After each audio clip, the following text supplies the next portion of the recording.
Tantor Audio, a division of Recorded Books, presents Death Eternal by Richard Amos, narrated by Cooper North. Chapter 1. Baker Street, home of Sherlock Holmes, pain in my arse. The last place I wanted to be at this unholy hour.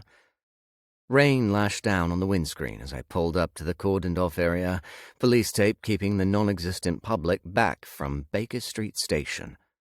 I killed the engine, releasing a huge yawn. "Ready?" I asked my partner in necromancy. "You okay?" Jen asked, tying her silver hair into a tight ponytail. Ignore the grumpiness. I was tired. Wanting proper sleep, that luxury not extended to a necromancer on call who couldn't nap.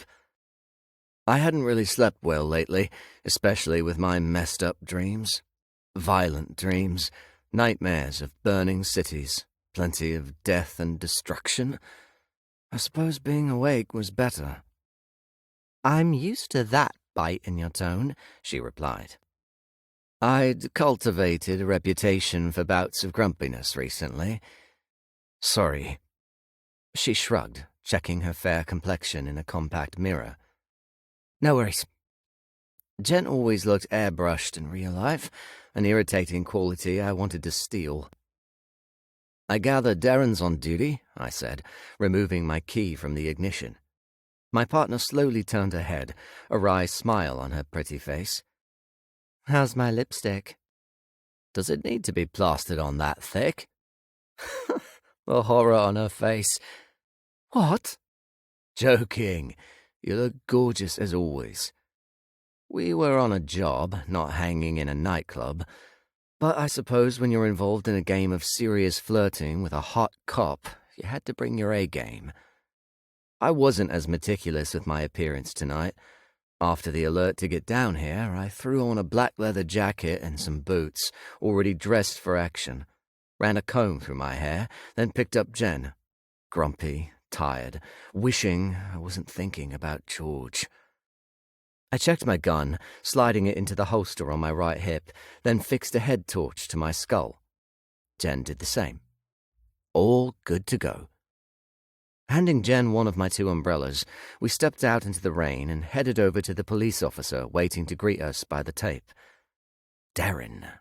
Tall and handsome, flawless dark brown skin, a real hunk of a guy. Given the opportunity, I definitely would. He beamed pearly whites at Jen. "Hey." "Hey," she purred back. "Oh, Lord." "Hi, Darren," I said. "Hey, Marcel." A few ghosts showed up, hanging around the police tape, arms folded, gossiping quietly. "Come through." Darren lifted the tape. I ducked under it, waiting a few seconds for him and Jen to flutter their eyelashes at each other. But that was it. Despite being smitten, Jen remained professional when on a job. Always. So did I, no matter how down in the dumps I felt. Fucking George.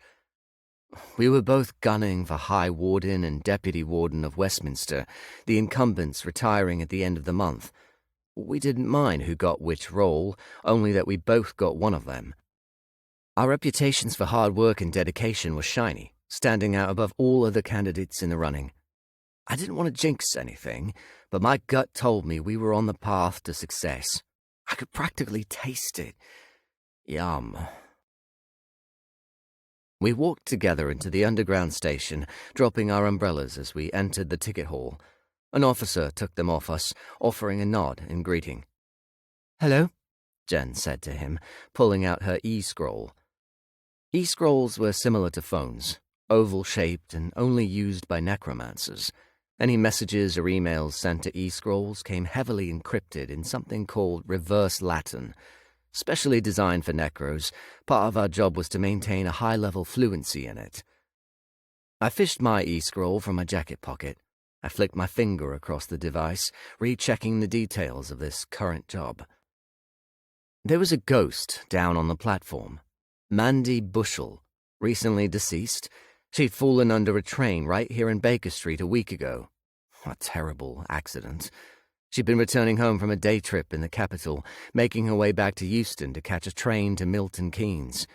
She got too close to the edge, not thinking, too high from her lovely day out, dropped her bag of shopping, reached down to grab it as a train approached the station. The driver failed to stop in time. Nasty.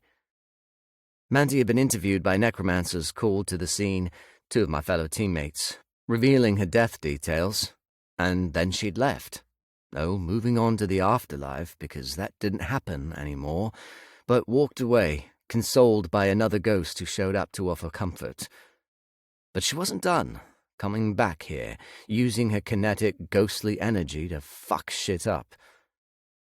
"We're going to dinner tomorrow night," Jen said as we stepped onto the escalator to the eastbound platform. "Me and Darren, I mean." "That's great." I put my e-scroll away. "We're off call, so you can have yourself some fun." "I really need some fun." "Me too." I smiled as brightly as I could manage. I wanted to be happy for her. I was happy for her, but being jaded strangled my enthusiasm a tad. She knew that. She understood I wasn't all sunshine and rainbows right now. "You should have some fun," she added. "Hit the bars. I mean, it's Friday tomorrow. Day off time.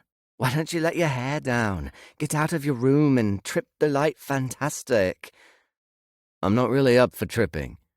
I felt my forehead crease. "That sounds weird." "You need to put those knitting needles down," she added. "I like my knitting needles." "I know you do, but your dick needs attention too." I actually glanced down at my crotch area. "It's fine." "Honey, it's not fine. It's crying out for some loving. I can tell." "You can? You're communicating telepathically with it?" She groaned, rolling her green eyes. "That's gross." We stepped off the escalator, passing 2 more officers, heading toward the dark void of the entrance to the platform a few meters ahead of us. "If you were conversing with my penis, please stop now." Jen laughed, pausing. "You idiot." The mood turned serious as a terrible scream ripped out of the darkness, bouncing off the walls. The lights flickered, and my jaw muscles tensed. That piercing wail really dove deep into my ear canal. "First things first," I said. Mandy's rage resulted in damage to the tracks as well as power cables, plunging the platform into darkness, along with the eastern and western tunnels either side of the station, closed off until we rectified the issue. She was so angry, heading toward poltergeist territory. We couldn't have that. I summoned my magic, green energy dancing to my fingertips, bracelets of it spinning at my wrists. I set it free into the dark, the green light spearing through the thick black. Closing my eyes, I let the magic talk to me as it scanned the area, searching for any extra dangers along with Mandy's location. "East Tunnel," I said. "Nothing else around." "Good," Jen responded. I opened my eyes, rolling my shoulders. The aftermath of the magic hummed in my veins down to my bones, always ready to break through my barriers and destroy my mind. Taking point, I clicked on my head torch and led us into the darkness. Jen clicked hers on too, our beams slicing through murky shadows. With careful steps, we moved across the platform, stepped over cracks in the concrete, loose wires, piles of bricks from where the wall or ceiling had been smashed. I checked the tracks, several feet of it ripped up and thrown hazardously throughout the station. One part blocked our route in a diagonal hurdle. We ducked under it, then headed deeper into the east tunnel. Another scream tore through the darkness, followed by sobbing. Poor Mandy. Despite her behavior, I did feel for her. I couldn't imagine dying like that. To make matters worse, she then had to stay behind, stuck on the mortal plane to watch the world carry on without her. No chance of moving on. No death to take her into the next life. He'd walked off the job. Death, the mysterious immortal who'd changed the rules 20 years ago. I kept my magic on a gentle simmer, waiting to react to the situation. There were 5 threads to my power: scan, reanimate, control, bind, release. I pushed bind to the front. "Mandy," I called, my voice soft. She continued to sob, giving no indication she'd heard me. "We're here to help you," I added. Gently does it, never anger a spirit. As much as our magic worked to stop them, they weren't without strength and resistance. My head torch beam caught her leaning against the tunnel wall, her body curving with it in that strange physical interaction of ghosts and this world. If she chose to, she could pass through it, and she could interact with objects, even cook a 3-course meal. But she couldn't eat it, and she couldn't hug one of the living. Strange, cruel rules. Mandy looked like any other person, only slightly transparent. A ghostly trait. I often wish they'd develop a glow of some sort to make them stand out better. A ghost couldn't disguise itself, but it could certainly play a game of hide-and-seek with you. I didn't fancy the idea of a tunnel chase. Not tonight. Not any night. I took a few steps forward, boots crunching on the broken glass of a ruined light formerly in the tunnel wall. This damage was expensive. "Can we talk?" I asked her. She looked at me, her eyes unaffected by the light. Tears ran down her pale cheeks, not really there, and her bottom lip trembled like a leaf in the wind. She wiped at her tears with the sleeve of a yellow jumper. "I can't stand it." "Talk to us," I said. Jen came to stand by my side. "We're really good listeners."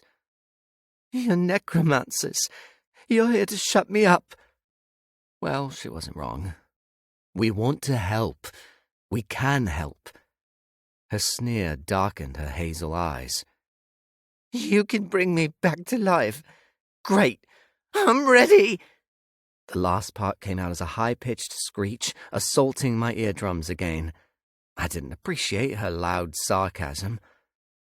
"I only wish we could," I answered. "Why don't you talk to us?" She folded her ghostly arms. "About what?" "Whatever you want to talk about." Mandy shook her head. "Spare me the bullshit psychoanalysis." Her sobbing kicked off again. "We just want to help you," I countered. "This isn't good for you, being down here, doing this. I know you're hurting, and I can't even begin to imagine the scale of your grief. But this destruction isn't the answer." A sniffle, a soft wail. "Then what is?" "Sanctuary," Jen stepped in. "You'll be better off." "Prison, you mean?" Mandy cut my partner off. "That's all those places are. Ghost prisons. Don't think I don't know." Not true.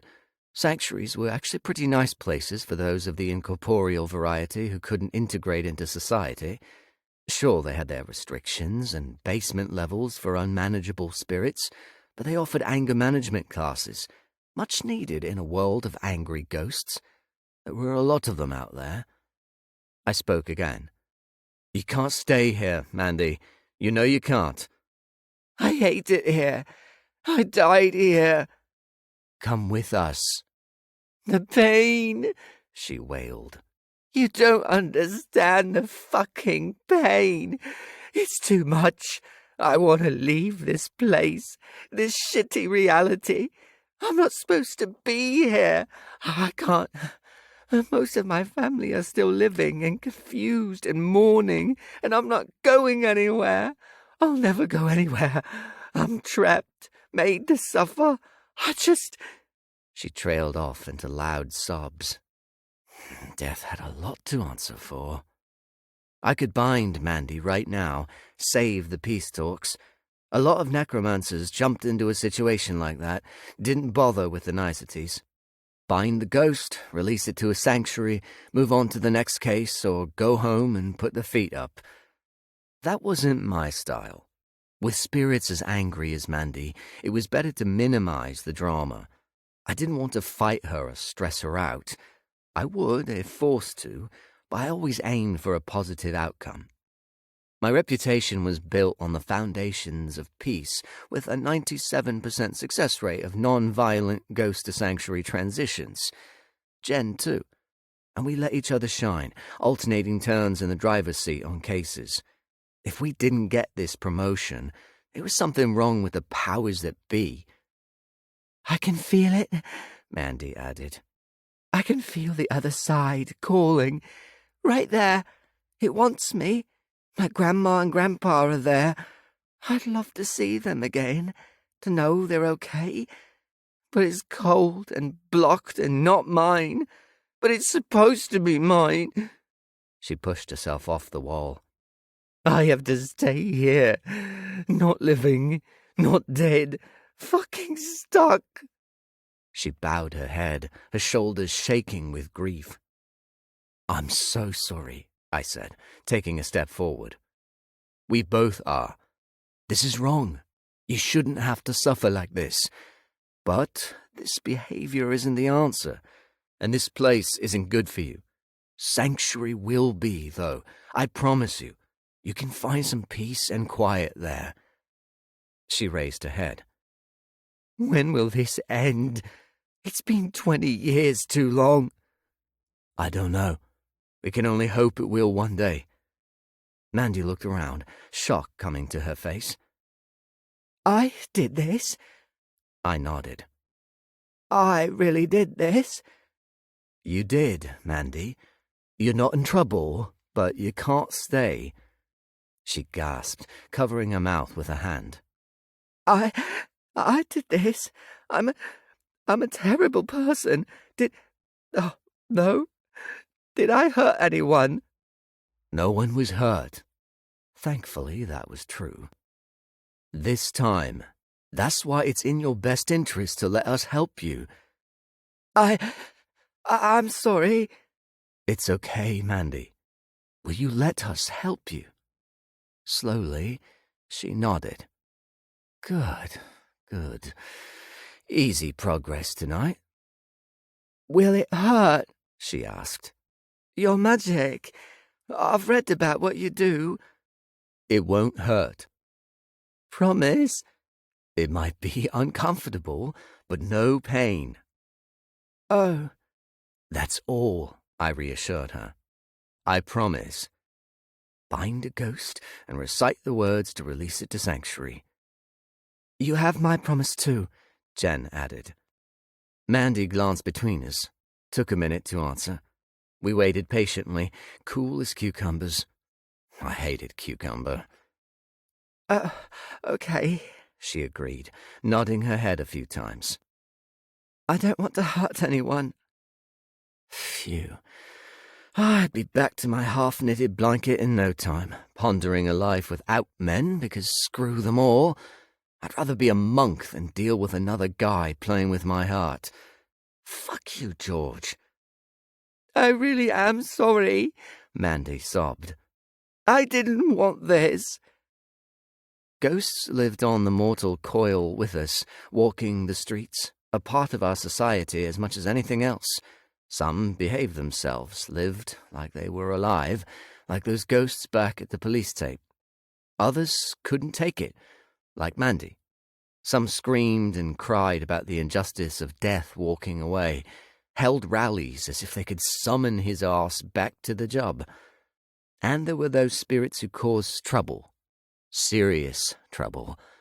The worst of them were poltergeists, deadly on a whole other scale. Sanctuary wasn't for them. Instead, they were sent to a facility, places buried deep, equipped to deal with them, and it took several necros to bind and release them. Thankfully, they were rare. I'd only encountered one in my 26 years of life. Okay, I said, stretching my shoulders back. Let's do this. I didn't have to bind Mandy now that she wanted to come willingly. The releasing side of my magic required a second Necromancer, another reason to always work in pairs, along with general safety. Jen took my hand. "This spirit we hold must be released," we chanted together. "Send her to Westminster Sanctuary." Simple, easy. Usually took 4 or 5 chants to send a ghost on its way. But Mandy pushed against us, the green aura-like magic glowing around her, failing. The sound of cracking glass assaulted my ears, my fingers curling into painful claws against the pushback. I gritted my teeth, cooling upon my binding power. What the hell was she playing at? "Mandy," Jen said. Mandy's head snapped back, her mouth drooping open. She stood as still as stone, her arms pinned to her sides as if she were already bound. "Did you do that?" I asked Jen. "You know I didn't." Of course I did. There were no green rings floating around her body to symbolize a binding. Then, footsteps. 2 sets, one a smooth stride, the other shambling, feet dragging on the ground. "No," I muttered. "The area is secure." I pointed my head torch to the left toward a service tunnel branching off from this main structure. A man stepped into the spotlight, dressed in a hoodie and jeans, his features sharp and rosy. The Necromancer blinked under the light, stepping onto the rails. A rogue Necromancer. Just great. Behind him, a reanimated dead body shambled after him. A zombie in tattered clothes, its grey flesh like stretched Play-Doh. Its eyes were cataracted with milky death, an empty, deadly shell under the thrall of this prick in a Mickey Mouse hoodie. God only knew where the corpse's ghost was, most likely unaware of its former body being used. Shit. "Where did you sneak in from?" I asked the rogue. I knew this guy. Tim Martin. A real wanker even before the necromagic broke him. Before I'd met George, we'd indulged in a short-lived fling.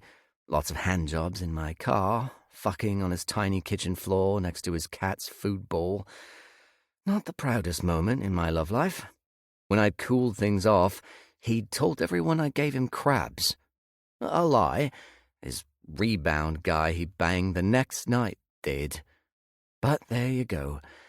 It didn't stop me from meeting my fiancée. Another wanker. His wry smile boiled my piss. "Get out of here." My hand rested on my gun. "Now." Tim folded his arms, fingers tapping on his left bicep. The reanimated body staggered to his side, tongue lolling out of its mouth. "Why should I?" he retorted like a child. "Because I'm not afraid to blow your head off," I countered. "Same," Jen joined in. "I'm so scared." "I see. You've regressed to being 12 again." Tim's left eye twitched, his pupils permanently dilated. In some ways, I felt sorry for him. Rogue necros were made from a failure to withstand necrotic magic. Its intensity was too much for some of us, breaking our minds and sending us into a violent spiral, corrupting any sense of good, turning us into terrorists, murderers, wild cards with dominion over the dead. And we all walked the line, having to take care to defend ourselves against the dangerous power we wielded. I felt it daily, the mad tide pressing against my defenses. Tim laughed. "Fucking idiot." Where I was calm and diplomatic with ghosts, rogues pushed my angry buttons. I drew my gun, aiming it at his head. When it came to the likes of him, I had a license to kill. Tim knocked his knees together. "Oh, no! Don't let the scary necromancer shoot me in the head!" He sniffed, then snarled, his fingers dancing, igniting in green energy. I went to fire, Mandy screaming before my finger pulled the trigger. Her kinetic energy tore out of her in a pulsing ring, throwing Jen and me through the air, my gun flying out of my grip. Ah, shit! Chapter 2. I managed to perform a backward roll as I landed, palms screaming with pain as they met glass and rubble. Ouch! Where was my gun? Jen jumped up, firing at Tim. His zombie slave took the bullet, leaping into the trajectory. Took it in the chest, nothing happening. A reanimated corpse felt no pain. Only went down when a rogue's magic did or a bullet met its skull. Now under the rogue's control, Mandy rushed me, screaming as she barreled across the space between us. She shimmered around her edges with fury, the energy disturbing the air around her.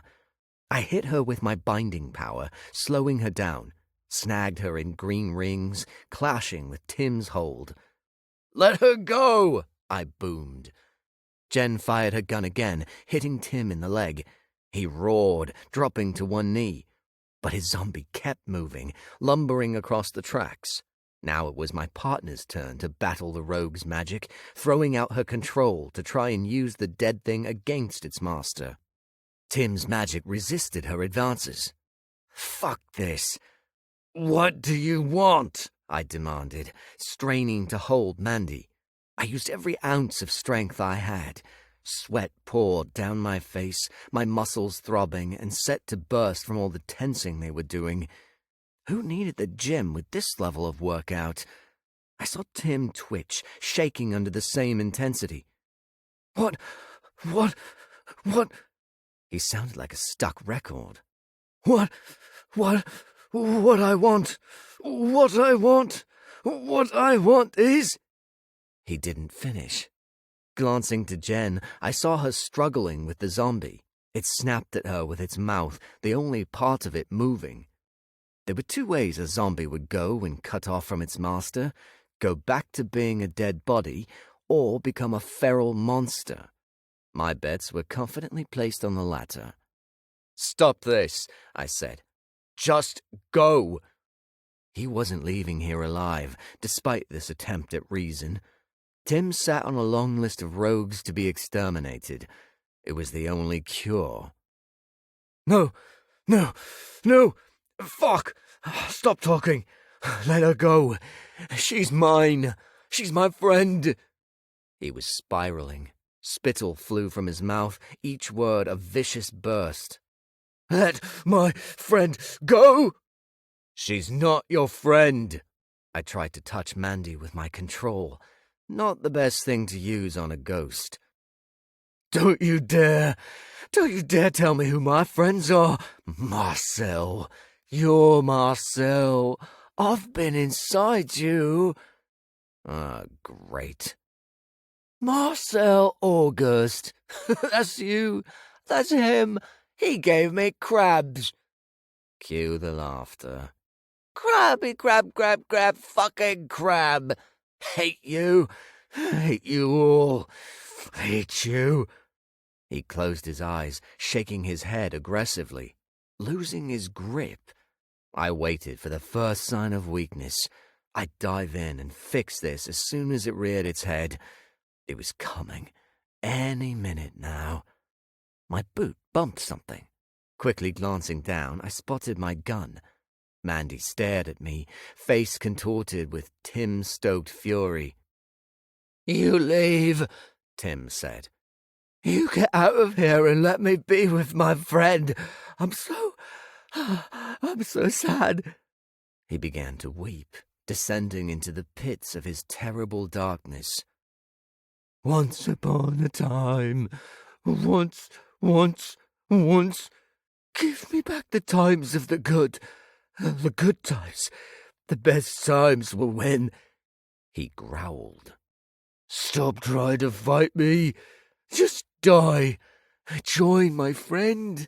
We could all be friends together. I'm number one. You march behind me. Follow the leader. Follow the..." There it was, the weak point. I pushed through it, taking control of Mandy. "I'm sorry." I'd promised her it wouldn't hurt, but that was before this shit show. My control flooded her, strings on a puppet. I pulled them, commanded her ghostly form to hit Tim with everything she had. He staggered backward, only just keeping his balance. Mandy broke out of her stupor, blinking at me. Marcel? It's okay. I'm here. I felt Tim's power push back, his desperation. He growled, trying to regain control. But she was mine now, and she was free. Run away, Mandy, I said. Run deep into the tunnels and hide. We'll come for you. No! Tim bellowed. Not her! Run! I ordered, shoving her body with magic. She staggered across the tracks, whimpering, but she didn't look back, only ran into the shadows. Good. Her not being here made this easier. Tim snarled, eyes furious slits. He bared his teeth, hunching forward.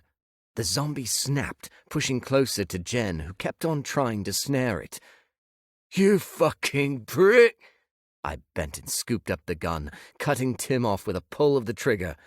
The bullet hit him between the eyes. He went down backward, landing with a sickening thud. I didn't so much as flinch. It had to be done. The reanimated body howled in full rage mode. I aimed to fire, and just before I squeezed the trigger, I blacked out. Saw fire, buildings burning, cracks in the roads, the city crying out for mercy. Just like my dreams. I snapped back to reality, Jen calling my name. I can't hold him! Marcel! I shook my head, furious at myself. What was that? Some micro-power nap? I never blacked out on a job. Never lost my focus. Once again, I went to fire. Mandy came flying at me, also loaded up on rage. She slammed into me, sending me hurtling through the air. Again, the gun flew out of my hand, and I twisted to try and land well. I hit the tracks on my side, body scraping across metal and stone. My ribs screamed, pain shooting outward from my left side, my brain rattling in my skull from the impact. Holy shit! Ignoring the pain, packing it away to deal with later, I jumped to my feet and hit Mandy with my binding magic. She screamed. Jen screamed. Fuck, fuck, fuck! What was happening? You hurt me! Mandy cried. You don't care! You lied! I really didn't need this right now. I left her there, floating mid-air within the rings, her arms outstretched. My heart pounded in my ears, terror icy butterflies in my guts, fluttering against my spine. Jen! Let me go! Mandy demanded. I ran to my partner, to her screams and the wet sounds, the grunts, the chewing. Oh, my God. The zombie pinned her to the ground, its full weight on top of her. It bit her face, tearing flesh with its teeth, blood running down its chin. Jen screamed and kicked her legs, trying to get it off. No, no, no, no. Jen! I finally got off my shot. The zombie collapsed as the bullet burst its head open. I sprang forward, dropping my weapon, grabbed the corpse and heaved it off my friend. I fell beside her, lifting her into my lap. Oh, God! Blood leaked from her wound, her body convulsing. Her eyes rolled into the back of her head. I could see her cheekbones. Hold on, Jen. Hold on! I placed an emergency call with my e-scroll, then waited. Scared out of my mind, a hand pressed to her wound. Blood seeped through my fingers. She was going to bleed out and die, and it was all my fault. Any moment now, her body would still, and her ghost would stand over me, furious for letting her down. Oh, I'd screwed up so badly. I'm sorry, Jen. I'm so sorry. Let me go! Mandy screamed. Fuck you! I yelled back. She screamed that same scream, that terrible, mournful lament. Chapter 3. Blue lights and rain. Me sat in the back of an ambulance with a blanket over my shoulders. cold, trembling, scared out of my mind. Nothing was broken, though my ribs felt like they were. The cuts on my hands weren't as bad as I thought. The paramedic dosed me up on some strong painkillers that were slowly kicking in, cleaned my wounds, fixed me up. Jen's ambulance left 10 minutes ago, her screams fading off as they loaded her into the vehicle. Without me, I'd been denied travel with my friend, told to wait for the High Warden of Westminster. Emma. Damn it. Darren went with Jen instead. At least she had a friendly face there. Her dad lived up in Newcastle, so not exactly down the road. He was her only family. Poor Jen. This was awful. So unreal. I'm so sorry. We'd got on like a house on fire from the first day we met during necro training, before we were allowed out into the field. Bonding over our love for Nick Cave, hitting the student bar on the Academy of Necromancy campus. That had been the night I'd vowed to never drink beer again. Shudder. I shook my head, fists clenched. I had to do something. Get off this ambulance and be useful. But I had to wait. 2 more necromancers turned up, John and Kate. Also with their eyes on the promo prize, they went storming into Baker Street Station, no soft approach for them. Full guns blazing, going for the kill. Well, the release. I heard Mandy scream again, then it was done. They resurfaced, giving me a cool once-over before pissing off into the night. I waited, stomach in knots over my fate. Deep breaths.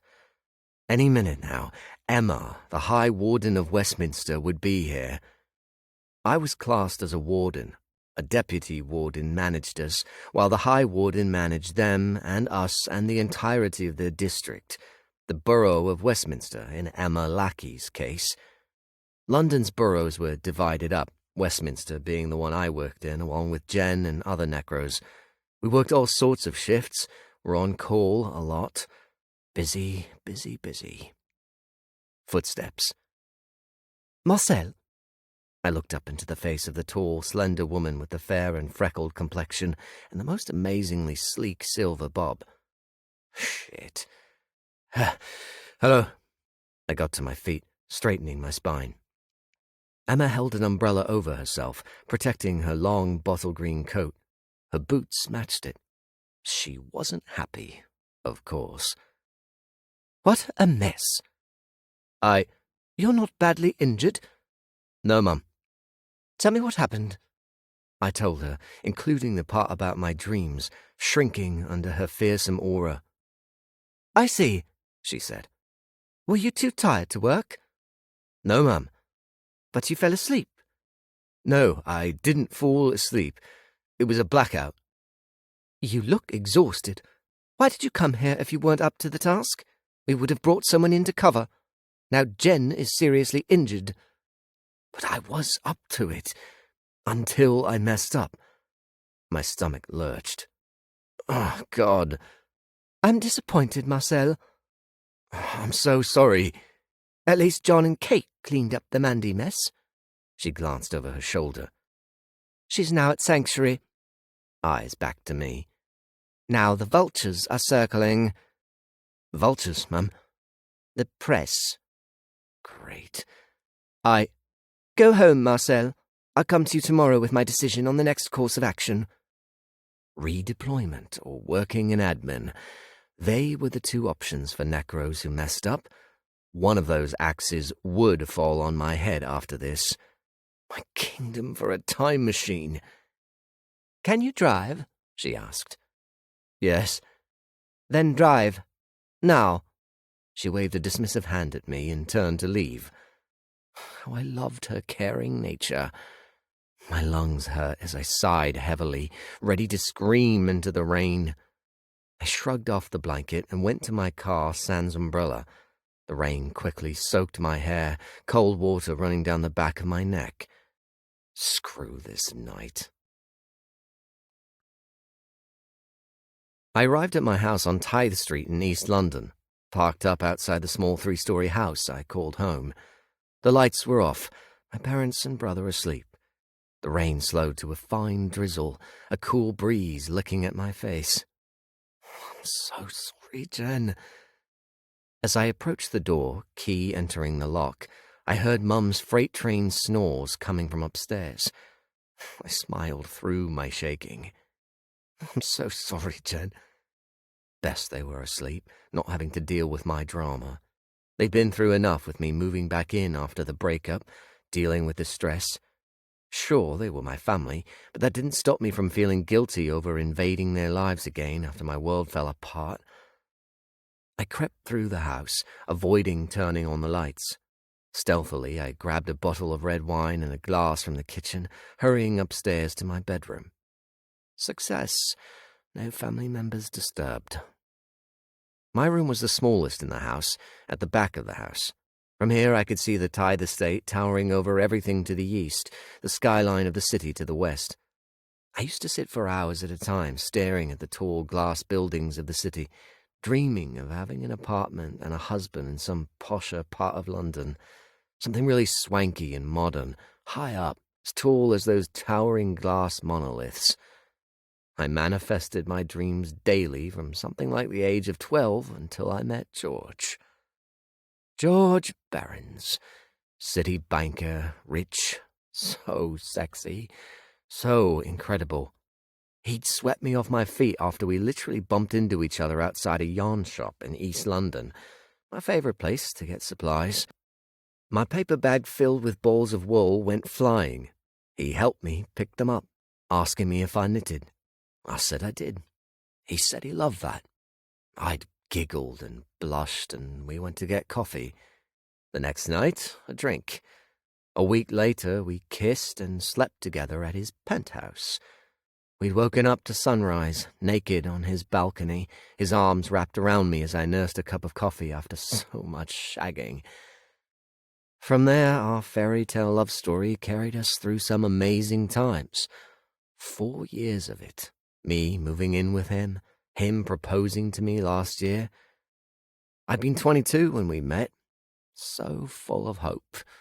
Now I was 26 and jaded as fuck. Heartbroken after he broke off our engagement, telling me he'd met someone else, a fitness instructor called Craig, much musclier than me. I was fit and toned, pretty buff.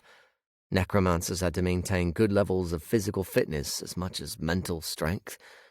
But Craig, well, he was on another level. A walking porn character, perfect to come around and fix your plumbing or whatever. Porn was stupid. Drop the plot and get to the cock. To say the whole thing broke me was an understatement. I thought I'd found the one, my dream guy. Nope. He turned out to be a cheating dickhead. Those damn rose-tinted spectacles certainly screwed me over. I perched on my single bed, popping the wine bottle and the glass on the bedside table. The window was open a crack, letting in the cool, late September air. The rain had stopped, the sky clearing to expose a shining moon and a blanket of stars winking down at the world. I left it open, grateful for the breeze. I felt hot, irritated, my scalp itching as if infested with lice. Stress would do that. With a sigh, I twisted the cap on the Merlot. No cork on this one. Watched the red liquid flow into the glass, stopping just before the rim. Took a sip. Bliss. But not enough to dull this pain. Poor Jen. What if she died? Did she hate me? I couldn't. I took another sip and pulled out my headphones. I popped them on, connected them to my civilian phone, brought up the album I'd had on repeat since George left me, The Boatman's Call by Nick Cave and the Bad Seeds. Let the first song, Into My Arms, flow, then picked up my knitting needles, settled on my bed, and got to work on my blanket, my latest project. Using a broken rib-stitch pattern I'd found online, I made some progress on the two-color blanket of pastel blue and pink. I thought the colors were cute when I'd spotted them in the window of the yarn shop I still frequented. George wasn't taking that place away from me. Knitting helped. It really, really did. But it didn't stop me from sinking deeper into misery. Not even the warming colours of the world did the trick right now. Because of Jen, because of George, because I was totally fucked. It was close to sunrise by the time I nodded off. Explosion. Fire in the sky. Chaos. Fire. Fire. Fire. Death. Fire and ash. Fire in the sky. No escape. No more life.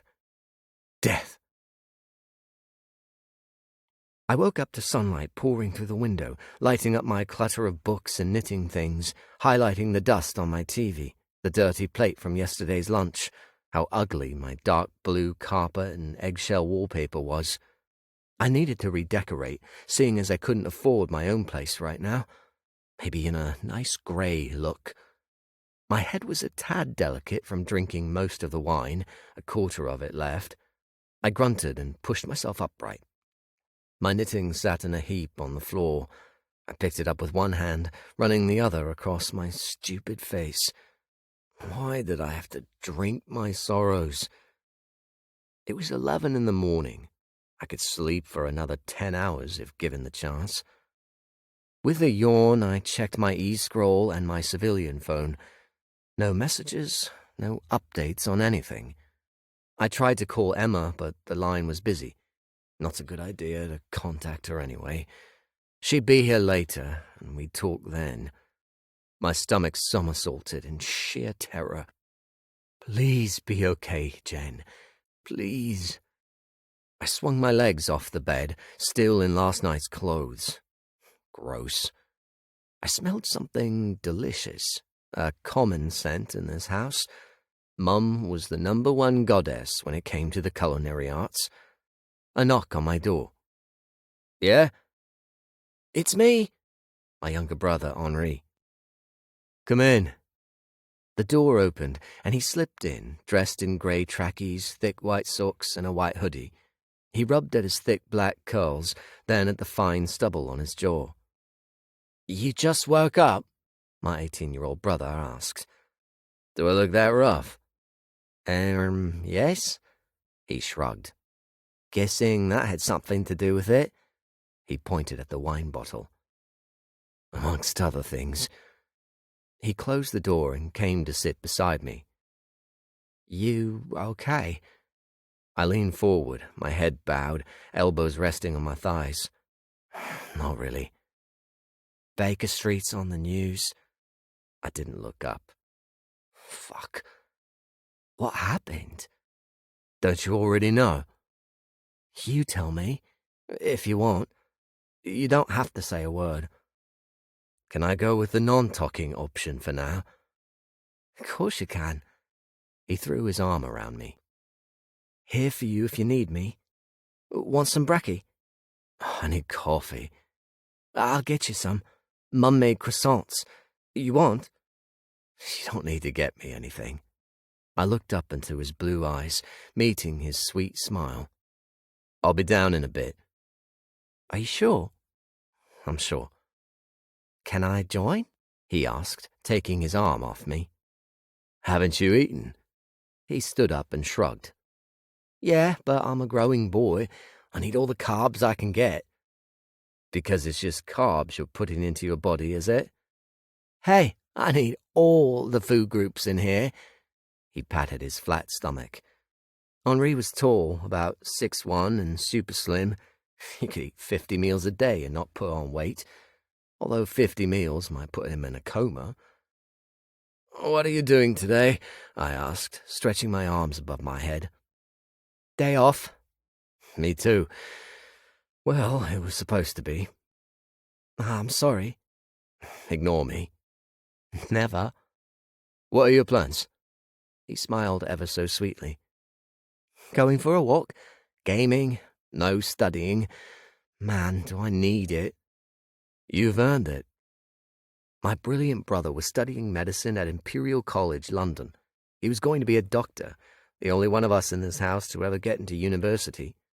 I never really had the chance, seeing as I was born a necromancer, another only one of us in this family occurrence.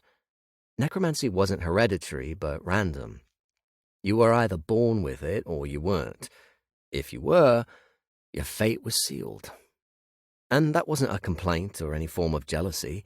I was so happy for Henri having this opportunity, and knew in my bones he'd make a great doctor with his brains and compassion. Not like his fuck-up of a big brother. I love you, Henri.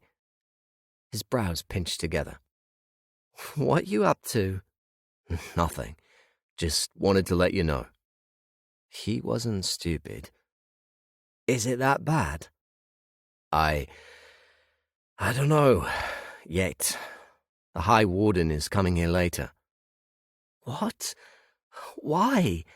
He gulped. Marcel, what happened? I think I should break it to the whole family. Balls, he said. Yep. He returned to the bed and pulled me into a hug. I'm really sorry. He rubbed my back. I really am.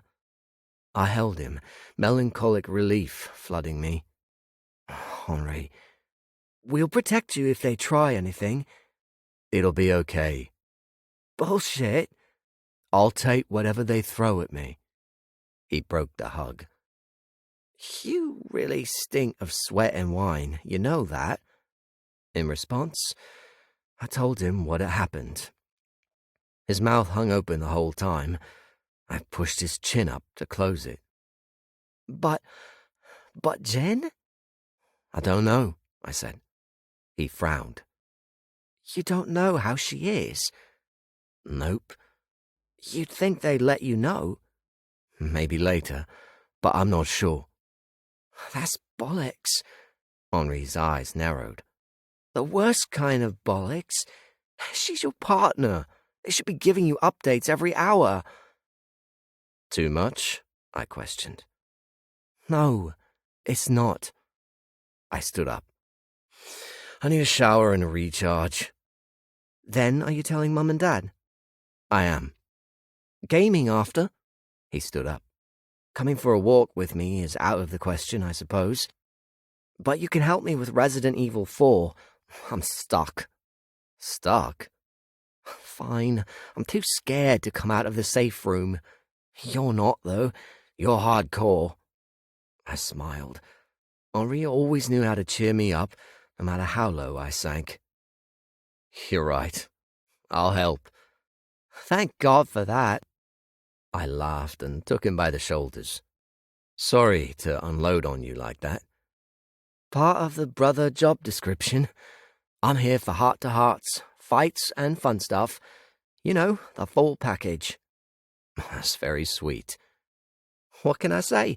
I'm sugar and spice and all things awesome. Not sure the saying goes quite like that.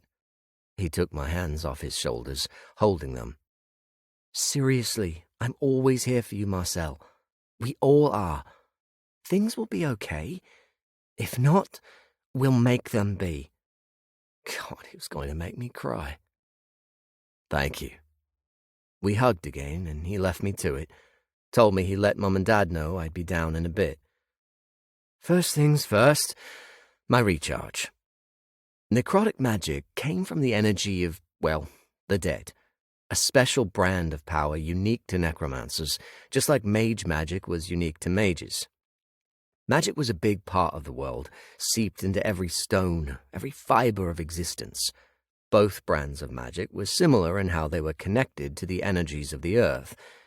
You were either born to channel it as a necro or a mage, or you weren't. Necromancy required serious control. Mental prowess wasn't enough.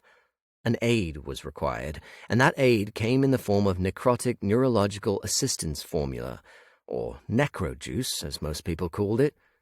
It was a concoction of liquidized chaga mushrooms and powdered hematite injected directly into a vein every 72 hours or when required. The fungi and the stone worked together to help maintain mental balance and adequate resistance, two elements grounding us to sanity.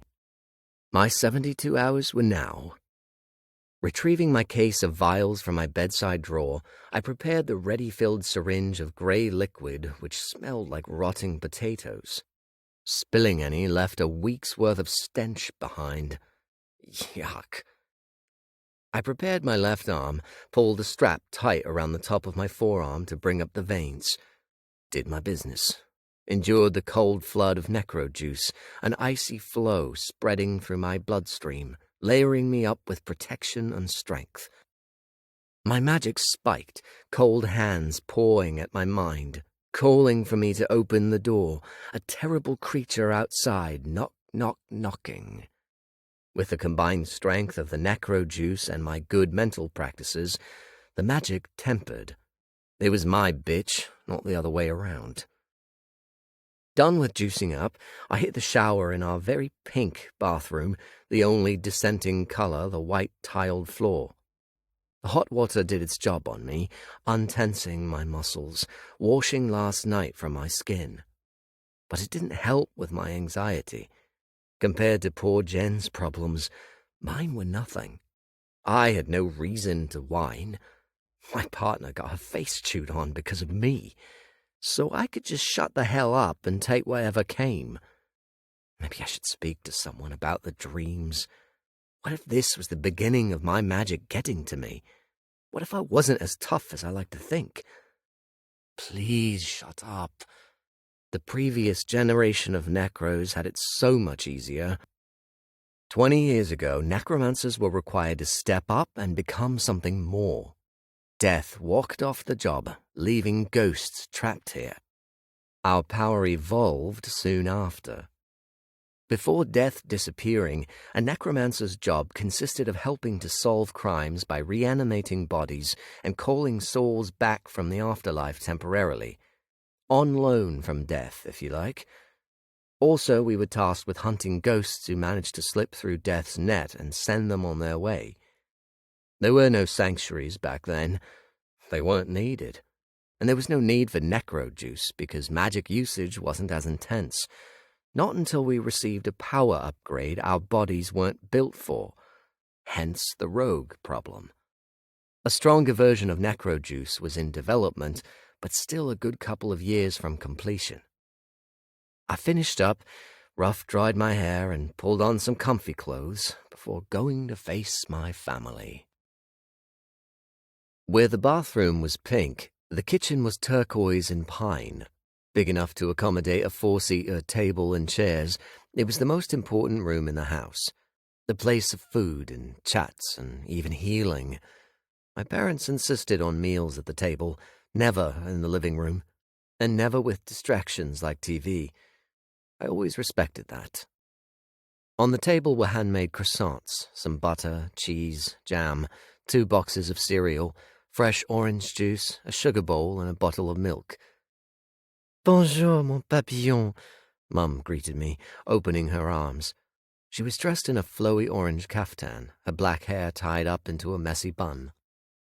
Papillon, French for butterfly. As a baby, I'd had a birthmark on my back in the shape of a butterfly. Gone now, but the name remained. "Bonjour, maman." I kissed her cheek. "You look so tired," she said. "Come and sit." Dad closed his paper, spectacles resting on the edge of his nose. "Hello, you." I kissed his cheek. "Hi, Dad." My French mother, my English father. They'd met at a bus stop in Versailles. Instant love swept them up into many years of happiness, Mum eventually moving to London, their love never diminishing. Goals. They didn't bring up last night as I sat down. They were waiting for me, neither of them one to badger their sons. Mum put a plate before me. "Enjoy." Henri arrived, taking the seat opposite mine, waiting for me to take a croissant first. Was there drool on his chin? I took 2, my stomach growling. They were still warm. I added butter and strawberry jam, closing my eyes to enjoy the first heavenly bite. Mum poured me a cup of coffee.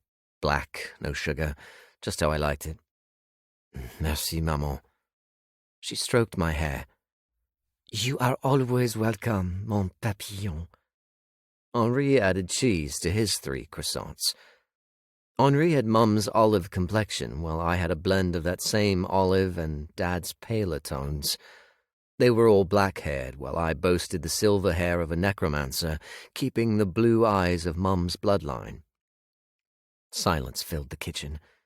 As much as my parents didn't push me, I could feel their nervous anticipation, thick and blatant on the air. After finishing my first croissant, I talked. By the end of my speech, Dad removed his glasses and slipped them into the top pocket of his favorite blue shirt. "Bloody hell," he said in his rich East London accent. "I'm really sorry, son." He reached across the table to take my hand. I can't believe this," I replied softly, chest hurting. "And you haven't heard anything from Emma yet?" Mum asked. "No, she could turn up any minute." Mum sniffed, her expression indignant. "Rude? It's how it is." "No, Marcel, it is rude. How dare she think she can stroll into my home whenever she sees fit?" Mum's renting switch was now flipped. "How dare she torture my child over an accident? Because that's what it is, Marcel. An accident. It could happen to anyone. Your job is hard and dangerous, and you should be praised daily. Where are your medals? Where is your fabulous pay for a life you're forced into? Disgusting treatment." She paused for a breath, red in the face. I was hoping for better pay with a promotion.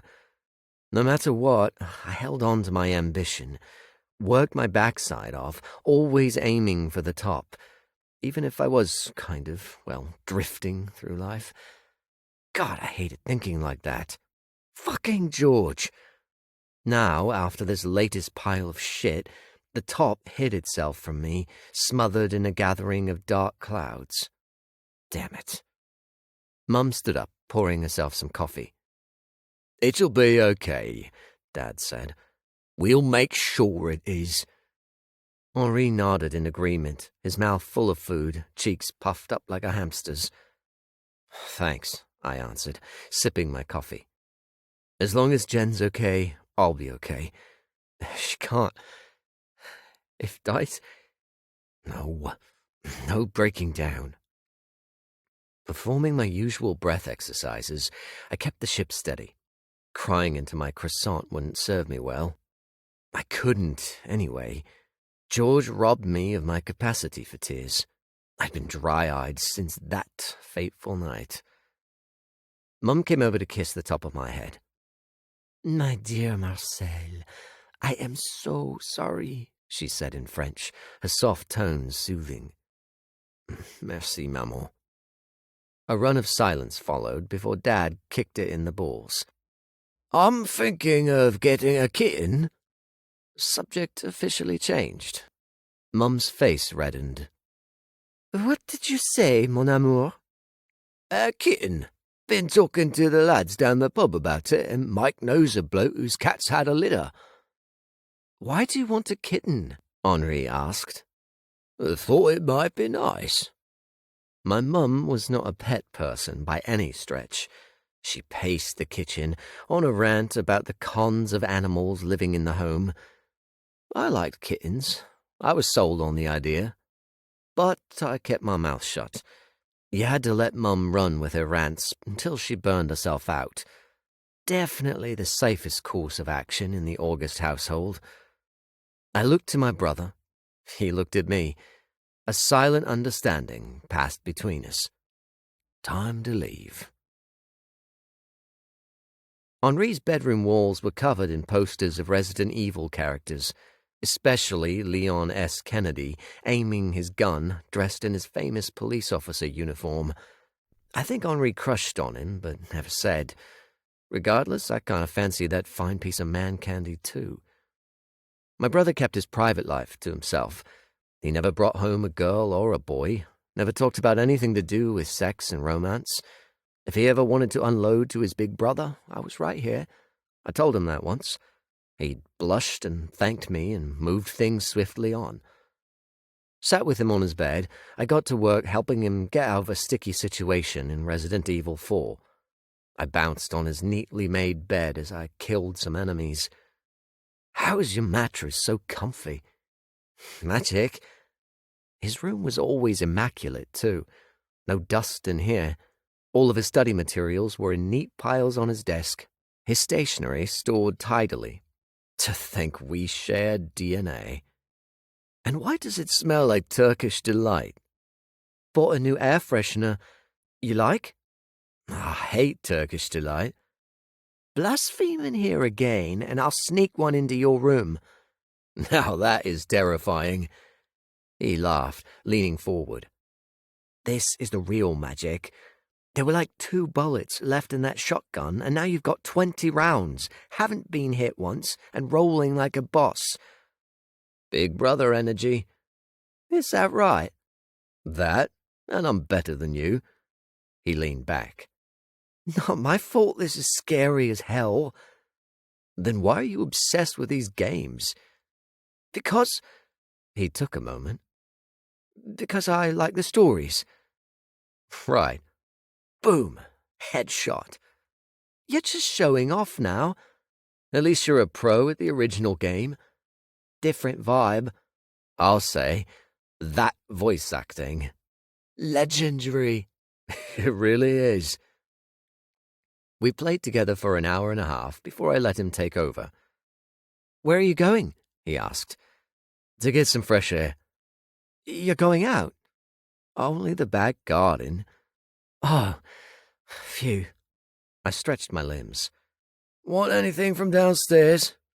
"Ham baguette?" "I was thinking more along the lines of a glass of water." He pulled a face. "It's Friday." "What does that have to do with anything?" "Friday's the first official soda day of the week." He cracked me up. "Is that an official thing?" "In the world of Henri August the 1st, yes it is." "You might not be the first," I said. He hit pause. "Please make me a baguette. I'll love you forever." "Don't you anyway?" "Fine. I'll love you more. This much." He stretched his arms out, doing a baby voice. "Idiot." "Please." "You're a cheeky git sometimes." Here came the bright smile. Even his teeth were nicer than mine. "If you add some cheese, I'll put you on a pedestal made of gold." "You mean I'm not already?" Flutter of his enviably long eyelashes. I rolled my eyes. "Fine. 1 baguette coming up. You're lucky I'm hungry too." "And a cola, please, for Fizz Friday." "Of course, Your Highness." I bowed to him and went to leave. "And some crisps, please." "Anything else?" "One of Mum's caramel squares, please." At least he was always polite. I bowed again, making him chuckle, and made a beeline for the kitchen. I opened the back door and stepped out onto the patio of a back garden for some fresh air first. It was tiny, a small patch of grass in the middle, the rest of it paved over. The back gate opened into a small alley for taking the bins out. Some sheets hanging on the washing line fluttered in the breeze. I watched them, hypnotized by their billowing. God, I wanted some wine. I stood for a while, enjoying the cool air and the sunshine, resisting the urge to pour a glass of red. I got a text from Darren asking if I'd heard anything about Jen. The poor guy was going out of his mind. I told him no, but would call him as soon as I did. The doorbell rang. Oh no, not now. I wasn't ready. I was about to make lunch and spend more time with Henri. I stepped inside, hearing the door open. "Oh, hello," Mum said coolly. "Good afternoon, Mrs. August. Please come in." "Thank you so much." Slowly, I moved across the kitchen toward the door. As soon as I stepped into the frame, the High Warden of Westminster would spot me from the hallway. Not ready. Not ready. Not ready. "Would you like something to drink?" Mum asked. No, thank you. I stepped into view. Emma's brown eyes snapped onto me. Hello, Marcel. I swallowed, my throat full of barbed wire. Hello, Mum. Mum stepped behind her, closing the front door. You can talk in the kitchen. Emma smiled. Thank you. She strode toward me. I backed off, bumping into the table. The High Warden closed the pine door behind her, then walked around to the other side of the table. She wore a long, beige coat, a white turtleneck jumper, blue jeans and tan leather boots. A white laptop bag hung from her left arm like a handbag. How are you feeling? She asked, pulling out a chair. I'm okay. Good. Please take a seat. My hands shook, my mouth so dry it could be used as kindling. Emma sat. With trepidation and dread, I took a pew opposite her. Shit. Before I could ask about Jen, she said, Let's get straight to it. Her laptop bag stayed closed. You cannot stay in London. Boom. Bomb dropped. But, I tried. I want you out of this city. But, don't talk, Marcel. Listen. I respected her enough to not answer back. Plus, she terrified me. This is for your own good. You're clearly under a lot of pressure. I know you've been working so hard to be considered for a senior role, but I can't, in good conscience, allow you to be in a big city. I'm sorry, Marcel. You're not suited to the pressure of my role, or of a deputy. This isn't your time. It's just like that. I'm worried about you, she continued. So, I'm sending you to the town of Oakthorne to carry out your duties for the time being. There will be less stress there, an easier pace of life. Today. I gasped, my lungs whistling. Today? Yes, today. First, I want to run a few tests on you. Now she opened the laptop bag, plopping her computer on the table. Some standard psychological tests, part of the Necromancer experience. I know this is sudden, she said, opening her laptop. A new town, a new life. This was more than sudden. This was a damn twist. Oh, God. She asked me endless questions, typed away, humming to herself during the gaps of silence. After an hour, my nerves on edge, she finished up. I'll email you a copy of my report. You are definitely stressed. It's understandable, especially when you consider the strains of your personal life. A sympathetic smile.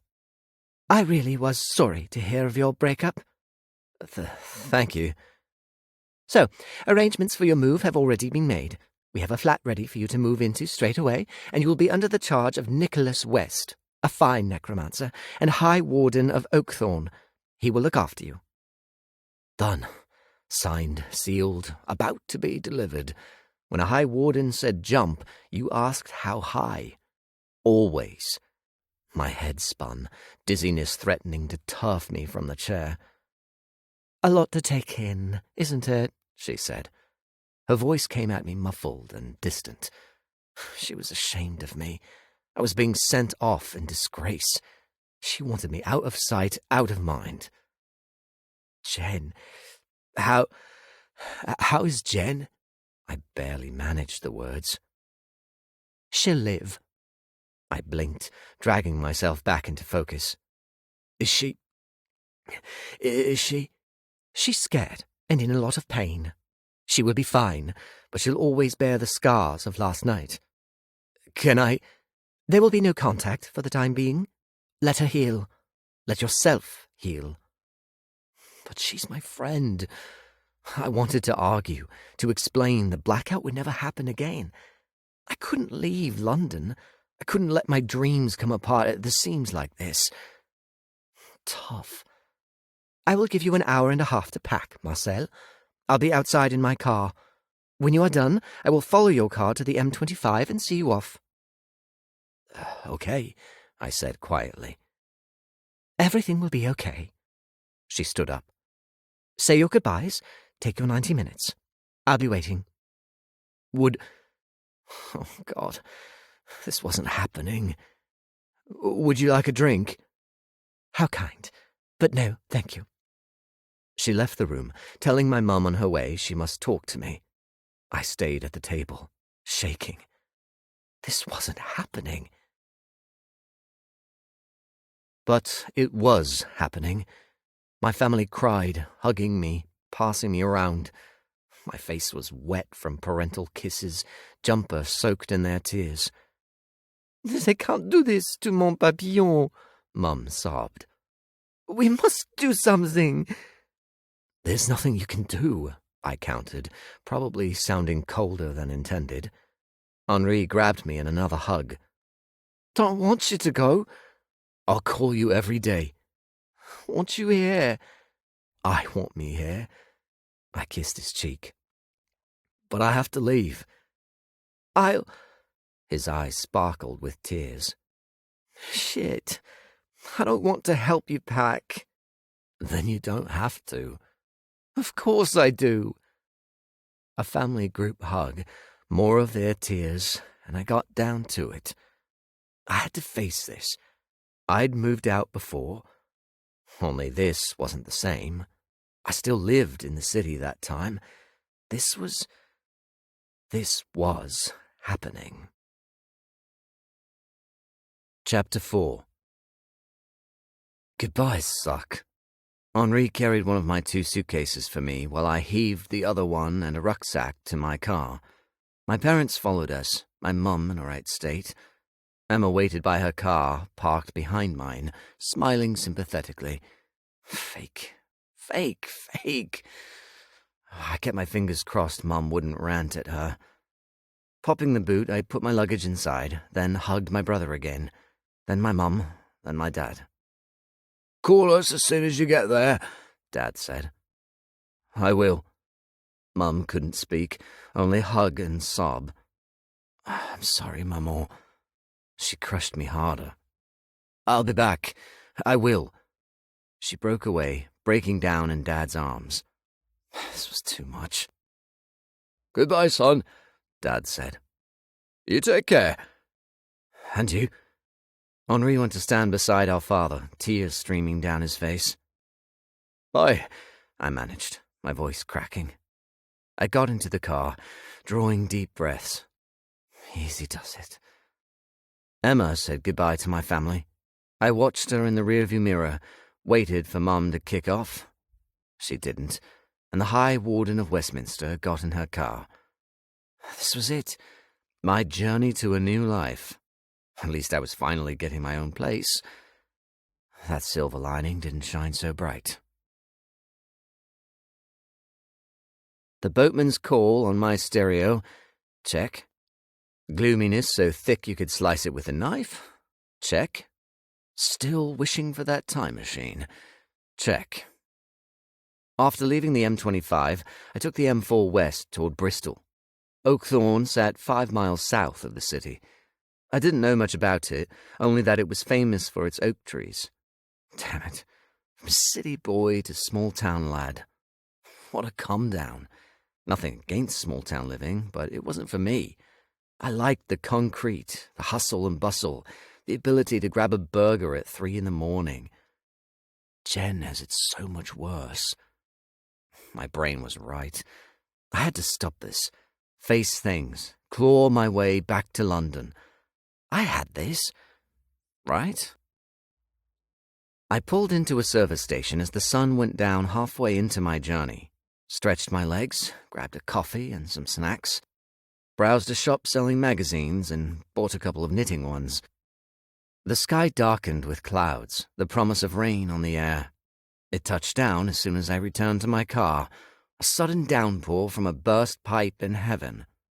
What perfect timing. I sat for a bit, drinking my coffee, reading through my magazines to the soundtrack of the windscreen wipers, trying my best to be normal, keeping my anxiety on a low flame. No easy task. Done with my drink, I set off again. Okay, as much as I love this album, I needed something else. Something with more energy to galvanize me into my new life. Perk me up. Another tricky task, but I switched it up, sticking with Nick Cave. Abattoir Blues, The Lyre of Orpheus, Get Ready for Love kicked in and instantly shifted the energy in the car. Oh, yeah. After a second playthrough of the album, I arrived on the outskirts of the town. The rain stopped, the moon bright and crisp, lunar light really getting to work on chasing the shadows away. About a mile back, the landscape shifted from fairly hilly to extremely hilly. I'm talking steep mounds and peaks. They lined the road toward Oakthorn, forming a valley, then split away, transforming into a high wall around a plunging, wider valley. I came to a stop at the top of a sloping, winding road, turning my music off. Well, I said to myself. A sign welcomed me to Oakthorn in bright gold lettering set against a green background. The road split to the left halfway along, crawling into the depths of the valley to the town's other famous attribute, caves. Note to self, never go down there. I'd read a bit about the town at the service station. Apparently the cave network here went pretty deep, a caver's wet dream. No thanks. There were two roads in and out of the town, one on the north side and this south one I sat on. Both were mirror images of each other, but the north side had fields instead of caves. Oh, and there was a railway coming in from the east, the station at the most eastern part of town. I drove across the concrete bridge, thinking about Jen. If she were here, she'd be freaking out. Jen and heights weren't exactly the best of friends. Someone once suggested she try skydiving. That conversation died within seconds. "Why the hell would I want to get in a plane to jump out of it?" she'd yelled. I'm so sorry, Jen. Safely on the other side of the bridge, I slammed on the brakes as I approached the split in the road. Fuck! I barked. A ghost stood in the road. The woman waved at me, panic all over her face. She ran at my car, jumping up and down. She looked about my age, wearing a purple coat and blue beanie hat with a pink kitten on the front. She was as pale as the moon, blonde hair poking out from under her hat. I opened the window, my heart racing from the shock. I hated it when they jumped out on you. What's wrong? I asked. "Thank goodness for you." Sorry. "A necromancer. You are, right? Unless you love having silver hair. In which case you should really think about changing it, seeing as you'll face a lot of misunderstandings from my kind." Great. A real talker. I'm a necromancer. What's the matter? "Well, it's the strangest thing." She folded her arms tightly around herself as if fighting off the cold. "I like to walk around here. It was always my favourite part of Oakthorn. The caves, just the scenery in general. My ashes are even scattered here. I died 5 years ago. Heart attack in my sleep. At 25. Can you believe it?" I'm sorry to hear that. She shrugged. "At least I can hang around my favourite place." What's your name? I asked, turning off my engine. "Louise. Louise Bell." I'm Marcel August. What happened? "Oh, sorry. I talk too much. Always have. I can't help it. My mum always said I've got no off switch, and I think she's right. She still tells me to rein it in because she'd still be alive, and I see her every day." I nodded, wishing she'd get to the point. But I didn't want to be rude and make enemies on my first night in town. "Anyway, I was walking down there," she gestured behind her, "when I came across the body of someone I know. His name's Harry. We went to school together, sometimes enjoy breakfast together. Can't eat bacon and eggs now, but I liked to sit with him when he was alive and I was dead. He was once—" Okay, no, now was not the night for being talked at. Sorry, Louise, I don't mean to interrupt you, but what happened? "Sorry. Yes, well, I found him in his walking gear outside Marigold." Marigold? "All the caves have flower names. Marigold, Rose, Bluebell, Daisy. Marigold is the deepest one, the best one. She sighed. I'm so sad for Harry. He knows what he's doing, but he obviously made a mistake right at the entrance. He's down there with his neck twisted. She shook her head. Poor Harry. I'll call an ambulance, I said, and I'll talk to him. I gather he's down there. His ghost's missing, I think. Impossible. Missing? I've looked everywhere for him. Inside Marigold, in the other caves. I've checked the area, been calling him for the past hour. That's not right, is it? She shivered, rubbing her arms, eyes darting about. There's something wrong in the air. My own shiver licked up my spine. It's not normal. Let me call some backup. I had this Nicholas West's number saved in my e-scroll. I wasn't doing this alone. Always work in pairs. Never be that one dickhead who's too stupid to live. First I'd call Nicholas. Next I'd scan the valley. Harry's ghost had to be around here somewhere. I stayed in my seat, pulling out my device. Found his number. Went to dial. What's that? Louise said. I faced where she did. A man came staggering into view, as if manifesting out of nowhere. No ordinary man, but a zombie dressed in walking gear, his neck broken. Oh, shit. Chapter 5. I flung the door open, readying my control magic. Louise backed off, her hands over her mouth. Is this Harry? I asked, fingers flexing. Yes. Great. Which meant there was a rogue necromancer somewhere nearby. What a welcome to the town. I slammed my magic into him, green tendrils becoming circles around him. He stilled, his head snapping back, bones crunching. I winced, holding firm against a counterattack of necro power fighting me. Who's out there? I barked. A chuckle. Sweat beaded my brow. This rogue really wanted to play games. Answer me! Chuckle. Sounded like a woman. What should I do? Louise asked. Should... Magic shot past me, striking her. I glanced over to see her snared by the rogue. No, this wasn't happening. I had to get away. The rogue stepped into view. A woman in a red cardigan with an equally red face, scarred, covered in spots, her cheeks hollow, her skull looking ready to cave in. Her emaciated appearance pointed to drug use. Parts of her scalp were exposed, the rest sprinkled in tufts of matted silver hair. There was something in her left hand. She pointed a dirty finger at me. Hey, new guy. Stop this, right now. Stop what? Louise groaned behind me. Harry snapped his jaws, some of his teeth broken. What have you done to Harry's ghost? I demanded, my muscles tense, my mental energies firing on all cylinders. This rogue would not take me down. Harry, is it? She asked. Cool. She coughed, hacking up some phlegm. Spat. I pushed against her.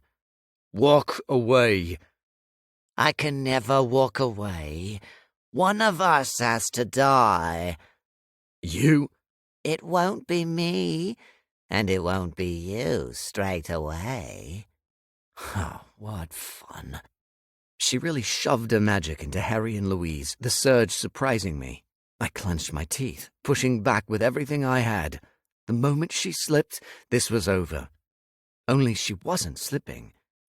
You're coming with me, she added. Down into the dark. No. Yes. I felt her control funnel more into Louise. The ghost wailed and came at me, panic on her face. She swung a punch, fist thrumming with kinetic energy. I managed to duck, my magic breaking.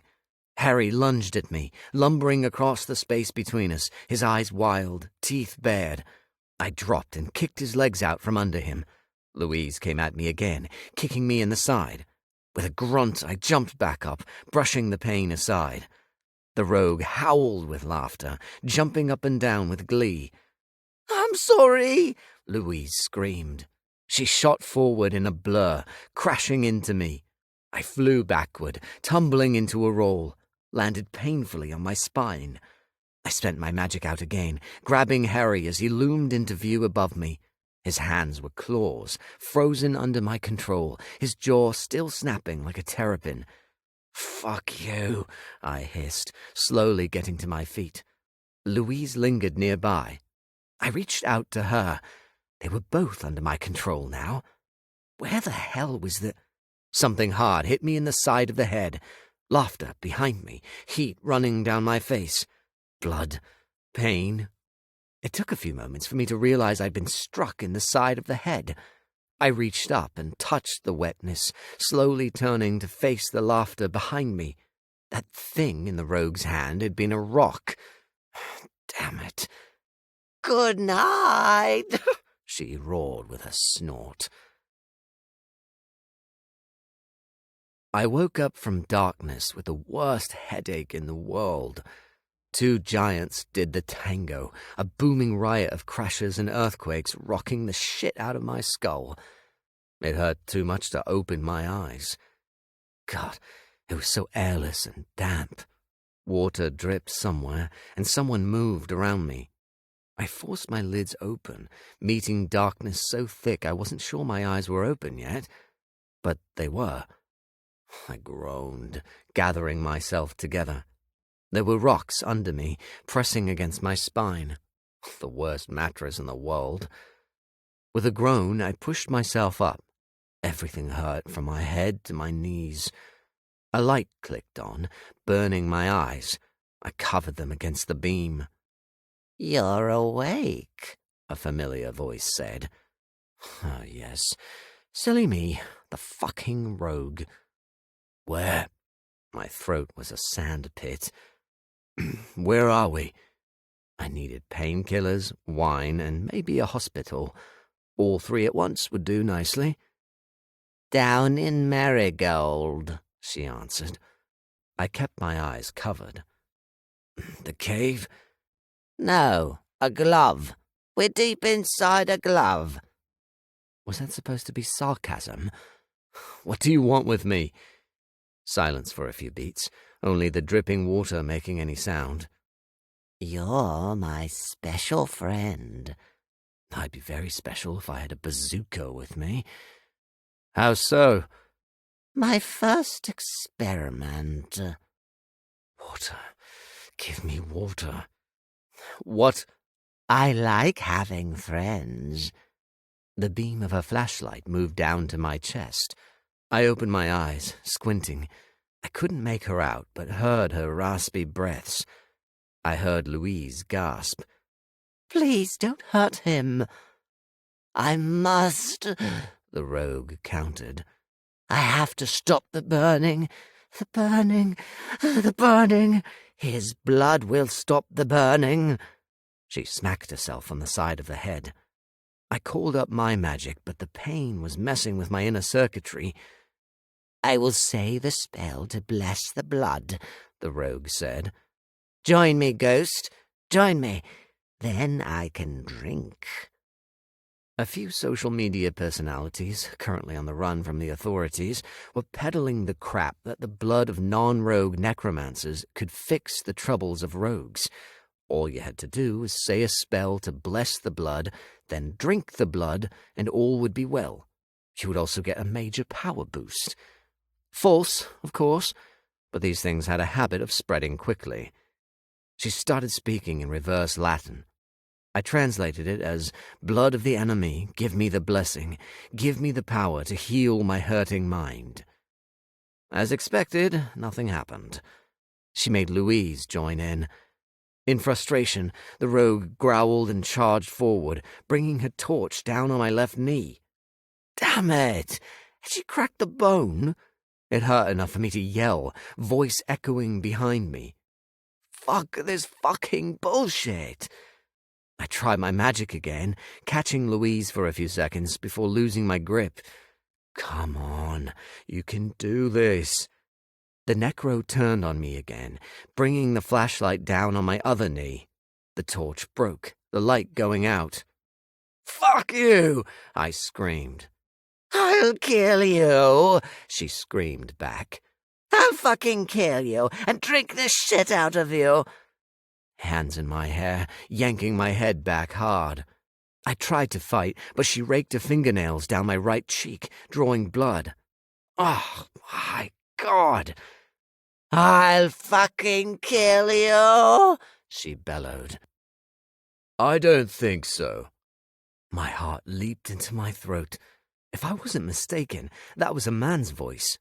The rogue loosened her grip on my hair. "Who?" She was cut off, gone, dragged away from me, it seemed. I couldn't see.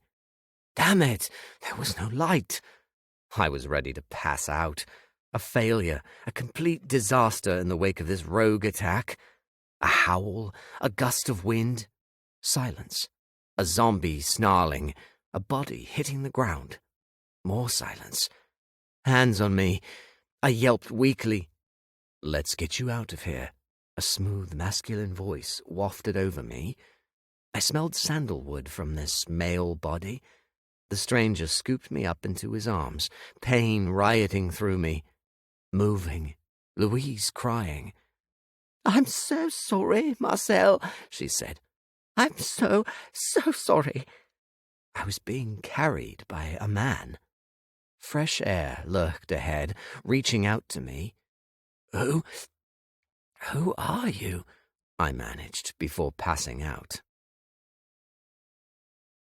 Chapter 6. I wasn't out for long, coming to as the darkness of Marigold gave way to moonlight and cold air. And stars. So many stars. And pain.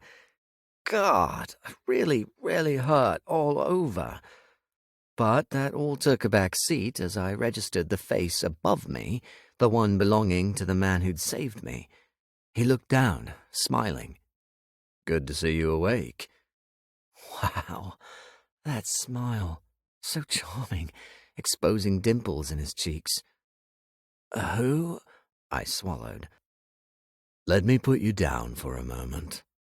His voice was silk and honey, every consonant and vowel dripping with deep, husky perfection. A different kind of shiver shot up and down my spine. He lay me on a patch of dry grass. How is the grass dry? And how is it so spongy and comfortable? That didn't matter right now. From this slightly upright angle, I could take in more of this fine slice of a man. Tall, I'd say about 6'2", like me, with wet-looking black hair tumbling down to his sharp, lightly stubbled jawline. It sat wonderfully against his radiant bronze skin. He was a blend of rugged and beautiful. Wait, there were strands of glistening copper highlights in his hair, like tinsel on a Christmas tree. Not that he looked anything like a Christmas tree. I laughed at myself. Great, I was delirious.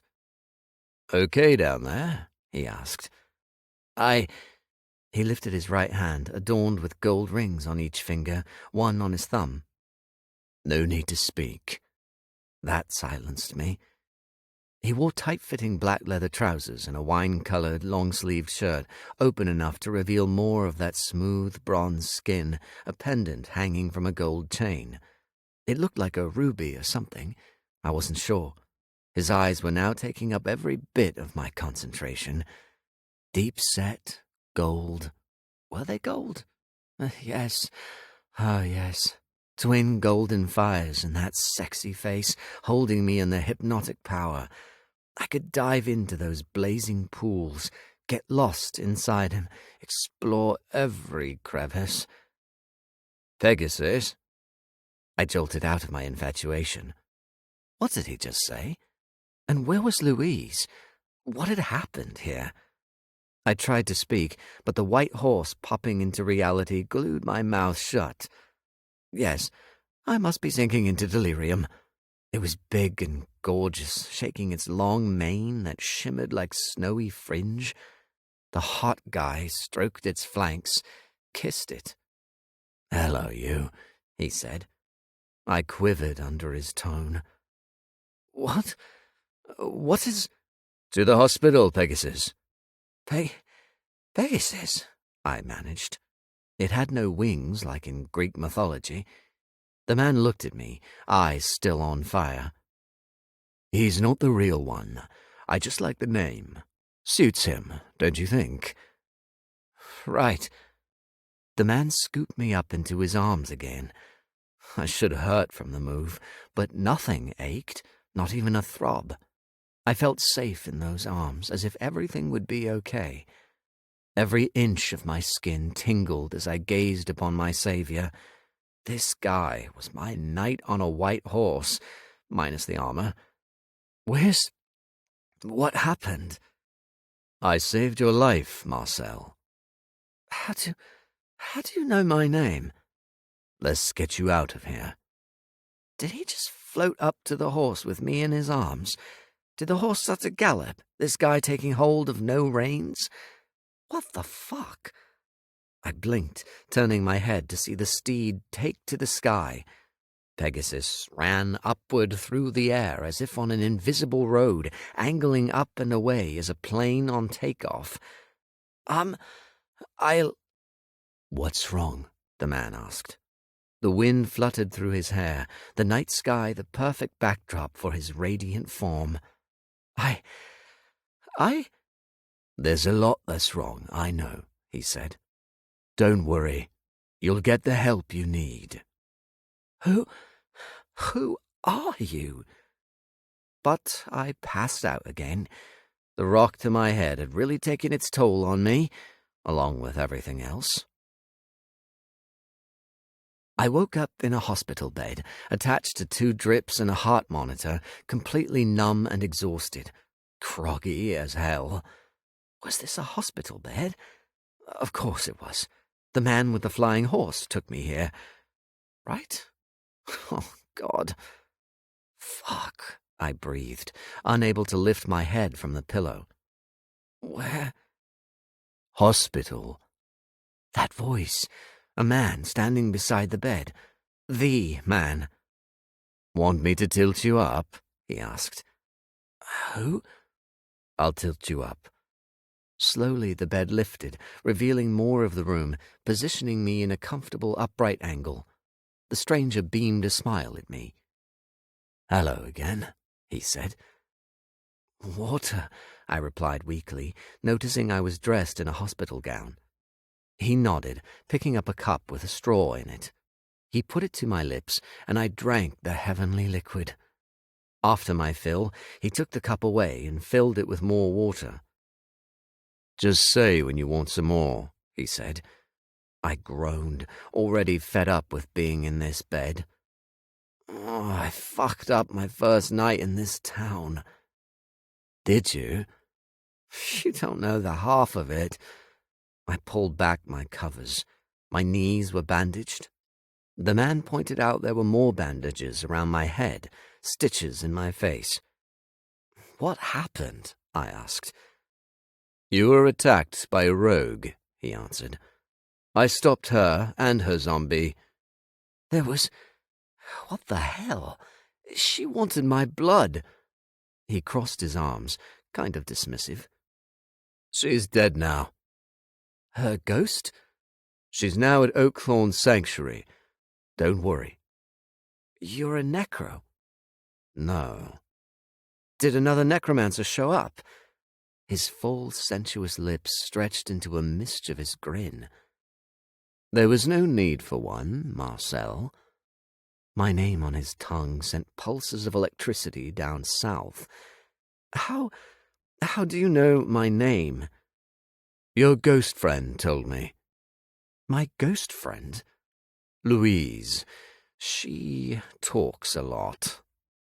She's not my friend. He both irritated and intrigued me. I blamed the drips pumping shit into my body. She seems to think you are, he added, his arms unfolded, his hands resting on his slender hips. We just met, I said. I'm new in town. He just smiled at me. Where is she? I asked. She's safe. Sanctuary? No. She doesn't need it. Who are you? Your boss is on his way, he answered. Nicholas? Yes, that's him. Our eyes locked in a long stare. I swallowed, needing more water. I asked him for some. He obliged, leaning over me. His pendant slipped out of his shirt as I drank, dangling close to me, a ruby set in a gold oval. Pretty. Not as pretty as his eyes. He was closer than before, his hair falling across his face as he watched me. So close, so within reach if I had the energy to try and touch him, so wreathed in that sandalwood scent, his breath a delicious breeze across my face. He stared. I stared back. I couldn't look away, too enraptured by those magnificent golden orbs in his face. My dick shouldn't be stirring, not after everything I'd been through, not when I was in this bed, bandaged up, having almost died. But it pulsed hot between my legs, pushing up against the thin cloth of my hospital gown. The covers were still off me. I glanced down, spotting the tent pole. I didn't move to cover it. I watched his eyes move to it, stealing a glance. Back to me, his lips spreading again. Fuck, I breathed. He took the straw away, backing off from the bed. I flung the covers back over me, my balls blue. What was wrong with me? First I black out and get Jen hurt, and now I got hard after almost dying just because of some extremely hot man who saved my life. I paused to clear my throat, my temperature rising. Did you really fly us here on a horse? I laughed nervously. That didn't happen, did it? It's the bang to the head talking. He put the cup down on the bedside table, not speaking. Someone get me a fan. You're a mage. Could mages summon flying horses? No, I'm not a mage, and it did happen. But how? Did people see us? Pegasus has been my loyal steed for centuries. What? His eyes seemed to flicker like golden candles. I'm Death. I felt my forehead crease. Excuse me? I'm not a mage. I'm not a human. I'm Death. He brought a finger to his lips. My chest tightened. What do you mean? I'm Death, and I saved your life. It's not complicated. I dealt with the rogue and cleaned up a mess. You're welcome. Cocky much? He shrugged. No way was he Death. No fucking way. But what the hell was going on? You can't be Death. Last time I checked, I was. He looked down at himself. Yes, still me, with the snappy dress sense. My frown deepened, a slight flutter of laughter passing through my lips. I don't understand. His hands were still on his hips. It's simple. I saw you were in trouble, so I helped you out. Nothing complicated. You just happened to be in that cave? Yes, I love caving. In that outfit? He folded his arms again. Are you calling me a liar? I guess I am. There's no way. Believe what you want. I swallowed, watching him for a few beats. This makes no sense. Shouldn't being alive be enough for you? His features darkened, the brightness of his eyes dimming. I have to go. I wasn't here. What? I'd appreciate you not dropping my name into a conversation. But quid pro quo, Marcel. I saved you. You keep your mouth shut. I had a billion questions. You're really Death? He nodded. Mind officially blown? Why did you walk away? He rolled his eyes. And there it is. What? I've been waiting for that. Talk about petulant. Isn't it the number one question? I asked. Goodbye, Marcel. Please respect my wishes. What? You're leaving? We're done here. I won't see you again. But he left the room. I tried to get up and follow, my head spinning from the exertion. Shit. A nurse came in, dressed in her light blue scrubs with worry on her lined, light brown face. Are you okay? She asked, coming to check on me. Not really. My chest was still full of knots. That wasn't death. It couldn't be. Why would he help me? Why was he even here in this small town? Did you see a guy walk out of here? I asked her. No, sir. Why? I described him. I didn't see anyone. It's quiet on the ward. He brought me in, I said, working up a sweat just lying here. He did? I think so. God, I don't feel well. It's okay, sir. Try to rest. You've been through a lot. Maybe I dreamed him, blacked out again. Did you see who brought me in? No, I only know you arrived at accident and emergency before being brought up here. You've suffered a concussion and a cut to your head, along with cuts to your face and bruising to your knees. But you're okay. A tough one. Necromancers are usually toughies. She didn't know anything. Stood to reason I'd made Death's appearance up, because Death didn't go round saving random necromancers in caves from rogues. I see you've had some water, the nurse said. Must have worn yourself out doing so. Do you want more? No, thanks. We've given you antibiotics, and we've got you hooked up to saline and pain relief. Do you need some more? More of what? Pain relief. Oh, I'm fine. Are you sure? Yep. I wanted to go home. She tabbed a button on the end of a wire sitting by my hand. Push this if you do need more. Thanks, I replied softly. I'll leave you to rest. Are you happy in this position? Yep. She showed me a remote on the bedside table. Use this if you need to adjust it. Okay. I'm Jean, she said. Marcel. Nice to meet you. Rest up now. The nurse left me alone to my barrage of thoughts. I remained wide awake for the next 10 minutes, staring at the window of this private room, at the moon, the dark buildings beyond the glass, the hint of hills in the distance. I really wasn't in London anymore.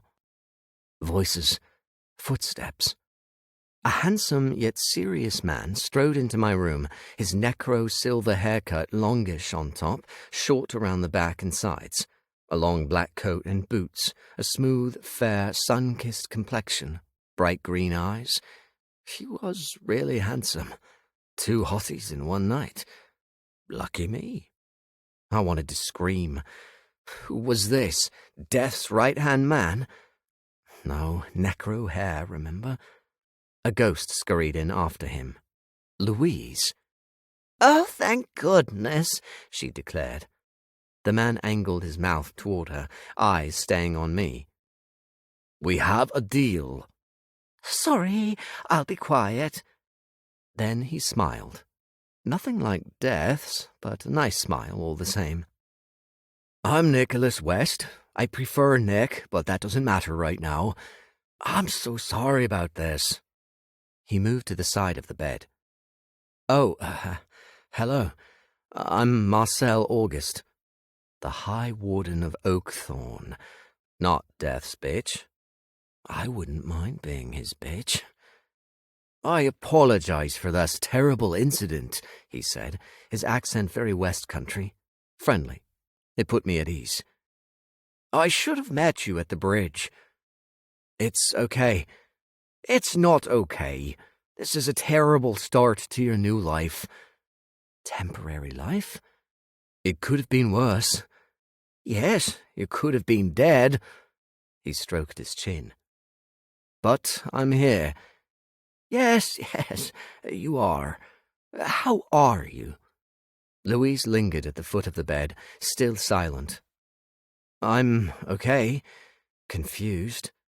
Did Louise also encounter death at the caves? Apparently you drove yourself here, Nicholas said. I looked at Louise, who seemed confused. I did? Amazing, really.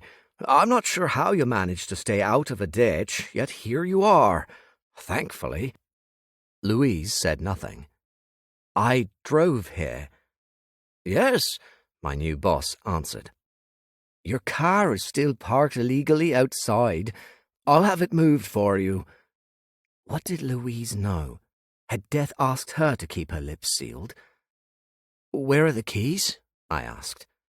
With me, now. They were at reception. He shook his head. This isn't supposed to be how things went. I know. He paused, turning to face Louise. If you could give us some privacy. She nodded. I'm glad you're okay, Marcel. Off she went. Nicholas smoothed down the front of his coat. I know things are upside down for you at the moment, for want of a better expression. I wanted your transition here to be smooth. It's been anything but. I've let you down. Okay, that was a touch dramatic. He didn't know me well enough to let me down. Asked me to marry you first. Bad in a joke. Can you tell me what happened? He asked. Louise has given me her account, but I'd like to hear yours, unless you're not up to it right now. No, it's fine. I left out death from my tale. I really don't know what stopped her. Maybe she fell? I didn't see her body. God, it sucked to lie like this. But Nicholas nodded. Her body was found in the caves, her ghost running around the streets. She's now at Sanctuary. Oh. There are 6 necromancers working in this town, including me and my deputy, who is currently on maternity leave. So 5. Anyway, I've spoken to all of them, and they're all confused by Harry's ghost being missing. He sighed, stroking his chin again. I wasn't aware of a rogue in town, either. They're rare here. I mean, really rare. Right. This town is fairly slow-paced, not much in the way of drama. Another chin stroke. Harry isn't at the Sanctuary, and he suffered no accident. He didn't? No. His body is now at the morgue, the autopsy already complete. The coroner is yet to give me a full report, but she already believes he was murdered. His injuries all point in that direction. That's horrible. It doesn't look like the rogue did it either, he said. But where is his ghost? It doesn't make sense. None of it does. So weird, I offered, sick with the guilt of holding back the death-related info. But I kept my mouth shut. The sexy bastard saved me, so I had a favor to return. Very, very sexy. I really had to chat with Louise. We'll solve this mystery, he said. I'm told you're set to be discharged tomorrow. They want to monitor you overnight first. I'll come and pick you up and take you to your flat. We can discuss more business then. Okay. Thank you, sir. A soft smile. He gave off warm vibes, the kind of high warden you weren't afraid to go to a problem with. The opposite of Emma. I'll let you rest up, he added. I really am sorry this happened. I'll strive to make your life here much better. These things happen. Not on my watch. Right. Good to know. Bye, Marcel. Bye, sir. Louise didn't return. I was alone again. Well, what an eventful arrival. Nearly killed, rogues going even more rogue, a missing ghost, meeting death. Just another Friday night. Chapter 7. Death. I slumped in the chair before the fire, full of regret at showing my face to him. "Why did I do it?" I asked the crackling flames. The fire danced, a silent partner, only offered light and heat. "Why?" I asked it again. What choice did I have? Was I about to linger in the wings, watch that rogue butcher him in the cave? Never. Those magnificent blue eyes must never die. That body must never crumble. I had to save him, and I would do it again. But wasn't interfering worse? I should walk away from here, head for somewhere hot with constant blue skies and white beaches, a turquoise ocean. Fuck some surfers, indulge in an orgy, lie in the sun all day. Sun, sex, booze, decadence. Touch him. I want to touch him. Fool. Always the fool. Chapter 8. An overwhelming horniness dragged me awake. I blinked against daylight, hand on my dick, stroking back and forth, climaxing seconds later. What a mess. A panting, sticky mess. Damn it. I didn't even remember what I'd been dreaming about, only that death was involved. His face flashed behind my eyes. With my hand still glued to myself, I contemplated my next move. Where were the tissues? The sunlight streaming through the open blinds acted as a spotlight on my crotch. Mercifully, the covers were over me, but that didn't solve the problem of the stickiness. With my other hand, I pushed the button for the bed, tilting myself fully upright. My head still hurt, as did the rest of me, but the pain relief suppressed it to a series of dull throbs rather than roaring pain. I spotted a box of tissues on the bedside table with the empty cup of water and the half-full jug. Okay, cleaning time. I reached over to grab a handful of tissue, then heard footsteps. I startled, listing slightly in the direction of the table, grabbed it to balance myself.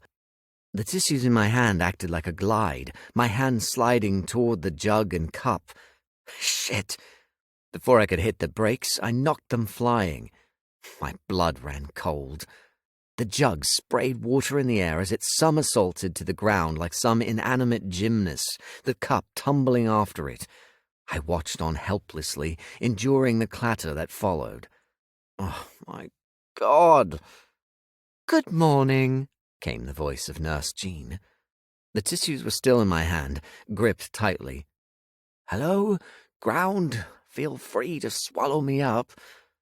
Oh, dear, Jean said. What happened here? My mouth failed to function, heat rushing to my head. Are you? A hesitant pause. All right, Marcel. Cold realization reared its head. In my disastrous act, the covers had come off, revealing my hitched-up gown, my hand still on my now-soft penis, and the mess. Where are you, ground? Help me. I couldn't look at her. I'll give you 5 minutes, she said. Thank you, I squeaked, probably the colour of a lobster. Great, caught wanking in a hospital bed. Talk about a new low. I cleaned up as best I could, flinging the covers back over me, pulling them up to my chin. Nurse Jean returned, armed with a roll of blue paper towels and a friendly smile. Not a smirk, no judgment on her face. She might take this story to the staff room later, laugh about me with her colleagues over coffee and cake, but for now she remained the pleasant professional. She cleaned up the water as she spoke. How are you feeling? Better this morning. Good to hear. Once I'm done with this, I'll check your blood pressure. Okay. How about a cup of tea? Would coffee be okay? She stood up. Sure. Let's get the formalities done first. She left the room briefly, returning without the blue roll. This time she had a blood pressure machine. I peeled back the covers to my stomach. It's a lovely day today, she intoned as she got to work. Is it? I replied softly. The perfect day to be discharged. Small talk was good. It might skirt around the real issue, but it was better than awkward silence. Do you finish your shift soon? I asked. In an hour. I'll miss most of the day, though. Need to sleep. I nodded. Sleep is good. Can I go yet? Might have a tea in my garden before bed. Always like a cuppa before I nod off. Nice, I said. As pleasant as she was, I wanted her gone. The mortification burned too hot for me to cope much longer. Cuppa and a few pages of a book on a sunny morning, she added. The perfect wind-down.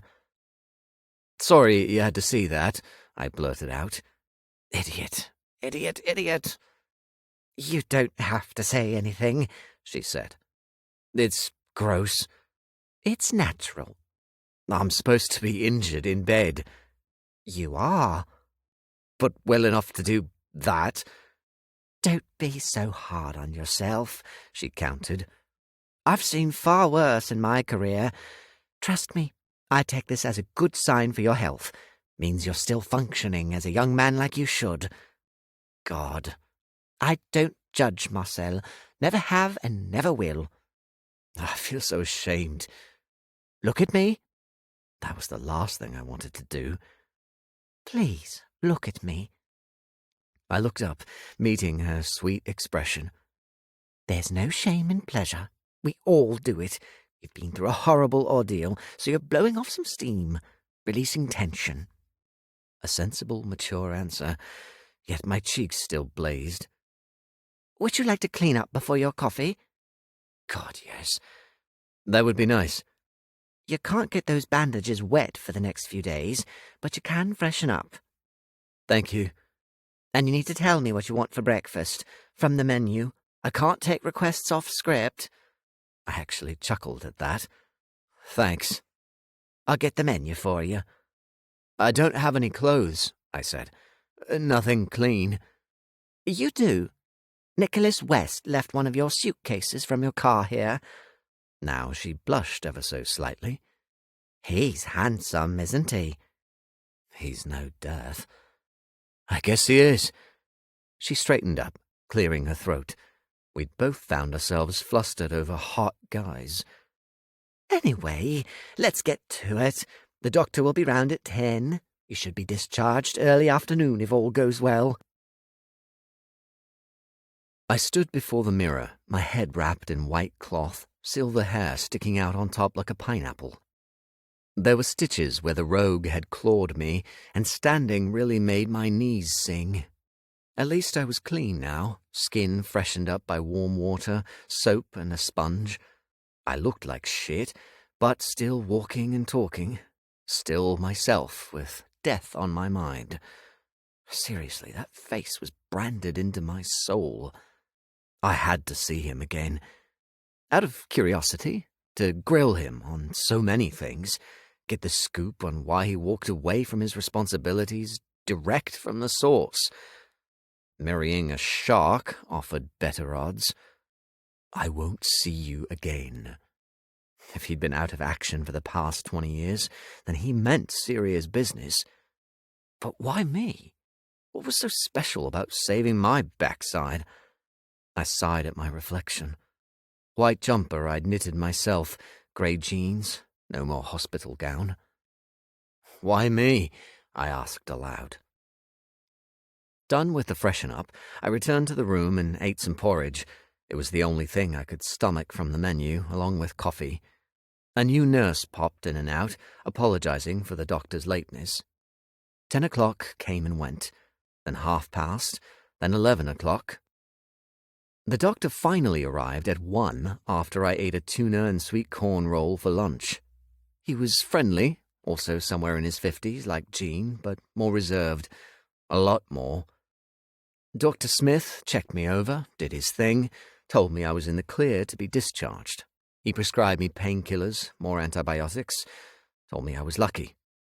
I already knew that. But it hit 5 o'clock by the time I was set free.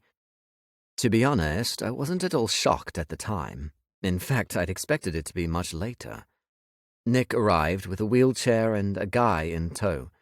Where Nick wore black, the other man wore a red leather jacket over a white outfit, his hair auburn and swept back, his complexion pale. His amber eyes only met mine once, not returning for a second round. His hands were stuffed into his jacket pockets. God, he looked miserable, as if he'd rather be anywhere other than here. "Afternoon," Nick greeted me cheerfully. "Glad to be going home? Well, your new home." Poor Jean ended up missing out on her crush. "What's the wheelchair for?" I asked. "For you." "I don't need it." "The nurse told me you did. Best not to argue." "Right." He patted one of the handles. "Come on, in you get." I felt like a dog under command. But I did what he asked, parking myself in the wheelchair. "Babe, would you mind getting a suitcase?" For a moment I thought he'd said that to me, but remembered the other guy.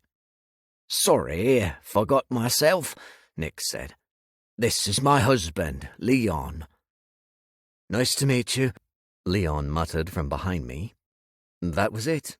No handshakes, no more formalities. He moved past us, picking up the suitcase, waiting in the corridor, offering no eye contact. Okay, then. "Let's get you home," Nick said, turning me around to face the door. "I took the liberty of having your car moved to your new place." "That's cool. Thank you." He wheeled me through the corridors, talking about the weather, his husband trailing behind us. Had they been fighting before coming here? Out in the autumnal sunshine, I closed my eyes for a moment. The air was crisp, the sun warm enough to be pleasant, but nowhere close to t-shirt weather. It was a nice day. Blue skies dotted with the odd wispy white cloud, the oak trees forming a line outside the hospital, taking on the golds and reds of the season. Pretty. Autumn was always nice. I preferred spring, but I'd always take days like these. I thought about Jen, remembering why I was in this town, and my mood took a dive. Nick wheeled me to his car, a silver Mercedes. Nice. He opened the left back door for me, helping me inside. I didn't need the help, but took it anyway. Leon popped the boot, deposited my suitcase, and took the front passenger seat. Still quiet in front of me. Nick climbed in, turning to face me. "Are you ready?" "Yep." "Then buckle up." I buckled. He pulled out of the hospital car park. I looked back at the white and grey building, then faced the journey ahead along an oak tree-lined road, passing a row of red brick houses, a small park nestled between two homes to break up the terrace. "Welcome to Oakthorne," Nick said, stopping at a red light. "Properly this time." "Thanks," I replied. Leon said nothing. His silence was nothing short of awkward. We were sitting at a crossroads. I read the blue sign above me. Right went into the town centre and the train station. Oakthorne Park to the left. Straight on went to Northwoods and Oakthorne Lake. The cemetery, according to my new boss, sat at the heart of the town, kind of like its hub point. Nick turned right. "As you've probably gathered," the High Warden said, "our town is surrounded by hills on all sides, and there's a lot of oak trees." "I gathered," I said. "Visually, it's a feast." Leon made a soft grunting sound. Nick glowered at him. Firework time. Nick's smile returned. He stole a glance at me. "When you're back up and running, I'll show you around." "Okay. Thank you, sir." We passed a small school with a church spire at the centre of pointy-roofed red brick buildings. There was a lot of red brick here. "Doctor said you'll be able to start work in a week," Nick added, "to let you rest until then. But that doesn't mean you have to be cooped up in your flat. When you're up for it, I'll take you out." "I'm looking forward to seeing the sights." God, the lying. What a fibber. "Good," he said. I know this can't be easy for you after what happened, but we want to make your time here worthwhile. Don't we, babe?" "Yes," Leon answered in a soft, whispery tone. Nick nodded. "This change might be good for you." Hearing Jen's voice would be good for me, as would a promotion and being with my family. But there you go. Life delivered swift kicks to the balls on a regular basis. "You're really kind," I said. "Ah, no problem. It'll be nice to have some fresh blood on my team anyway."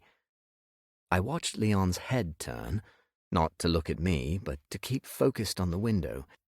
He didn't so much as glance at his husband. Awkward. "So, where do you guys live?" I asked. "A few minutes away from you," Nick said.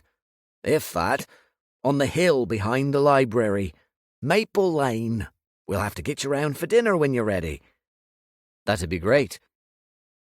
"What do you like to eat?" Leon asked. I almost slid off my seat in shock. He was softly spoken, his accent Bristolian from what I could gather. I kind of dated a guy from Bristol once. We were 19 and horny and shagged for about a week, went on 2 dates, and parted ways. "Marcel?" Leon probed. He twisted in his seat, eyes on me. "Leon loves to cook," Nick added. "I do." He might be talking, but Leon still carried a gloomy cloud over his head. "I'm not a fussy eater," I said, my throat suddenly dry. Something wasn't right with Leon. I couldn't quite put my finger on why, but it was there. A wrongness. Maybe I was judging too early, but some people gave off certain auras. His made my skin itch. "I hate cucumbers," I added. "Oh?" "They're the devil's work." Nick laughed. His husband did not. "Anything else?" Leon inquired. "As I said, I'm good with all food." "Tell me a few favorites," he said. If it weren't for his miserable demeanor, I'd say he was being passionate about his love for cooking. But his range didn't get there. He seemed utterly disinterested, so moody. I felt like a cheerleader in comparison. "Chicken pie," I answered. "I love a really good chicken pie. I can't make it for love nor money." I'd never used that expression before. "But my mum makes the best chicken pie." "Do you have her recipe?" I shook my head. "She'll take it to the grave. Her words, not mine." I brushed the side of my mouth with my thumb, hesitant to continue talking with Leon. Mum learned to cook at an early age in France. Her mother taught her, and she tried to teach me and Henri. My brother could cook. I frequently burned toast. "I'll make chicken pie," Leon said, as if it were an arduous task he wanted no part of. "Thanks. You just tell us when," Nick contributed. "Okay." We headed down a long road past more houses until we reached the edge of the town centre. "Do you mind if we talk shop?" Nick asked. "Go for it." "The rogue's name is Cheryl, 24, worked as deputy warden for Eastbourne. Her magic broke her a year ago." That was sad. "She went missing, escaping Eastbourne, falling off the radar," he added. "Turned up here." "And there's definitely no connection between her and Harry." "Only by reanimating him. She has no information on a potential suspect either. All she keeps saying is gold." "Gold? A reference to Death's eyes?" "That's a shame," I said. "Liar, liar, boxer shorts on fire." "Her body's at the morgue along with Harry's. She died of blunt trauma to the head." "Death killed her." "Harry's ghost is still missing," he added, shaking his head. Did Death know what was going on with Harry? How could I find him to pick his brain and stare at his... just pick his brain? I won't see you again. My mind still struggled to compute. I'd met death last night. The actual death. The road inclined slightly, turning to the right. A blue double-decker bus passed us. The houses stopped, opening up into a huge town square. Nick stopped at another set of traffic lights. The square was actually shaped like a star, 5 roofed arcades of shops branching off from the open-air hub, from what I could see at least. The buildings here were a variety of brick, some red, some grey, coming in different heights. A mishmash, but with no modern structure in sight, and every single building boasted a pointy roof of some kind. The traffic lights turned green. Nick drove on, the road cutting along the square's right side. At the heart of the square was a clock tower set in a fountain, a clean white marble bowl with decorative edges. Water sprayed in arches around the blue and gold tower, the clock clear of the spray. A weather vane, a golden cockerel, crowned the top of its spire. It was all very quaint, a place ready-made for postcards. Nick took the road to the end of the square, turning left into a smaller square and a one-way system. Also star-shaped, but with no off-shooting arcades, it sat at the bottom of a hill full of houses, a main road dividing the hill and square. There was a library close to the road, its back to the hill, a taller 6-story building with a pointy roof next to it. Seemed to be a block of flats. Another fountain sat at the center of this square. Not a clock tower, but a fish leaping from the water, an arc of liquid continuously flowing from its puckered mouth. "I take it you live on that hill," I said. "Yes," Nick answered. "And you live here." He pulled into a side road between the library and the flats. The car came to a stop in a car park around the back of the building. There sat my car, 3 spaces away. God, this really was my new place. A wall surrounded the car park, covered in ivy. Another one-way road led away to the main road behind the library, curving off to the left. There were balconies for every flat, small yet big enough to accommodate a chair and table. My stomach rolled. This really was happening. This really was my new home. Nick killed the engine. "Here we are." God. "Ready to see your flat?" As if I have a choice. I nodded. Here we go. Out of the car, walking to the entrance, Nick tapping in the entrance code on the panel, both of them carrying my bags. We took a lift to the 6th floor. I seemed to walk on autopilot, present but not really, striding across a grey stone floor, white walls around me, automatic lights coming to life along the line of closed doors, a window at the far end of the corridor, one behind me, the smell of some sickly air freshener permeating my nostrils. Oh, I don't want this. I couldn't do it. I couldn't live here and fake my way through the days. What if they kept me here for good? Don't say that. Getting my life back had to be my new ambition. Show Emma I did have my shit together, that I wasn't the fuck-up she believed me to be. Claw my way back to London, remove the stain from my record. I could make it work. I could. Yes, I could. 64, Nick said, pulling me out of my haze. Sorry?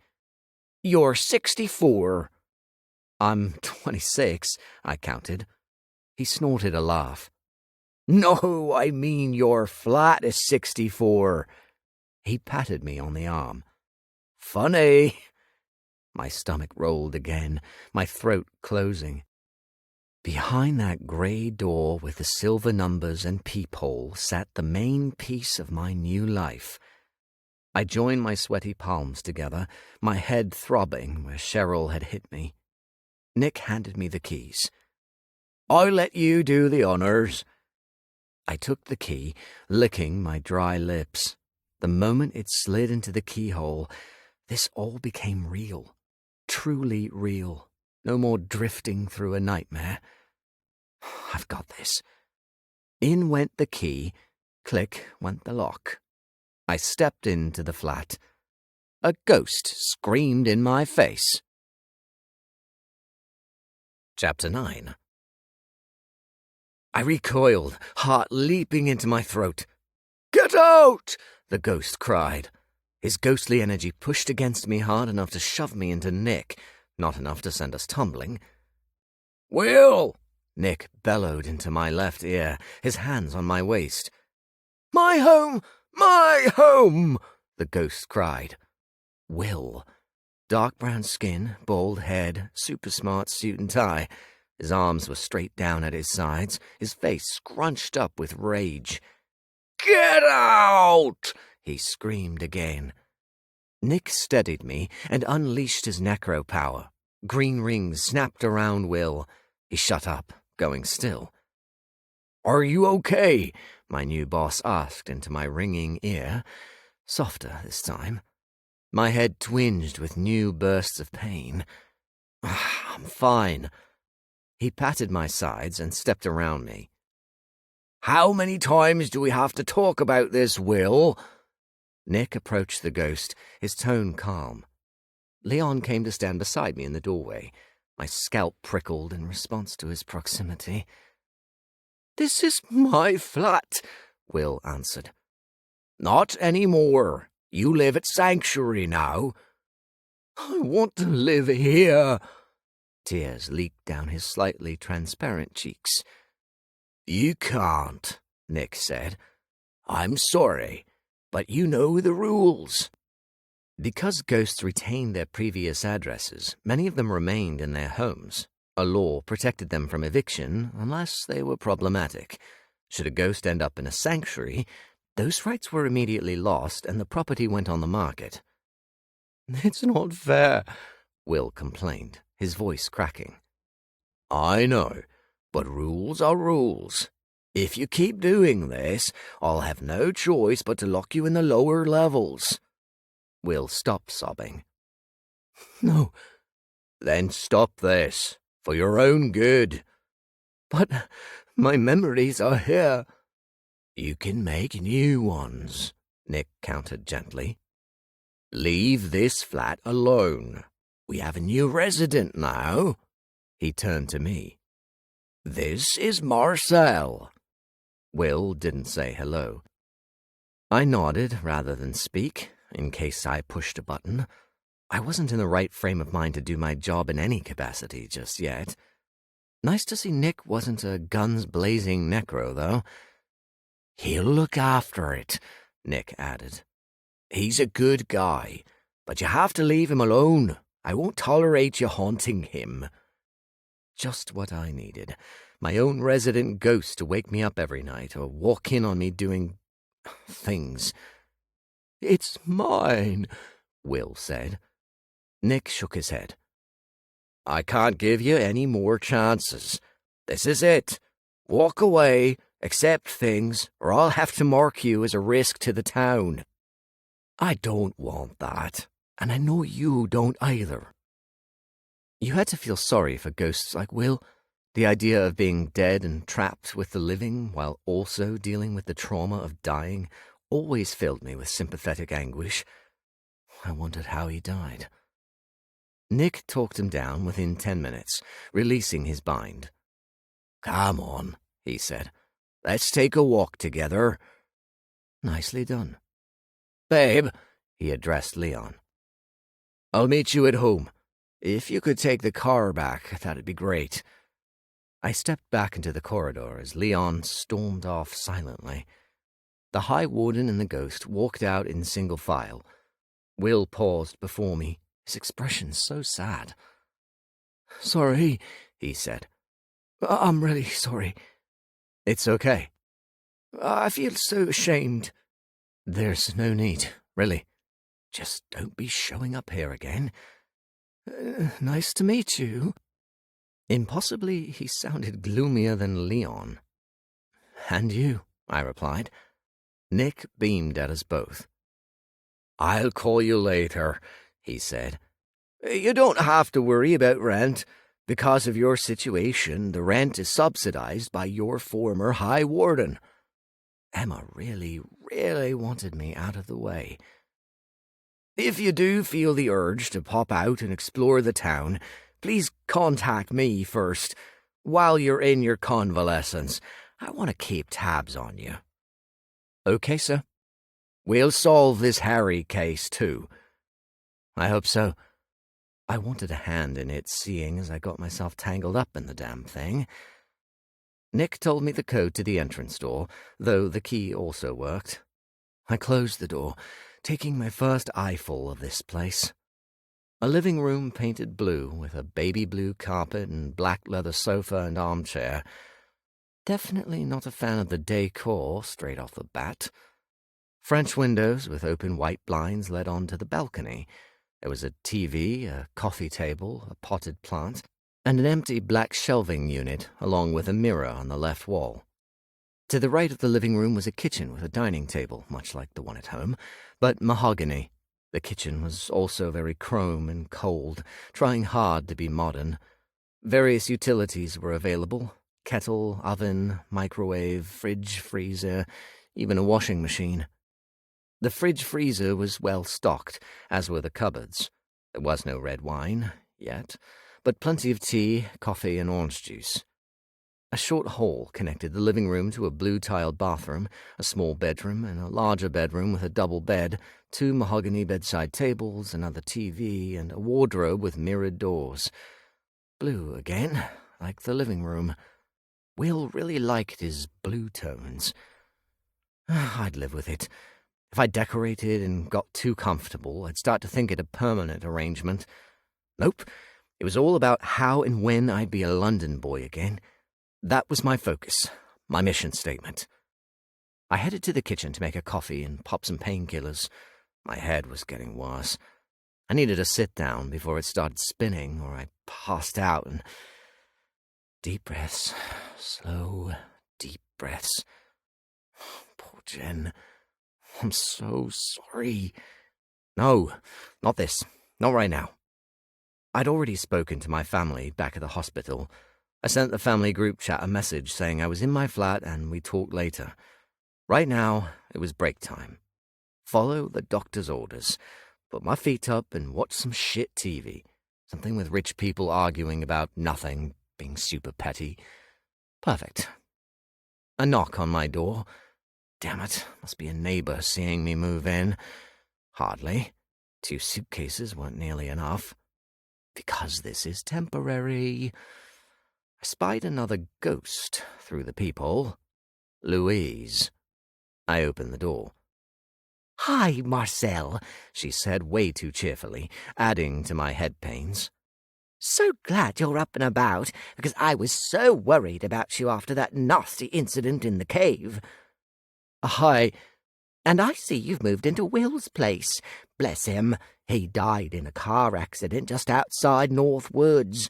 A lawyer with a brilliant career and a string of ladies in and out of his life. He enjoyed life, took his death really hard." I winced, her voice too much for me right now. "What's wrong?" she asked. I didn't want to be rude. "Do you want to come in?" "Are you sure?" She'd already let herself into the building's main entrance door by walking through it. She may as well stay for a bit. And I mean a bit. Making my black coffee, I took it to the sofa, surprisingly soft under my butt, drawing my body into a squidgy hug. Nice. "Comfy?" Louise asked. I am. What do you remember about last night? She averted her eyes to the floor. "I'm sorry about the blood spell."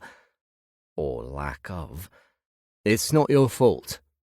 She picked at her nails. "I don't want to hurt anyone." I know that. "I promise I don't." It's okay, really. Rogues are tricky bastards. She looked up. Trust me, I added, taking a sip of my coffee. I've dealt with my fair share of them. She licked her lips, still looking away. "We share the same secret." We do? "He asked me to keep quiet," she said quietly. Same. "I will." Same. But it was him, wasn't it? Death? She kept her voice low. I think so. It felt like him. I took another sip. How so? He felt like an ending and new beginning wrapped up in one. Interesting. So like death should feel, I suppose? Makes sense, I said. She smiled. Cute, too. I frowned, flashing back to the hospital bed. Right. Her smile dropped. I wish I knew why he wasn't being him, you know? I know. Do you like puzzles? A swerve in a new direction. Sorry. Puzzles. What kind of puzzles? She adjusted her beanie hat. They're the kind you do at a table, putting the pieces together. I love them. If you ever want to borrow one, let me know, or we could do one together. I'm not really into puzzles. Oh, that's fine. What are your hobbies? I like to knit. She gasped a happy gasp. You do? Yes, helps me relax. I knitted this jumper. That's lovely. I drank my coffee, silence falling between us. I should go, she finally said. Okay. My eyes were getting heavy, my headache worse. But come back in a few days if you like. Bring a puzzle. I'll knit. We can hang. After all, we share a secret and a creepy experience. Do you mean that? She asked. I do. Oh, I'd love that so much. Not many people want to hang around with me nowadays. I know why. I talk too much. I don't mean to. She rambled on about her talking too much for a solid 2 minutes. What a skill. She grimaced at the end. Sorry, I did it again. Don't worry. My ears were ready to fall off. Maybe hanging out with her wasn't such a good idea. I'll understand. I cut her off. How can I get hold of you? She fiddled with her hat again. I live in a cottage near Oakthorn Lake. It's next to the church. I live with my mum. I'm either there or walking around the caves, but I don't think I'll be going back there any time soon. Once again, we share something in common. She laughed. Ghosts and phones didn't mix. Any other electrical device worked fine under their touch, but phones exploded. No one knew why. Thanks for being so kind, she added. I could do with a friend. Why not? Loneliness sucked. I'll leave you to rest, she said. Do you need anything? Actually, I could do with a bottle of red wine. Can you drink on your medication? No, but for after. I suppose it might be a good idea to stick to that rule. A celebration, she said. Yep, you could say that. I'll get you some, but not yet. She frowned at me. Can't be sure of you yet. How rude. Horror on her face. What? I'm sorry. I didn't mean to offend you. I was only joking. Okay, she was actually sweet. So am I. Oh, I'm so embarrassed. Nervous laughter. Silly me. You're right about the wine thing. I can't be trusted. Oh. What can I say? I'm a man-whore for Merlot. Her mouth dropped open in shock. Was man-whore too strong a word for her? She laughed, so maybe not too bad. I understand. I felt the same about raspberry tea. Not really the same, but tra-la-la. I'll see you in a few days, I said. She nodded excitedly, making her way to the door. Mind if I stay here? I asked, turning to watch her go. Not at all. See you soon. You take care. And you? She passed through the door. Okay, nope. She wasn't getting used to that. We'd be having a talk about the comings and goings, walking through open doors only. I sank back into the sofa, clicking on the TV. Louise might talk a lot, but she'd make a stint in this town less of a chore. After a 3-hour nap, I sat on the balcony with my knitting, watching ghosts and the living moving around. A convenience store remained open, but the library and everywhere else were closed up for a Saturday night. The sky was clear and full of stars, the air pleasantly cool enough for me to wear my white hoodie over one of my made-by-me knitted jumpers. Opposite the library was a pub, the living and the dead gathered outside, chatting together, the living clinking glasses, laughter drifting across the square. Wine, wine, give me wine. As I knitted away, I thought about Jen and me at the pub, her with her usual beer, me with my glass of red, kicking back on our days off. We always made days off count, always went for a drink at least once a month. Even if it was over lunch or dinner or a wilder night, we made the time to unwind, to giggle and flirt with some guys. That was pre-George. Post-George, I struggled with such things. I tried, I really did, but sometimes I just wanted to lock myself away. I'd tried Darren a few times to get some info on my friend, but the texts bounced and I appeared to be blocked on social media. That would be Emma's doing yet again. Knitting helped, as always. This blanket would be done in a week or so, probably by the time I got back to work. I planned on recovering properly.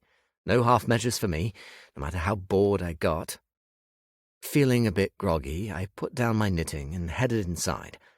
I'd planned on video calling my family, but could only manage TV and a cookie.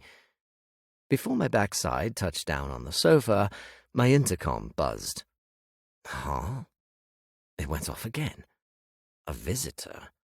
Who'd be popping by? It was 9 o'clock on a Saturday night. Why wasn't this caller off on their own weekend business? Maybe it was Louise deciding to set boundaries and use the proper method of visiting me. With the wine. Fingers crossed. I jumped at the buzzer's too loud sound coming at me again.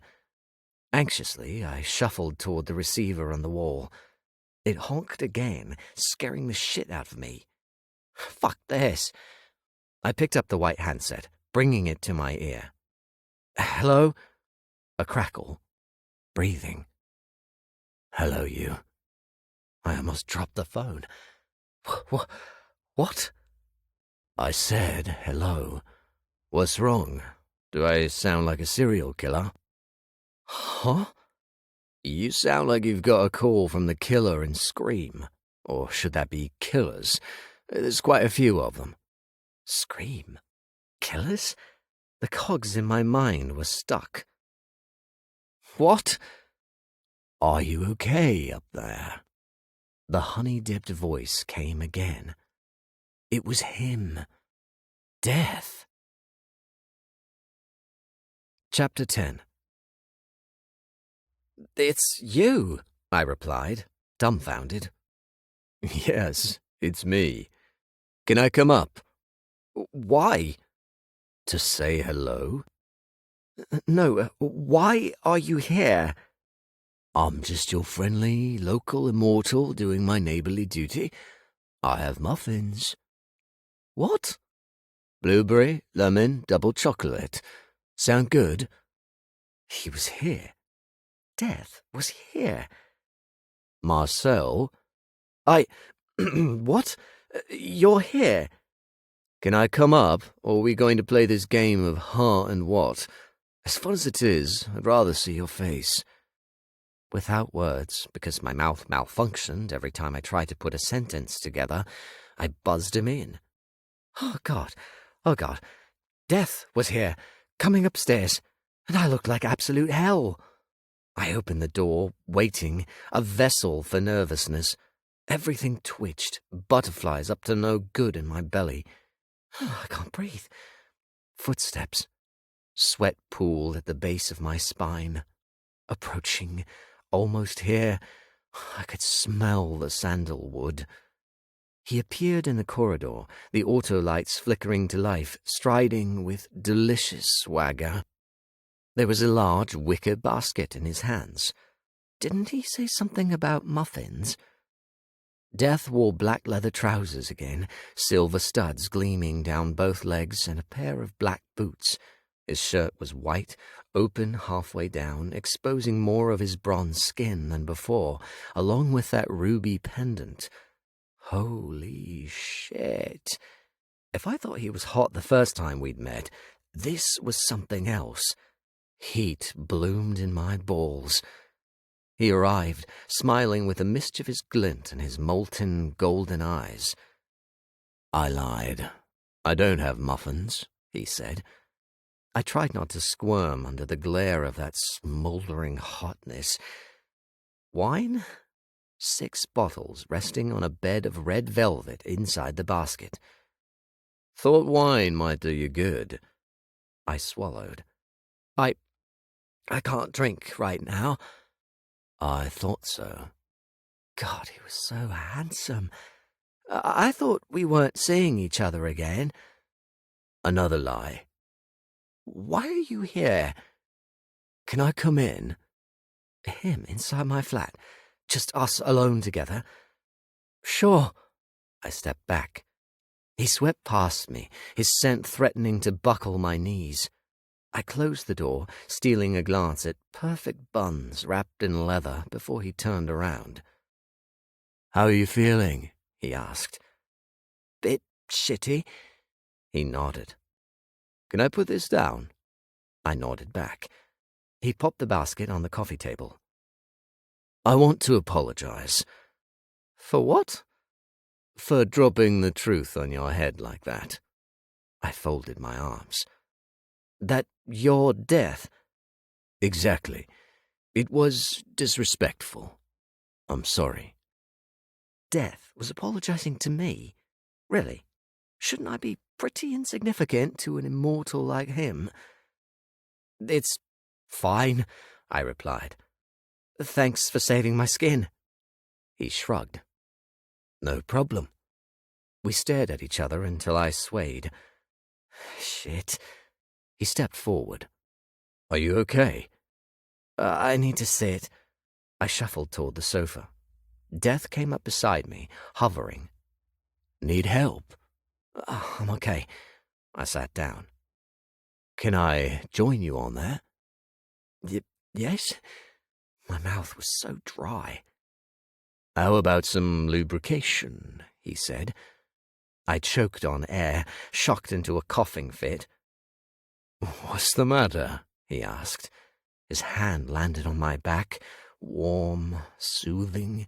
Electricity raced to my dick. Get a grip on yourself. I sucked in deep breaths, my face completely flushed. Sorry, wrong hole. Oh, God, why did that sound like innuendo? Death chuckled, his laughter a melody.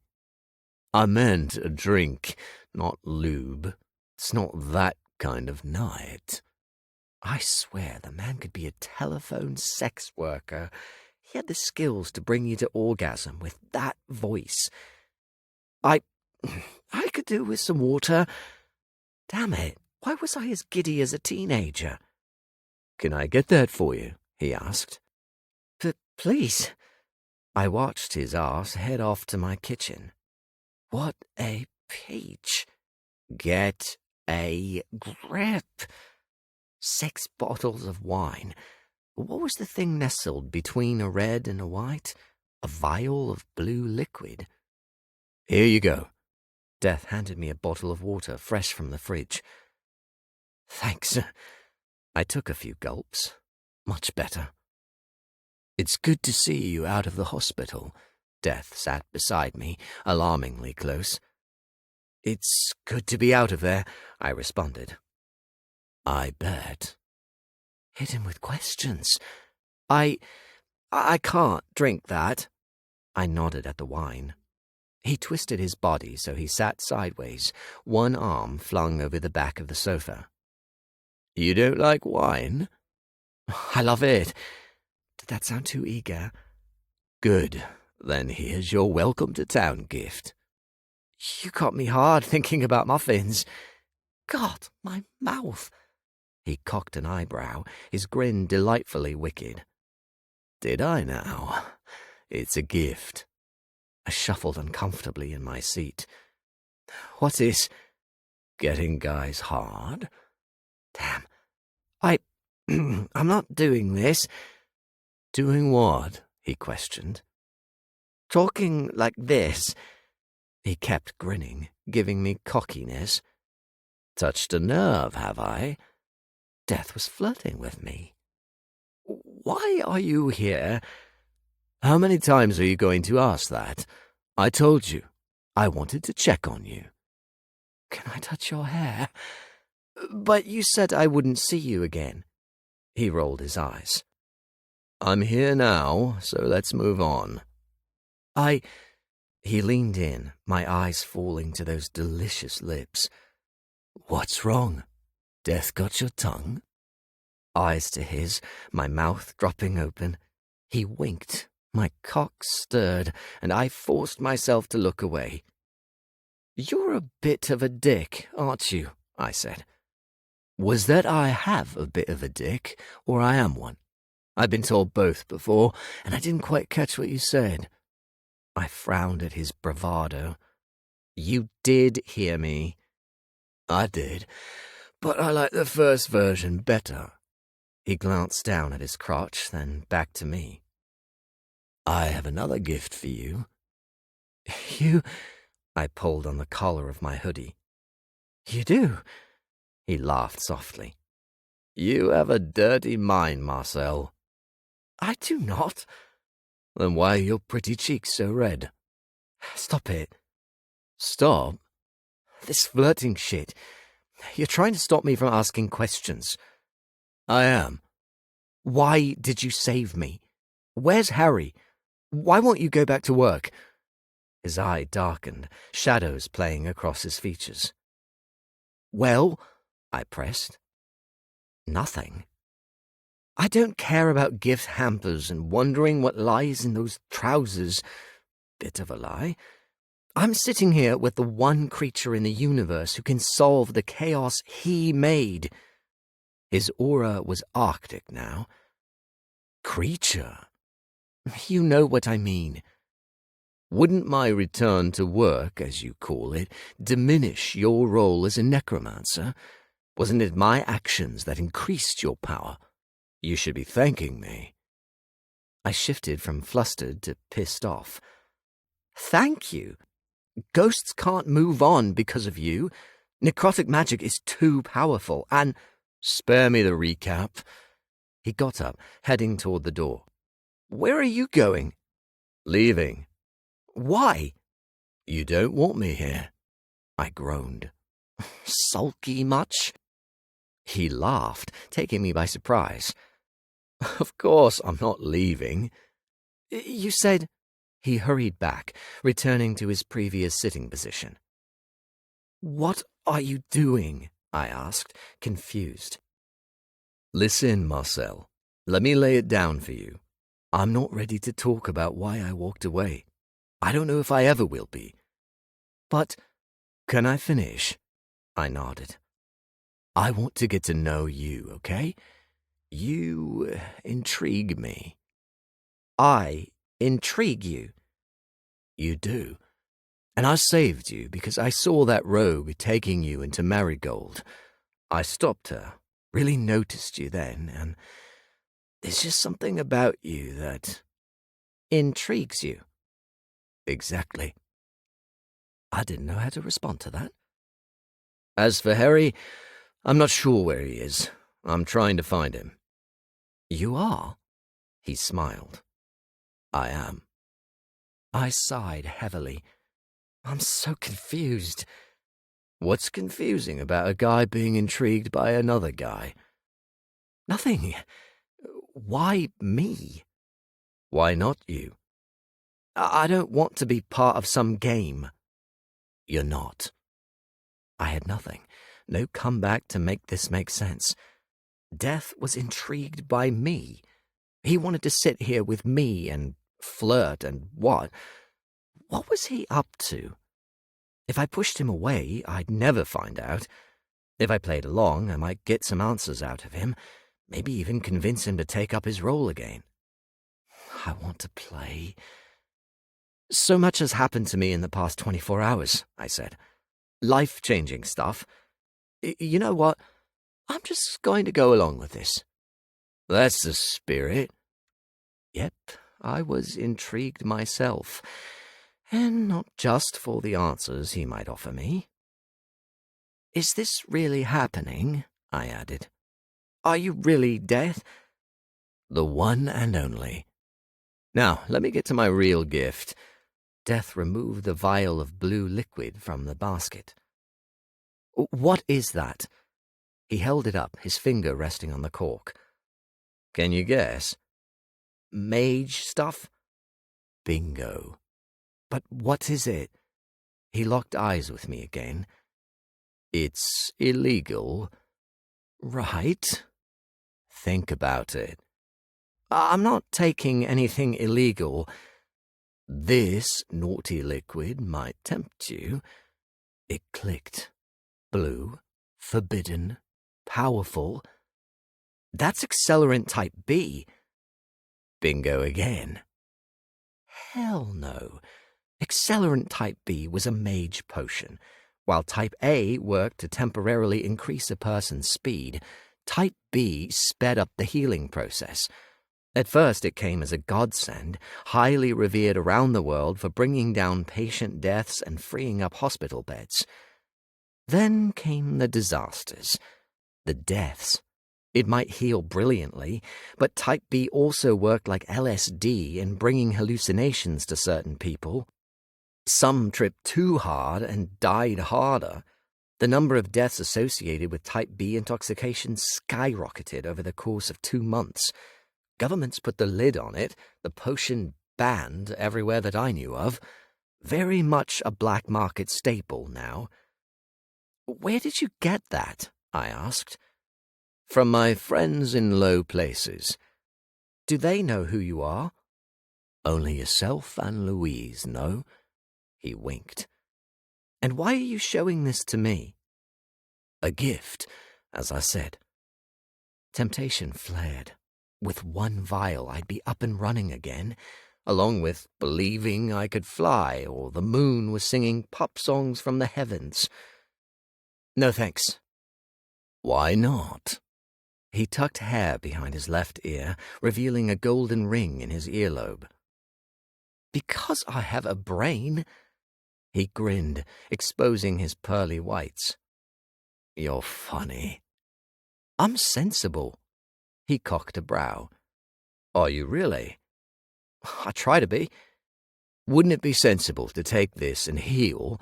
Then you can get back to work, no longer in pain. And end up cracking my head open?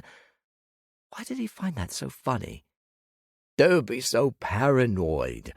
I'm not worried, and you shouldn't be either. I think you should go.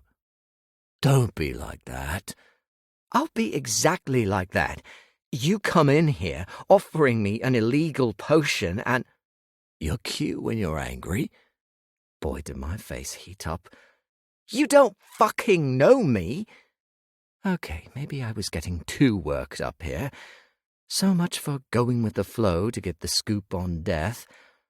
I took some deep breaths, my usual technique. Calm, calm, calm. No losing my shit. Sorry, I didn't mean to shout. His smugness cooled to something like compassion. I'm sorry too, for being a dick. I smiled as my head throbbed. At least you admit it. He nodded. That must really hurt. It's worse without painkillers. I'm sure. Do you suffer from physical pain? I asked. Yes. Right. But I have built-in healing. Lucky you. Part of being immortal. There is no death for death. That would be rather confusing. I laughed despite myself. I'm sure. Listen. He sat down beside me again. I'm here to help you. I want to take you out dancing. Dancing? You look like you need it. I look like shit. Silence, his eyes boring into me. You look sad. My heart twinged, calling for George, even though he deserved nothing less than a punch to the nose. Why me? Why do I intrigue you? Why does anyone find themselves intrigued by people who catch their eye? I caught your eye. Yes. But I'm a mortal. Darkness passed through his golden orbs. And I don't understand why death would take a sudden interest in me and want me to go dancing. Are you saying I'm not allowed to do those things? No, I just... I didn't know what to say, my stomach in knots. You don't have to do anything you don't want to, Marcel, but I'm offering you a chance to heal yourself and to cut loose. But why? I've already told you. It's no different if I approached you in a bar and offered to buy you a drink. He had a point. Play along. Plus, why not go out on the town with a hot guy? Why not make myself feel better inside and out? Me and fun needed to reconnect. My gaze lingered on that exposed flesh, on the ruby. What about my boss? I can't just miraculously heal. Fake it. I can't fake it. Then tell him you took the Type B. Was he crazy? Don't be daft. We'll figure it out. As long as it's not the truth. I sighed. I'm already lying to him about you. Then what will one more lie hurt? I hate lying. Part of life. He stood up. That's a bit twisted. It's reality, Marcel. We all lie, even when we think our slates are clean. He was making my head worse. I really wasn't up for a discussion on truth and lies, even if he was right. Where can I say I got the Type B from? I wondered. Oh, so I was taking the potion? Say you already had some in your bag, he replied. Unless you're going to fake being hurt. If we're going dancing, that's off the table. It hit me that Death wanted to take me on a date. I think. Then let's not dance here, he said. Where? Let's go to Bristol. But what? I know a great place. He held up his hands. Wait, you can dance, right? I can move. Good enough for me, but only if you want to. I won't force you into anything. I'm simply laying temptation before you. He winked.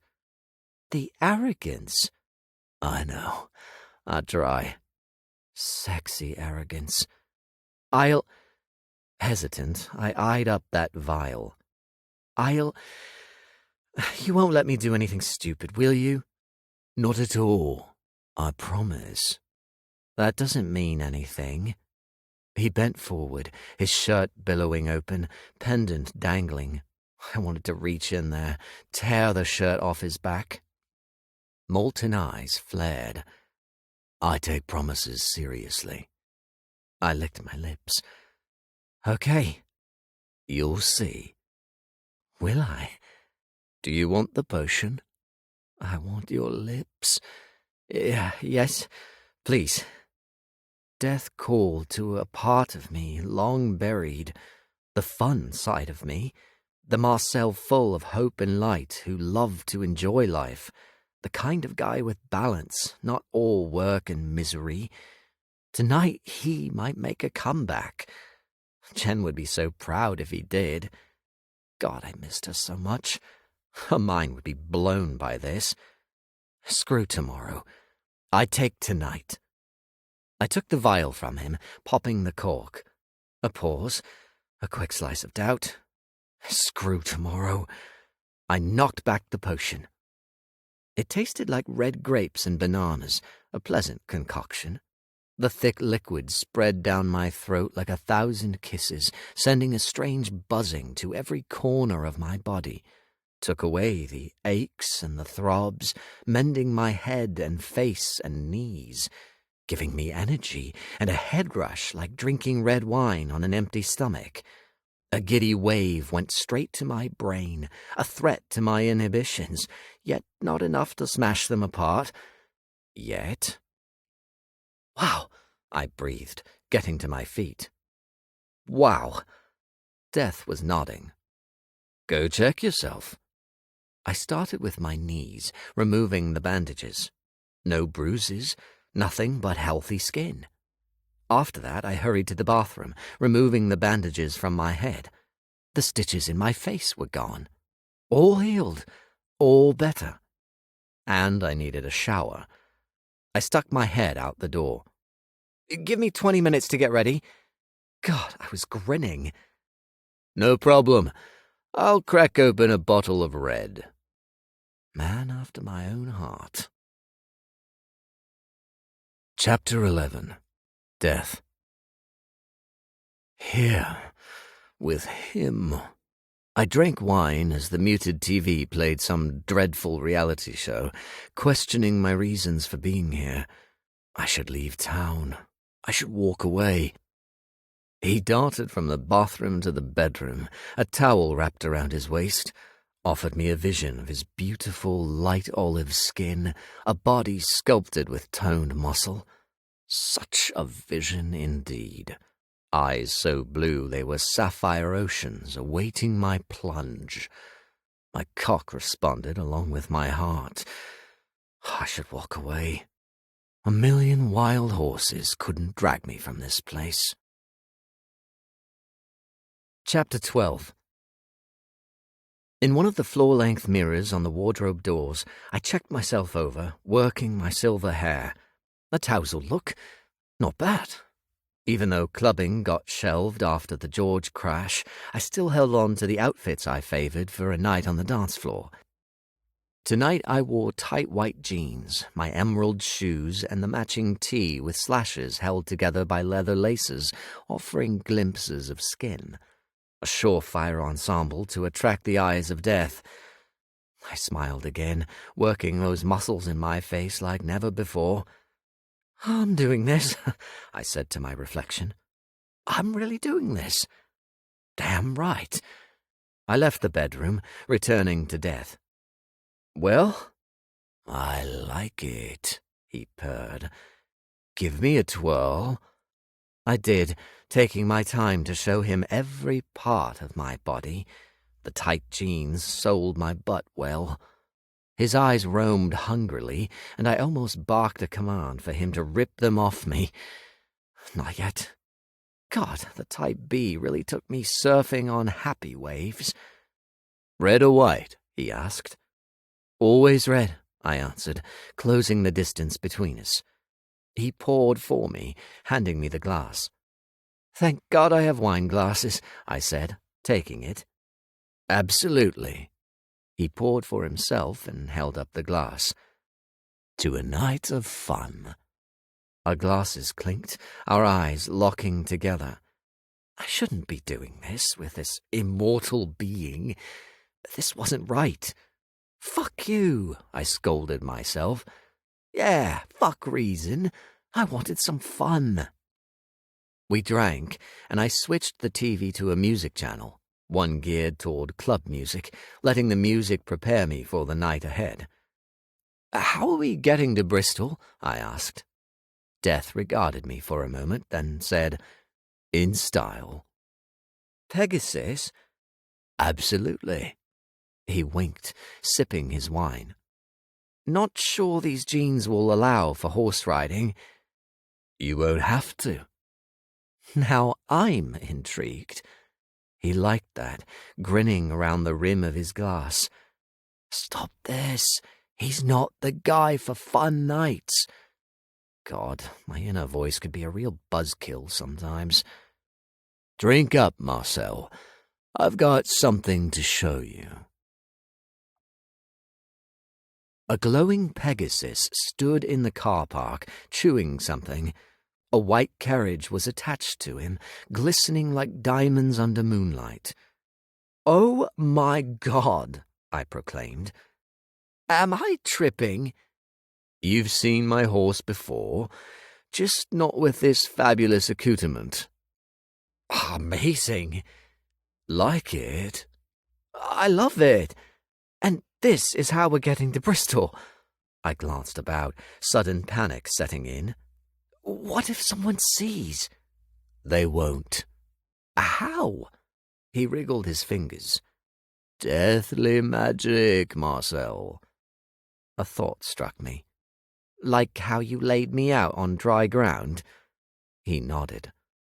"I have some skills. Perks of the job." "I like perky things." His naughty eyes lingered on my crotch. "So do I." God, I loved his voice. I smiled at him, hopping from foot to foot. I'm so ready for this. Colour me giddy.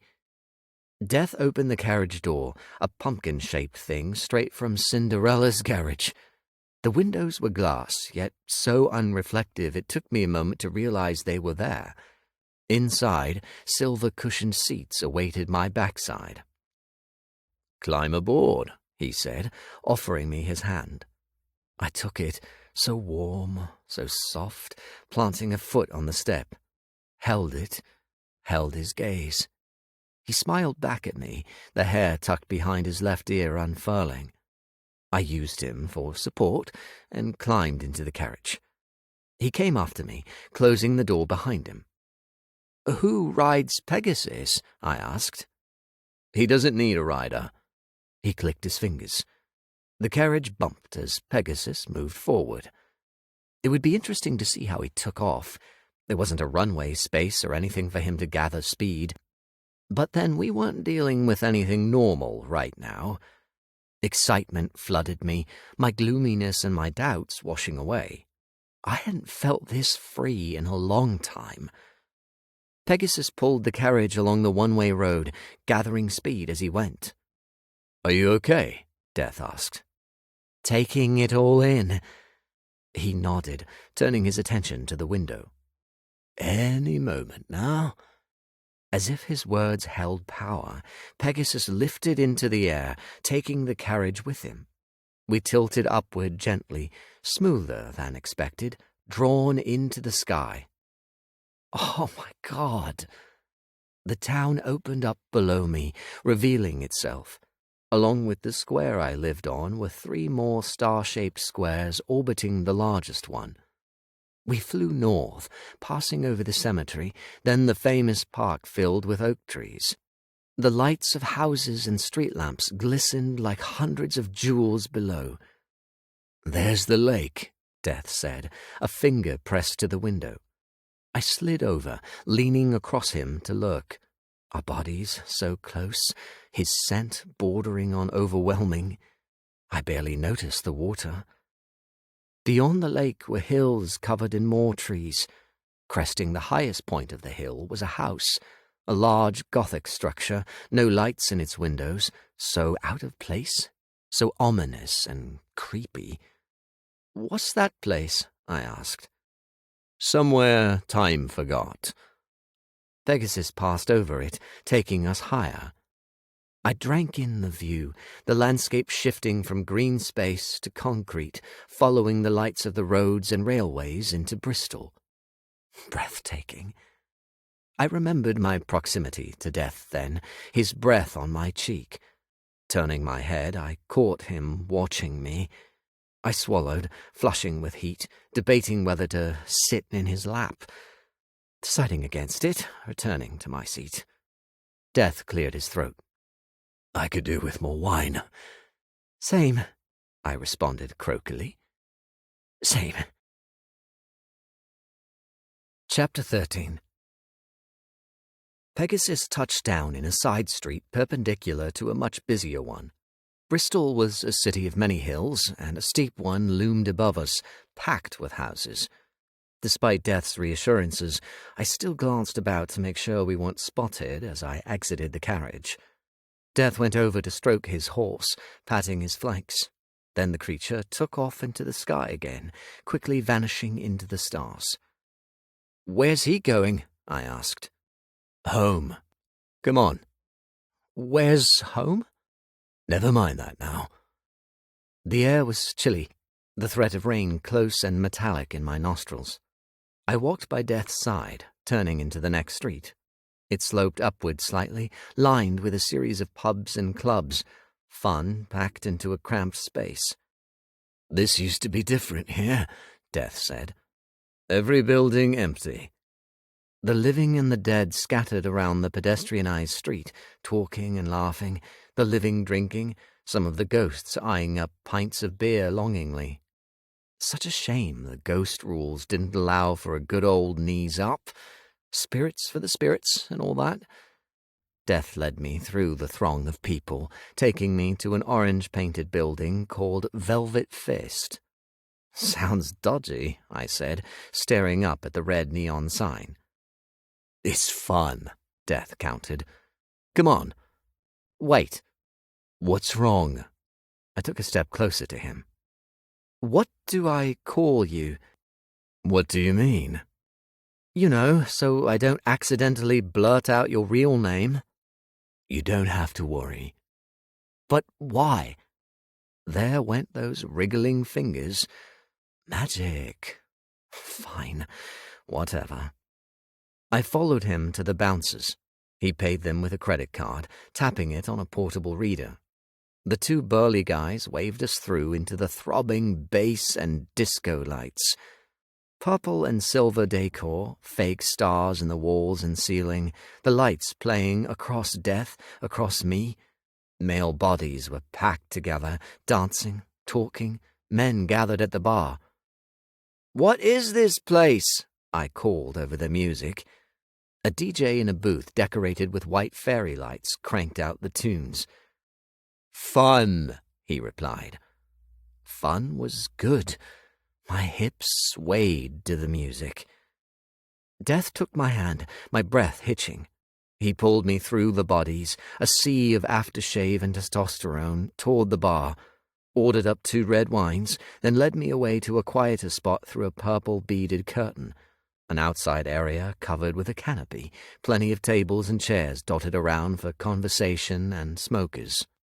We didn't sit, but found a spot to stand together. "Let's drink these, feel the vibe," Death said. "Then get back into boogie."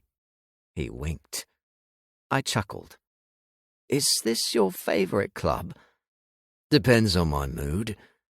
"Then your mood is for some velvet fisting?" He roared with laughter, some eyes darting our way. "That's not really my cup of tea." "Oh, then why are we here?" "I like the music they play." "Convenient." I took a slow sip of wine. "What about you, Marcel?" I noticed a necromancer smoking over in the opposite corner. He nodded at me in solidarity. I nodded back. "Fisting," I responded to Death without embarrassment. "Nah, I'm an old-fashioned lad. Fingers and dicks for me. Oh, and tongues." Wow, the confidence of me. Death drank his wine, his eyes roaming my body again. "Too much information?" I added. "It's never too much, Marcel."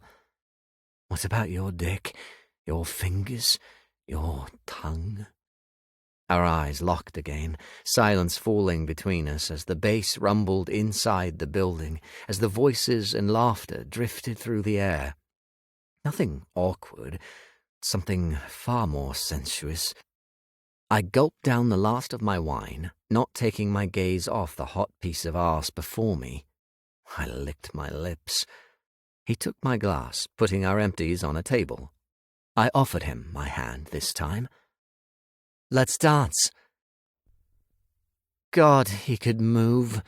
His undulating hips, his rhythm, his body a vessel for the music. I used low-level moves, more interested in watching him under the strobe lights. So close to him, tempted by every passing second to pull him to me. But I kept my hands to myself. The dance music shifted, cooling down to a sexier beat. Raunchy synths, proper bedroom music. He moved closer. I moved closer. His arms slipped around me. Mine slipped around him. Our groins bumped together, our hands sliding to hips. We moved to the music, our eyes held in a powerful embrace. I felt his excitement against mine, denim brushing leather. I tumbled into his smouldering gaze, reveled in his scent, enjoyed everything about him, waited for whatever came next, for those hands to move lower. My attention briefly snagged on a sign for the basement, a neon red as tempting as him. He caught me looking, turning to see for himself. A cocked eyebrow, a wicked grin. His eyes asked me if I wanted to, and I nodded like a fool. I shouldn't be doing this. But I took point, his hand in mine, the guide to pleasure. Weaving through the crowd, my heart racing, I went to the top of the stairs, then down the spiral into the dimly lit basement. Red lights lit the dark corridor, the air rich with sex and groans, with men pressed into walls, kissing, hands inside jeans, cocks and asses on display. We passed them slowly, hand in hand, taking in the delights. My cock wanted out, my reason trying to fight me again. But I was too far away. Too lost in my desires to do anything other than lead the immortal past drawn curtains into the depths of this pleasure plane. We reached an open curtain, the unoccupied room big enough for two, bathed in red light with a single bed perfect for fucking on. I pulled him inside, drawing the curtain closed. So much for this not being that kind of night. Staring, staring, staring. Both of us panting, our hands by our sides. Apex predators sizing each other up, waiting for the other to move. He slammed me into the wall, his eyes hungry fires, those amazing lips so close. Fuck. Kiss me, I breathed against him. He crushed his lips to mine. Sparks ignited across our melded flesh, heat a blazing cocoon around us. So wet, so hot, so incredible, his tongue meeting mine. This kiss could last forever. My hands went to his hips, pulling him closer.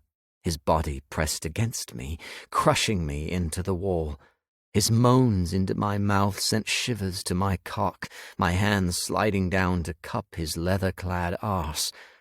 "Marcel," he uttered, breaking the kiss. I couldn't answer, couldn't do anything but succumb to the sensation of him against me. I missed his lips, bringing them back into a delectable collision. He popped the button of my jeans as I gripped his buttocks.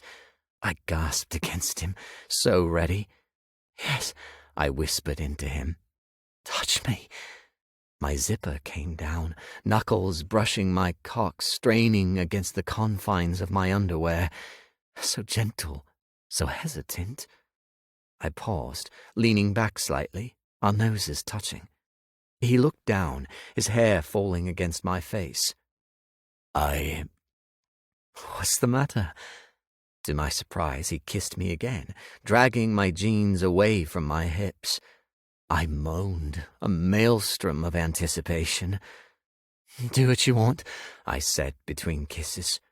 He cupped my cock, kneading it through the fabric. I felt the wetness there, the pre-cum. Ready for him, ready to be free. I used to tell George the same thing, to do what he wanted. I loved being his toy, his source of pleasure. Whatever he wanted, within reason, of course, whatever position he desired.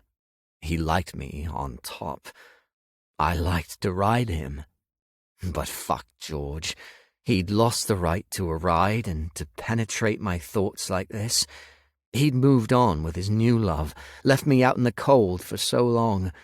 Now it was my turn to dial up the heat and have my brains fucked out by this incredible being. It felt so wrong, so forbidden, and so delicious. "Take me," I said. "Fuck George away from me." But he backed off, holding his hands up. Shit. My chest tightened. "What's wrong?" His golden smolder dimmed. "I'm sorry." "What?" "I can't do this." Cold dread pooled in my belly. I yanked my jeans back up, humiliation creeping to my face. "What? I thought—" He'd pushed a hand through his hair. "You're so beautiful." I was so confused. Thank you?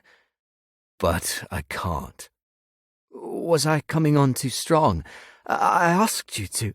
He rushed forward, slamming me back into the wall with a kiss, grabbing me by the face, rougher this time, devouring my lips as if he'd been starving for affection. Confused as I might be, I let him take me, let my hands rest on his hips.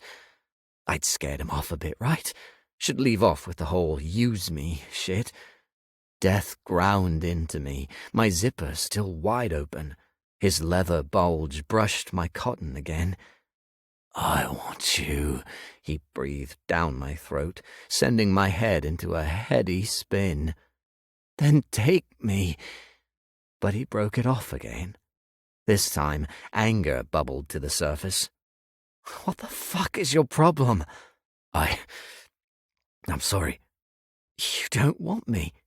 We shouldn't do this." "Amen." "But—" "I have to go." "Go?" He turned to leave. I grabbed his arm. "You can't leave me here." "I'll call you a taxi. Here." He handed me his credit card.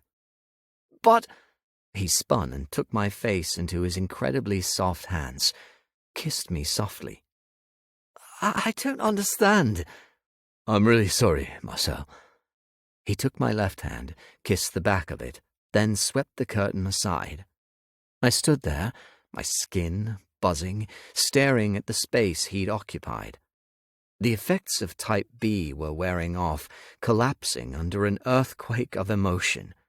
Another guy had left me in the dust. My eyes grew hot. No.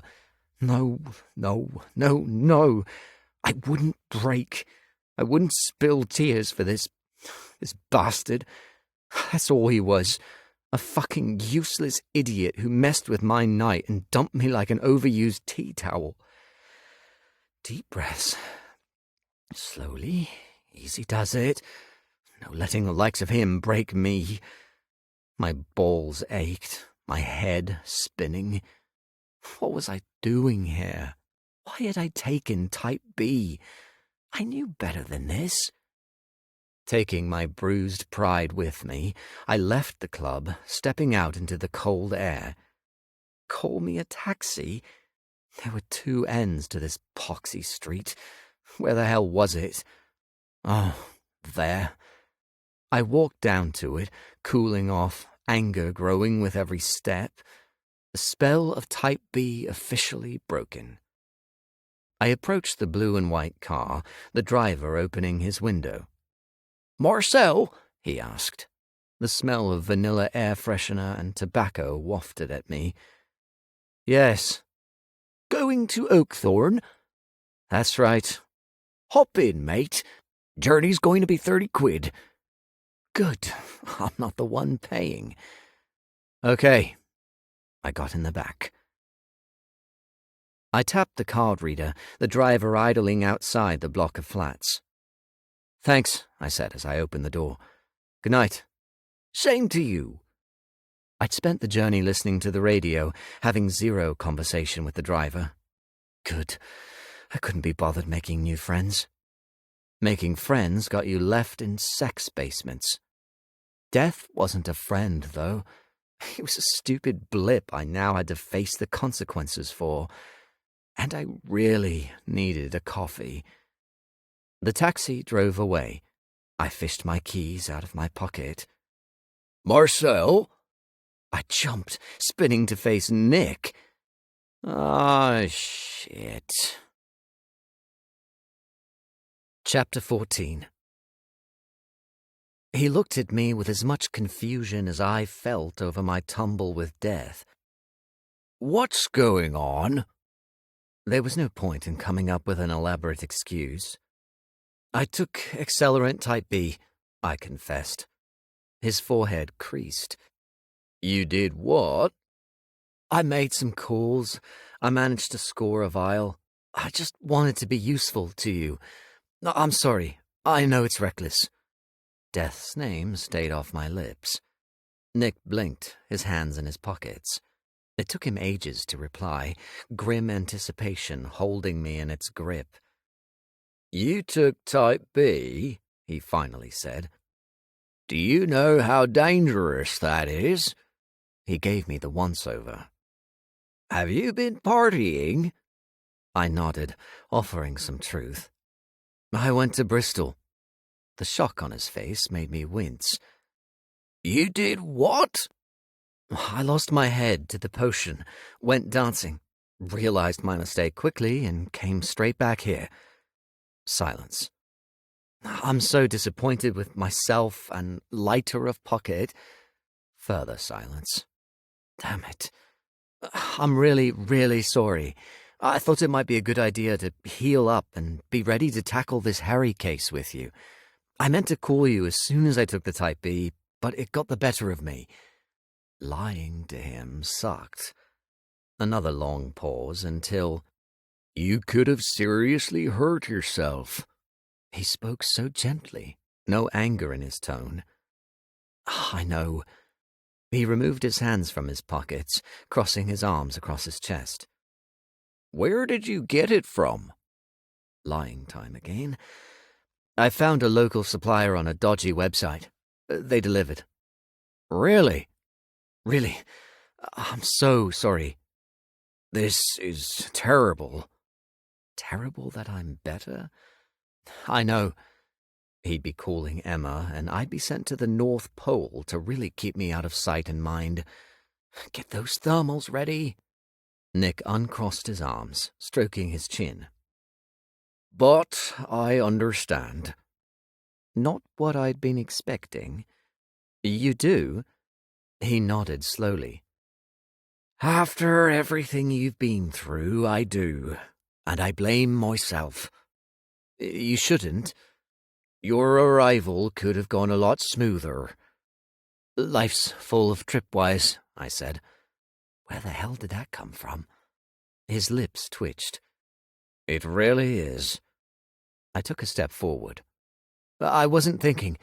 I'm really sorry, sir. He shook his head, stroking his chin at the same time. You're going to piss off your fellow teammates for taking that crap, but I'm giving you a pass. This time. But you only get one. Bullet dodged. One is enough. I know it is.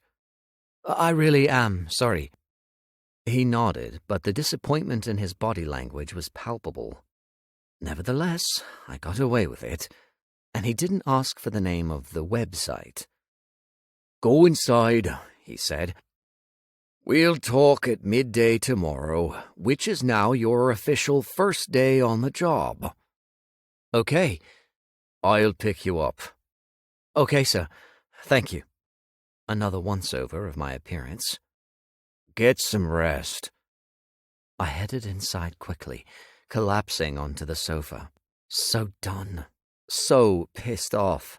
So horny.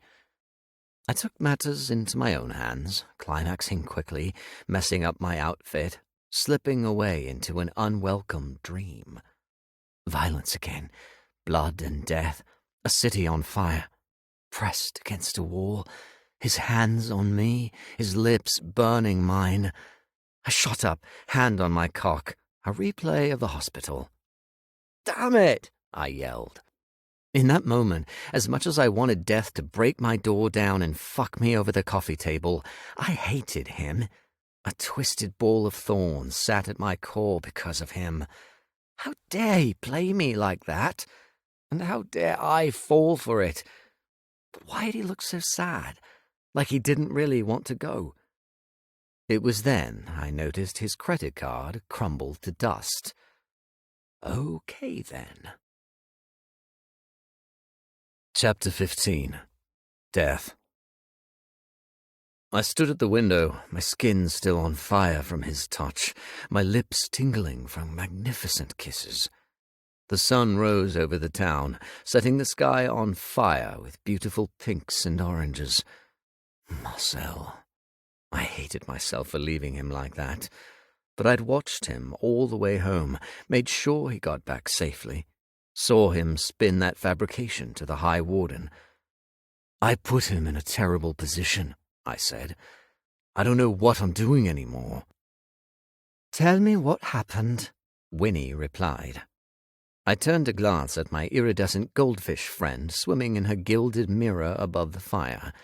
My confidante, my familiar. She was a creature from the spirit plane, mirror-born, a creature of glass and light, bound to me, forced to join me here as I abandoned my responsibilities as I rode out of the palace on Pegasus. Dragged her from her home, but never one to complain about my selfishness. A true ally until the end. I told her the tale of Marcel and me. She floated, her tiny emerald eyes glistening in the light of the crackling fire, the surface of the mirror rippling like the surface of water. You said he intrigues you, she reacted. He does. Indeed, but you're playing a dangerous game. Am I, though? Of course you are. I returned my gaze to the burning dawn. That's not what I want to hear. It's the truth. Always the sensible fish. Should I leave? You should, but you won't. If I was smart, I would. Since when have you been smart? I chuckled, facing her again. Probably never. She swished her tail. I wish I could make the decision for you, but as always it lies with you. You know what is right by now. He tastes like caramel, I answered. I'm sure he does. I touched my lips. I miss it already. I'm sure of that, too. At least someone was sure. Chapter 16. I expected to wake up to the worst hangover. Instead, I felt fine, a little lightheaded, my stomach crusty with cum. I'd done it again. And since when did I sleep naked? I threw off the covers, checking the time. 9:30. Cool, enough time to get ready for a long day ahead. I showered, made coffee, then fired up my laptop, hit the button for a Sunday morning video call. My family's faces were the perfect antidote to all this madness, clearing my mind of my tryst with death. For the time being, at least. Mum, Dad, and Henri in the middle. They were all there on the screen, huddled around the kitchen table.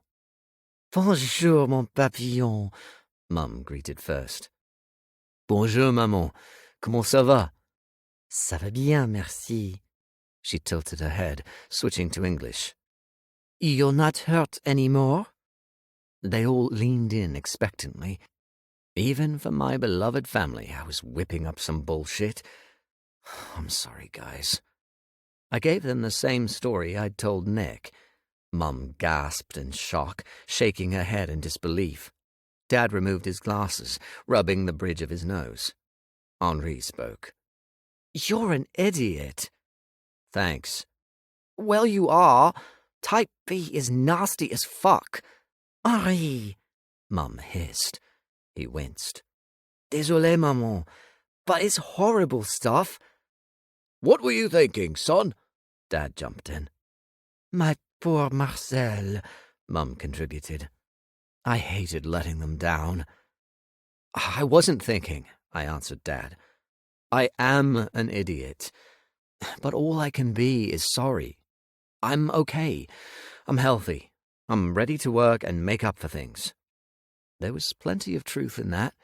Now that I was over my nonsense with death, I was more than ready to knuckle down and do my job. Unlike him.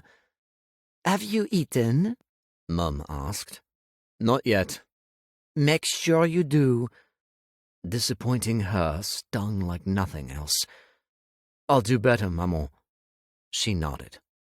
"I know you will." We're just shocked, Dad said. Yeah, Henri added. But we know you're not too much of a dickhead. Mum reprimanded him again. I laughed. I try not to be.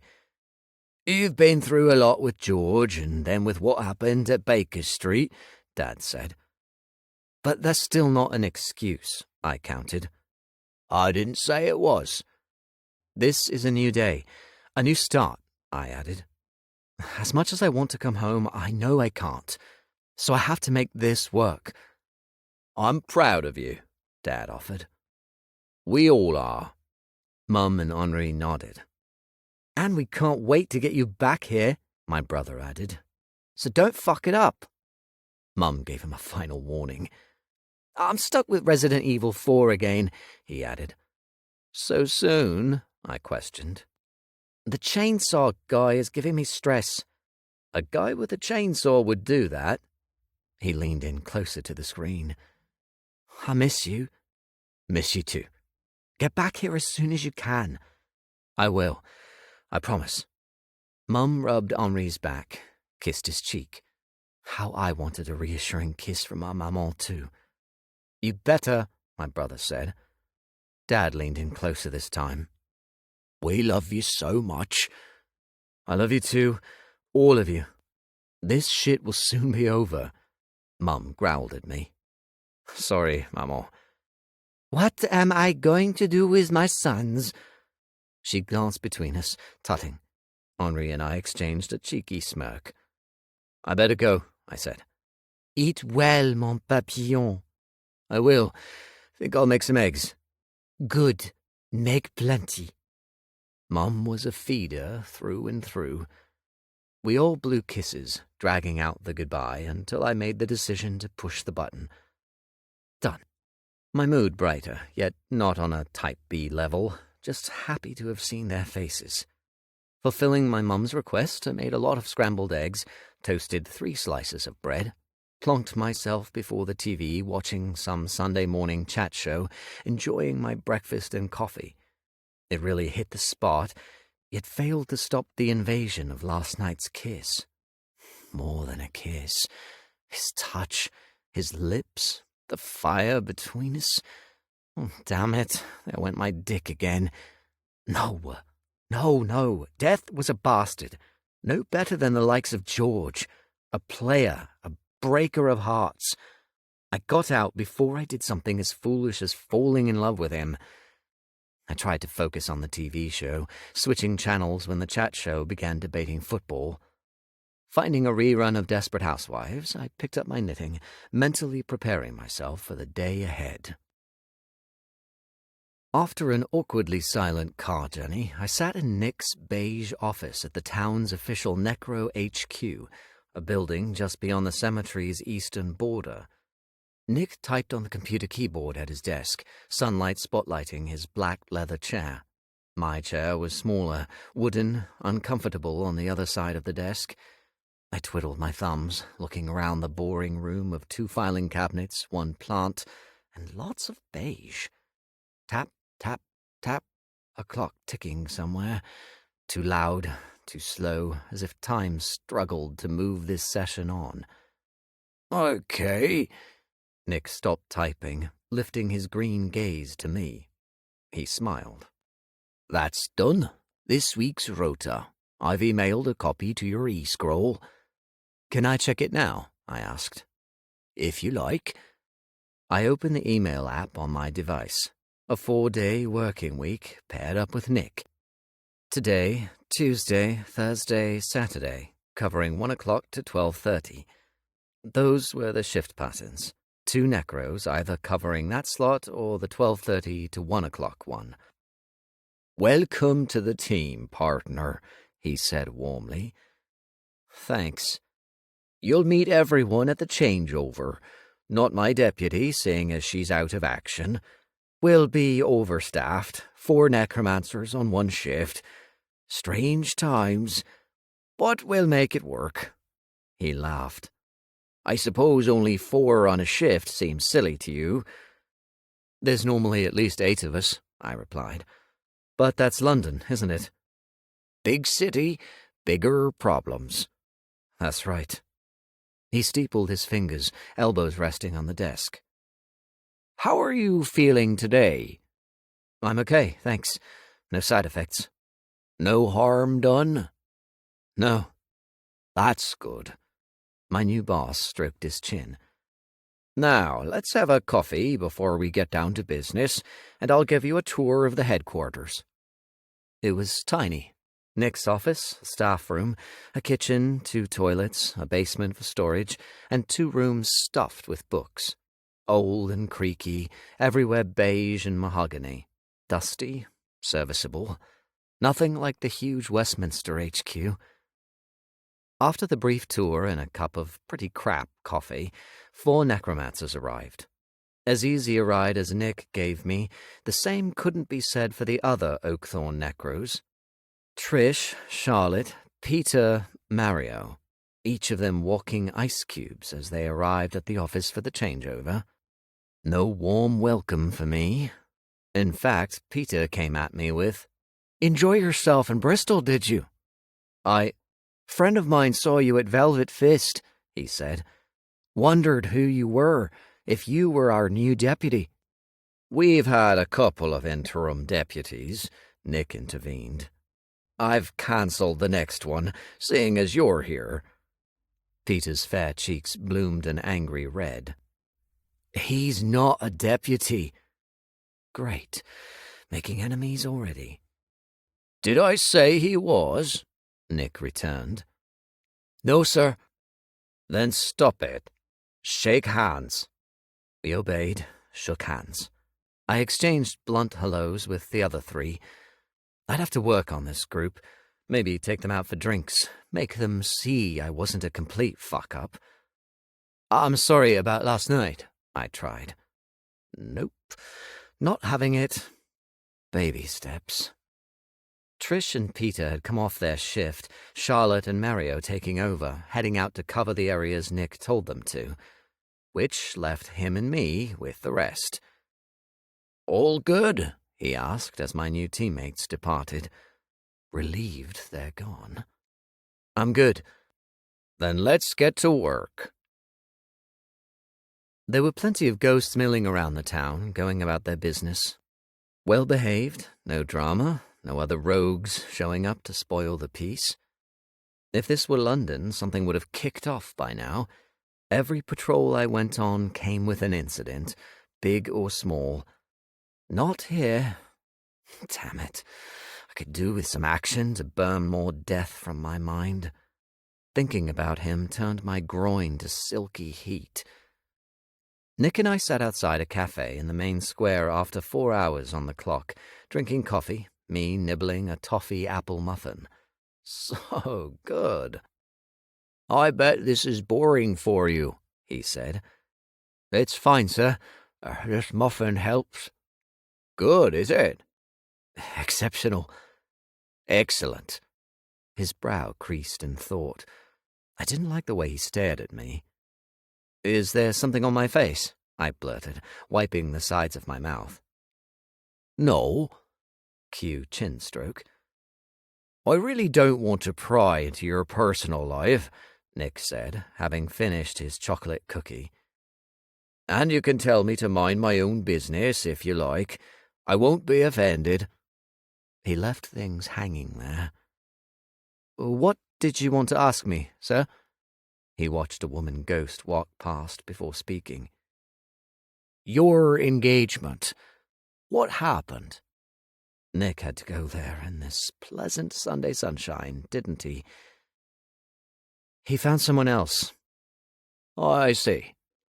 Clearly he'd been gossiping with Emma, which meant he held the same opinions about me she did. Stressed, not cut out for a promotion. "I'm sorry to hear that." I picked at my muffin. So was I. He nodded sympathetically. I wanted to run away. His loss, he said. I stuffed the muffin into my mouth. But anyway, he added, apologies for bringing it up. 2 ghosts and a living human walked past, chatting loudly about the weather. I swallowed my mouthful. It's fine. I've upset you. You were only asking. Let's talk about dinner tomorrow night instead. How does 7 at my place sound? Tomorrow? Leon is out buying supplies as we speak. A sigh. He leaned back in his chair, crossing his arms. What's wrong, sir? I suppose you don't want to hear this. Talk if you need, sir. That's very kind. I'm a good listener, despite my demeanor. Your demeanor? Chilly? No, I wouldn't say that. Well, thanks. Anyway, what were you going to say? It's Leon. He shook his head. You might have noticed how miserable he is. Now he's chilly. I did pick up on that. He's miserable all the time. Never wants to do anything. Apart from cooking, though, his excitement is only ever a degree above freezing. Ouch. We don't have sex anymore. Never cuddle. Everything is so awkward. I'm thinking of separating. He blew out a long breath. Christ, I've offloaded too much. Sorry. Please don't say anything. My insides twinged at the memory of my breakup. I won't. Why was Leon miserable, though? Oh, what about his side of the story? Not my business. But he does really want to cook you that chicken pie, Nick added. Okay. Will you come tomorrow? I could do with some fun for at least one evening. What makes you think I'm fun? You took Type B and went clubbing in Bristol. I think you're fun. I squirmed a little. Please don't remind me. He shrugged. I'm jealous. I wish I could be that bold and let loose like that. I held my tongue. Will you come tomorrow? He asked. I hope I haven't put you off. Not at all. Well, kind of. I'll come. Brilliant. I can't wait. I'll text Leon now. Nick tapped out a message on his civilian phone, then put it away. Now, back to the matter at hand. Harry. I'm really at a loss here. I cannot figure out why or how his ghost would be missing. All we can do is keep looking. But where is the reason? What could this possibly mean? Good. Back to shop talk. Nick really loved a chin stroke.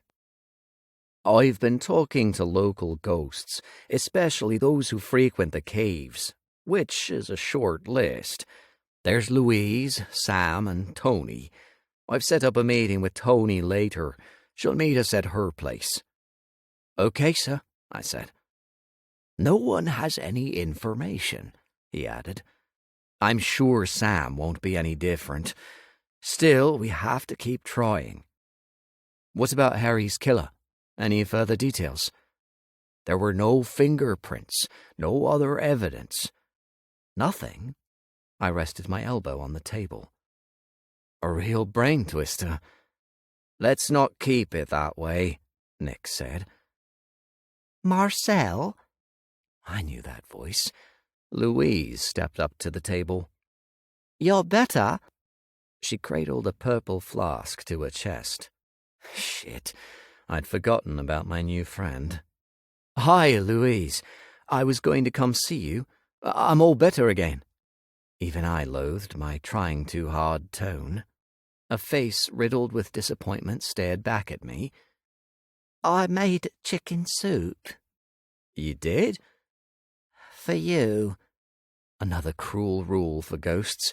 They can whip up a fabulous meal, but can't eat a single bite. I pushed my seat back, standing up. That's so kind. Thank you so... How did you get better? Did I really have to tell this tale again?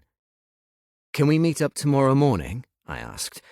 I can explain everything. I don't understand. She kept blinking in a daze. Tomorrow, at mine. Say 9? I don't believe this. Her yell surprised me. She slammed the flask down on the table, crockery rattling under the bang. Louise! Nick barked. But she charged off, hurrying through the square. Attention came our way by the bucket load. Whisper, whisper. I went to go after her, calling her name. Nick stopped me. Leave her. She'll calm down. She always does. I watched her purple coat and blue beanie hat leave the square. I would have told her, I said. I haven't had time to visit her yet. Don't worry, Marcel. Louise is a good egg. She's one of our best ghosts. She'll stay angry for all of 5 minutes. Trust me, she'll be at your door tomorrow, begging your forgiveness. That sounded unfair. I don't want her to beg for anything. She will, though. That's her personality. Contrite to the core. She hasn't done anything wrong. She did cause a scene. What was this? A crack in his compassion? Which isn't like her, he added. She must really like you. I sat back down. I said we could be friends. I thought so. Nick's momentary hardness turned to softness. She doesn't have any real friends. People will stop and talk to her, but you can always tell they want to get away from her incessant babbling. Oh, that sucked. She does talk a lot, but she's sweet. I agree. Are you not her friend? I tried to be, but Leon snapped at her one time, and that put an end to it. He can't stand her. He sighed. No surprise there. Had I really upset her that much?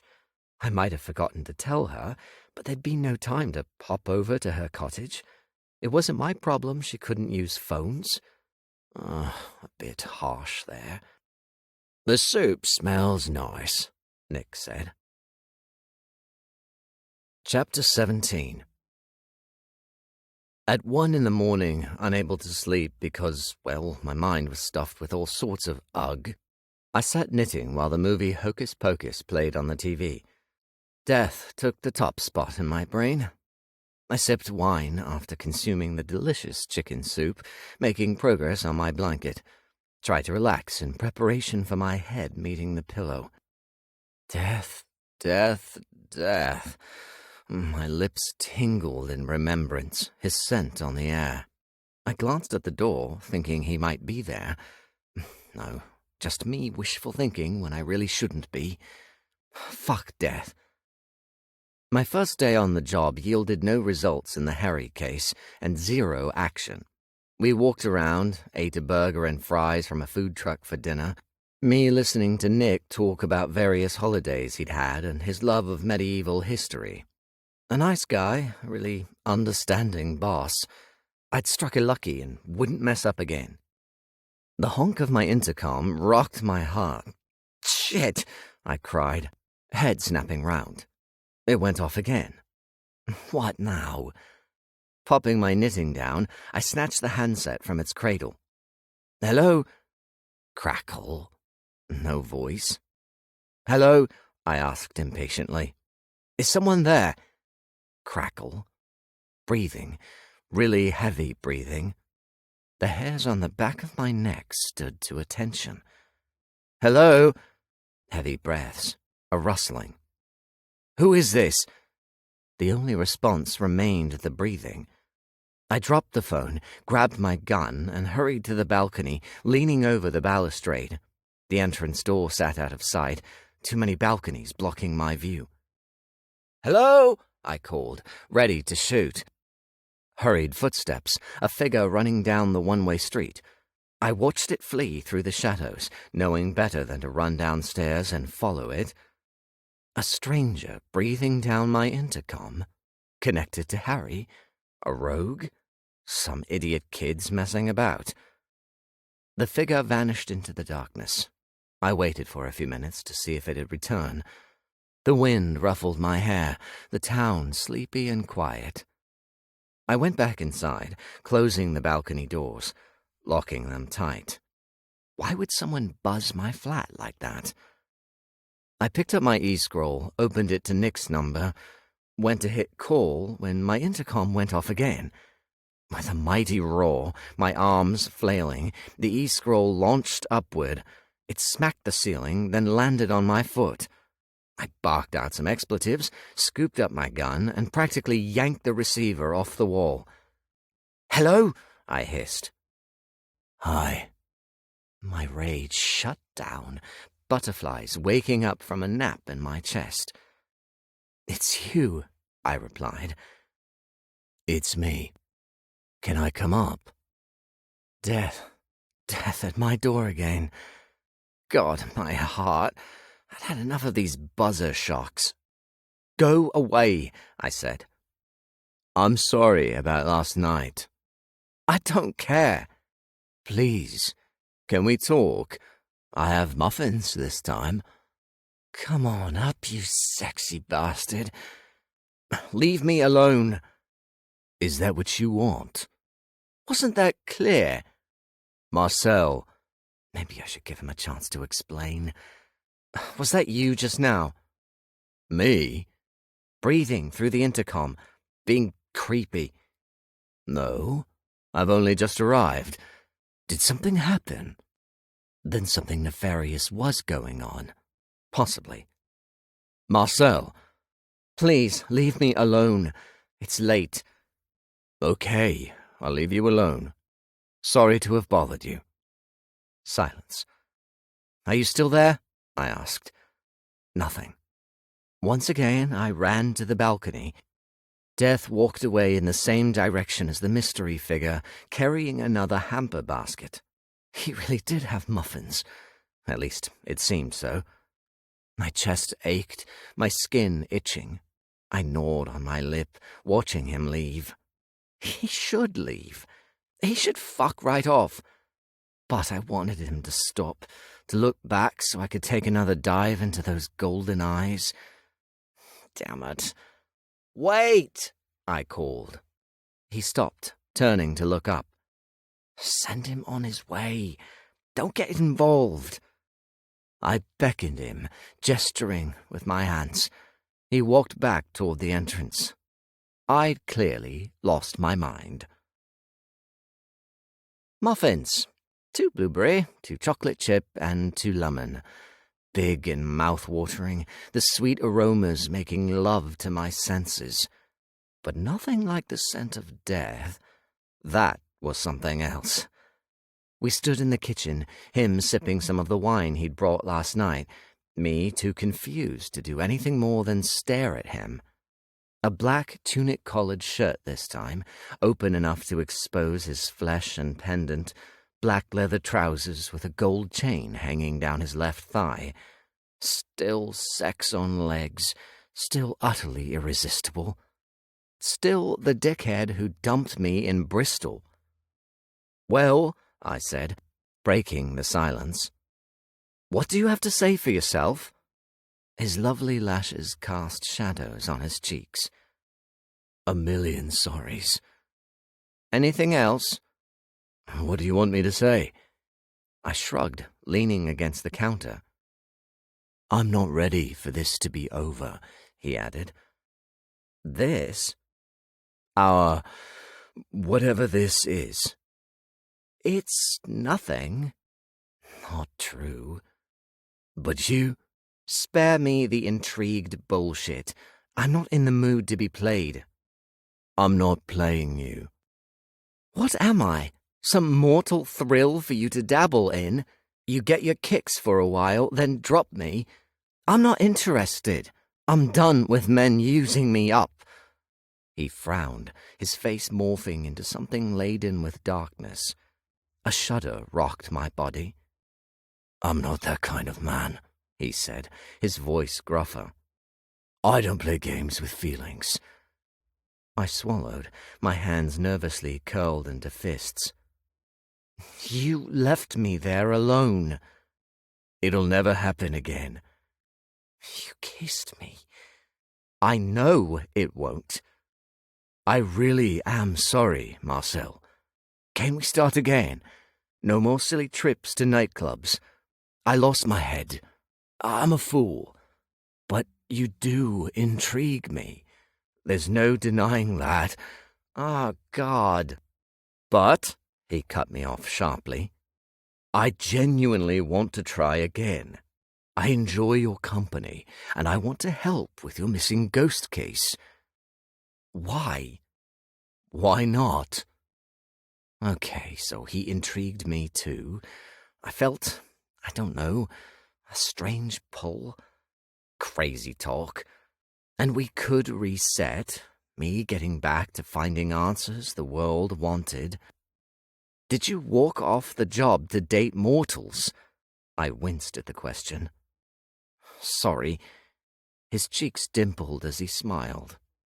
"I like the way you think." His eyes sparkled with golden mischief. "Dating, eh?" "I didn't mean—" "You know what I meant, and I didn't actually mean to say that." "Yes, you did." "Okay, I did.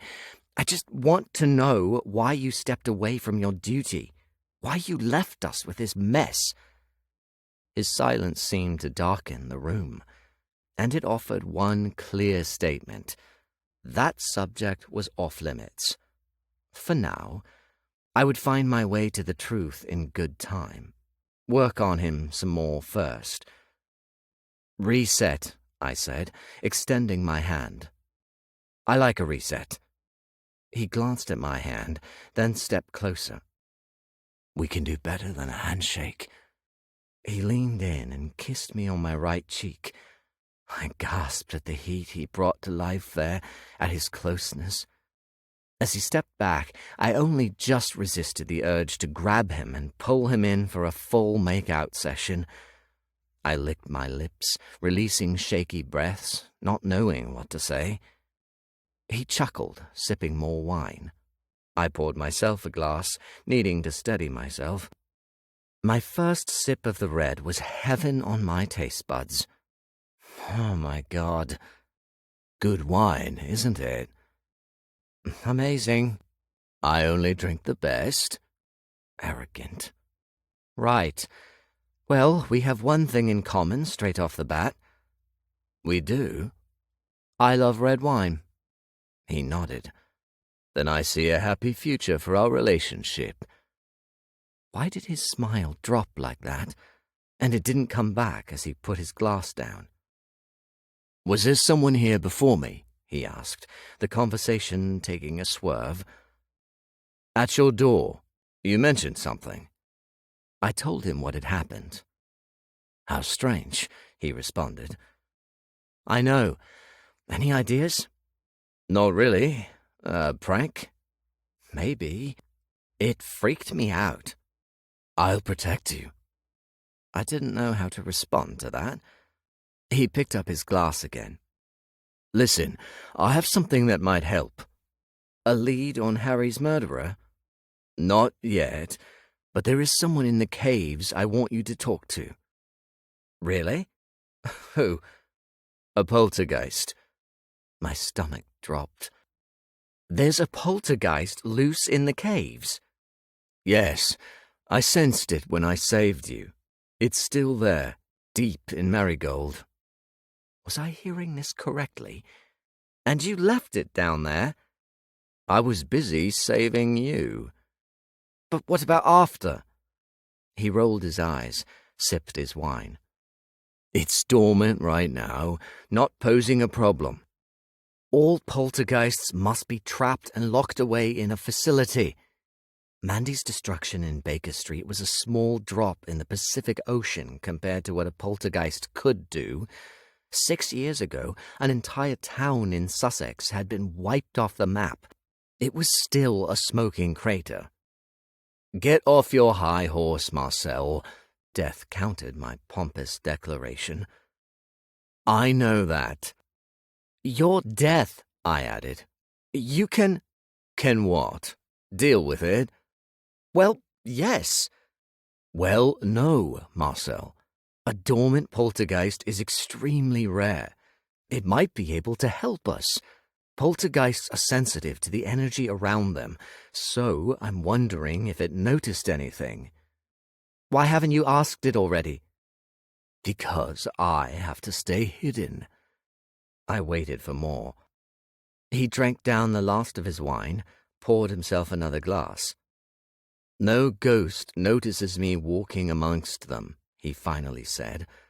"I allowed Louise to see me, mainly because I made an error, but I know she will keep my secret. She's one of the good ones." "Does that hide you?" I pointed at his pendant. "You could say that." "Sounds vague." He shrugged, taking a sip of wine.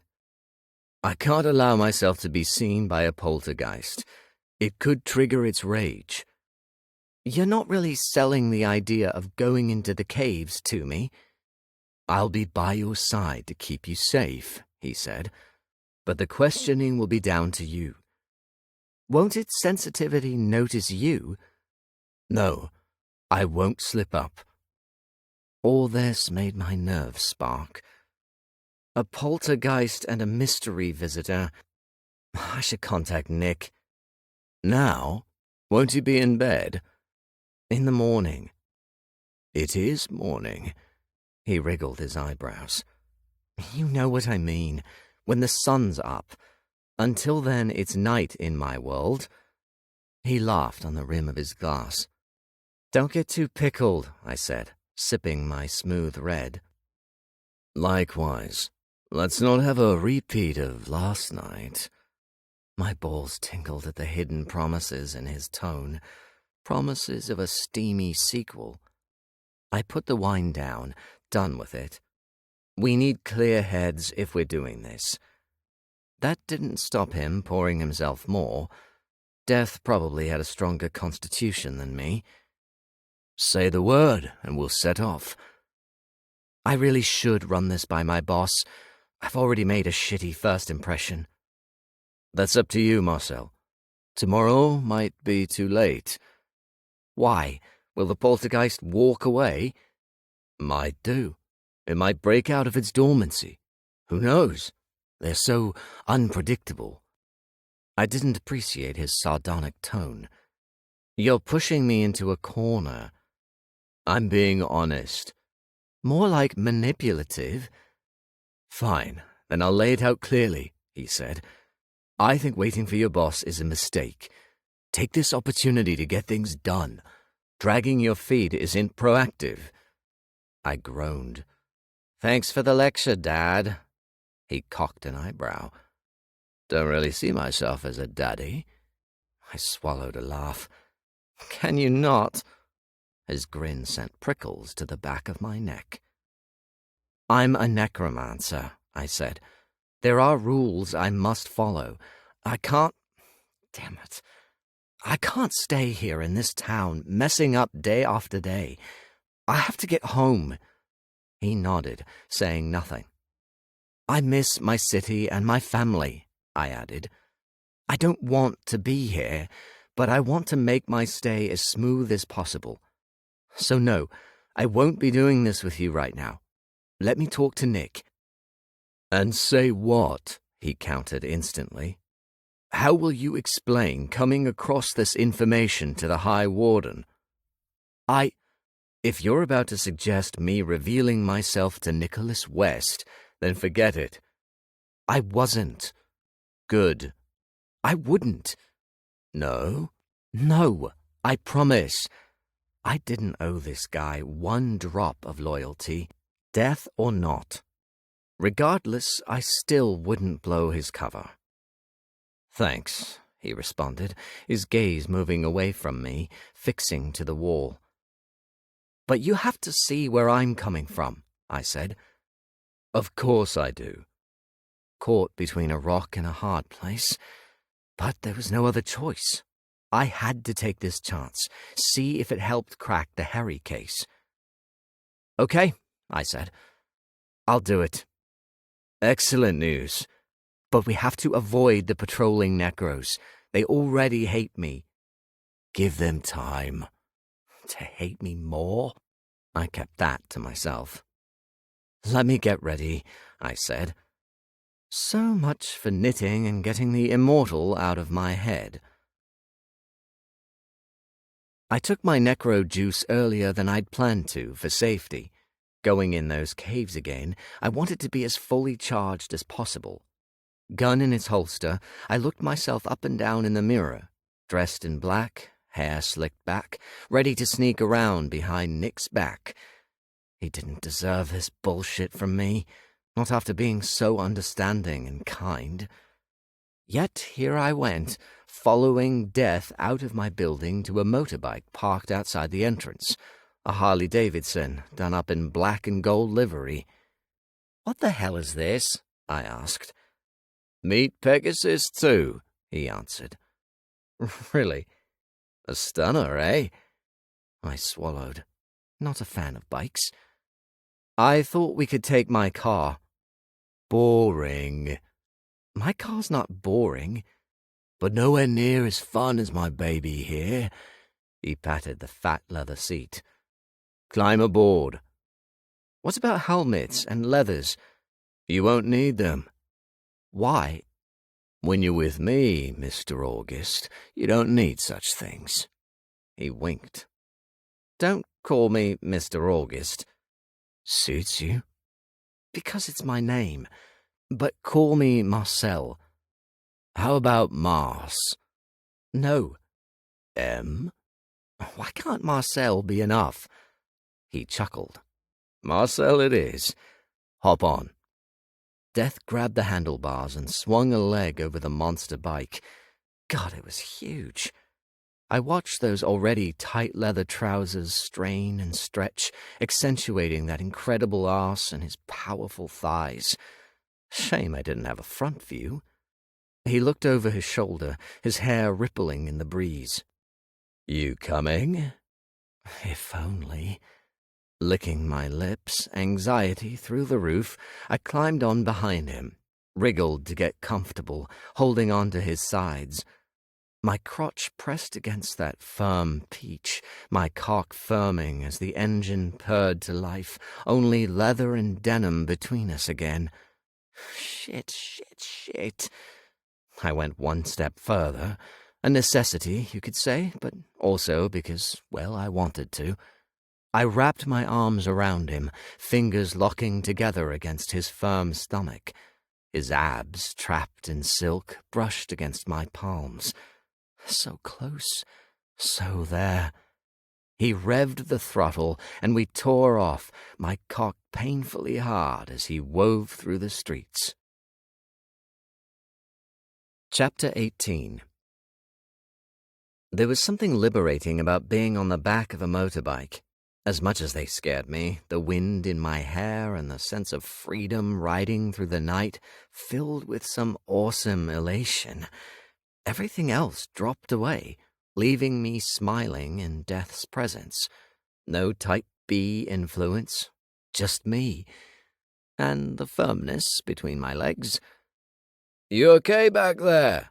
Death called, his hair the most incredible shimmer of copper and black. "I'm fine," I returned.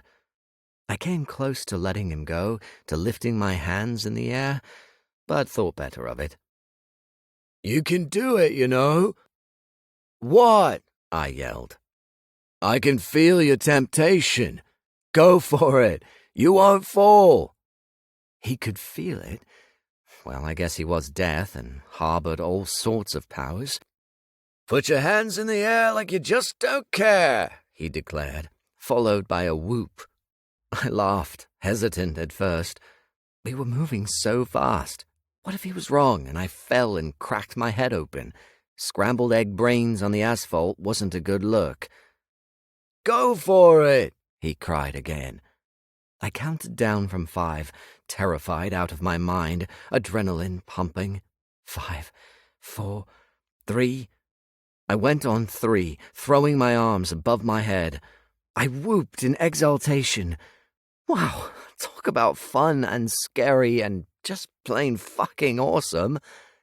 Go, Marcel! Death bellowed, ripping on that throttle. He did a wheelie.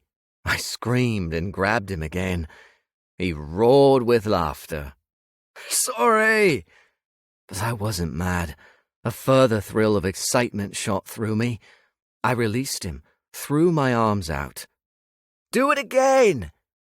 He did, me whooping and not falling off. Something held me to the bike. Probably his special brand of immortal magic. I could do this all night. The fun times died when we arrived at the sloping road leading down to the caves. Got really snuffed out when Death killed the engine outside the ominous maw waiting to swallow me again. I slid off the bike. A cold sweat pooled at my spine, sending an army of icy shivers through me. Damn it, I whispered. Are you okay? Death asked, his hand on my shoulder. I nodded, mouth dry. You're not, though. I shook my head. You don't have to worry, he added. The moment the poltergeist turns, it's gone. You can do that? Yes. I swallowed, blinking at him. Don't suppose you brought some wine with you? He smiled. It just so happens I did bring a little something. He touched his right hip, a golden hip flask appearing from nowhere. What the hell? Death perk. He winked. Here, take a sip. I took the flask from him, the top popping off easily. The scent of aniseed wafted from it. Absinthe, he said. Really? Yes. Take a sip. Isn't that super strong? He shrugged. Depends on how you take your booze. I could already tell the drink would blow my socks off. I'll pass. Thanks anyway. Suit yourself. He took a glug, then put the flask back to his right hip. It vanished within a second. Whenever you're ready, we'll head inside. He handed me a torch. Where did this come from? I asked, taking it.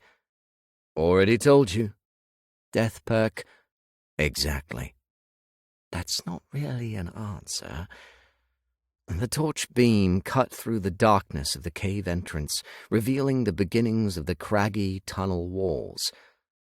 Do we have to do this? I complained. Yes. Shit.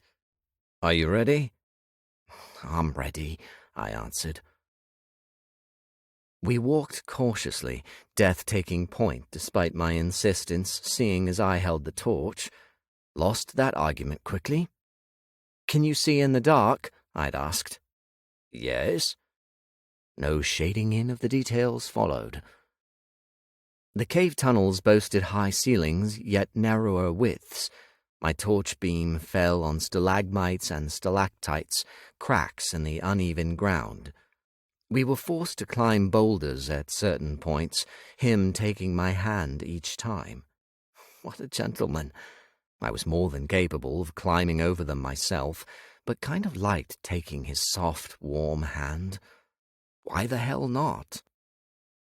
Death knew which direction to take as we reached junctions, pathways always angling downward into cloying, damp silence. The impenetrable dark poured at me, telling me it would only take Death to dump me here and my torch to die, and that would be that. Quite why Death would suddenly dump me here was a question for my ridiculous imagination. Still, it worked to freak me out a tad. After a lot of walking, I used my scan power, green energy swirling from my fingertips, swirling off into the darkness. There, not too far away, a powerful yet sleeping energy. Poltergeist. God, this was too real. Death slowed down, inching us closer to the location.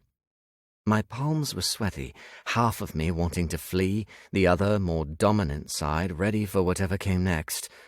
Always the professional, no matter how close to peeing my pants.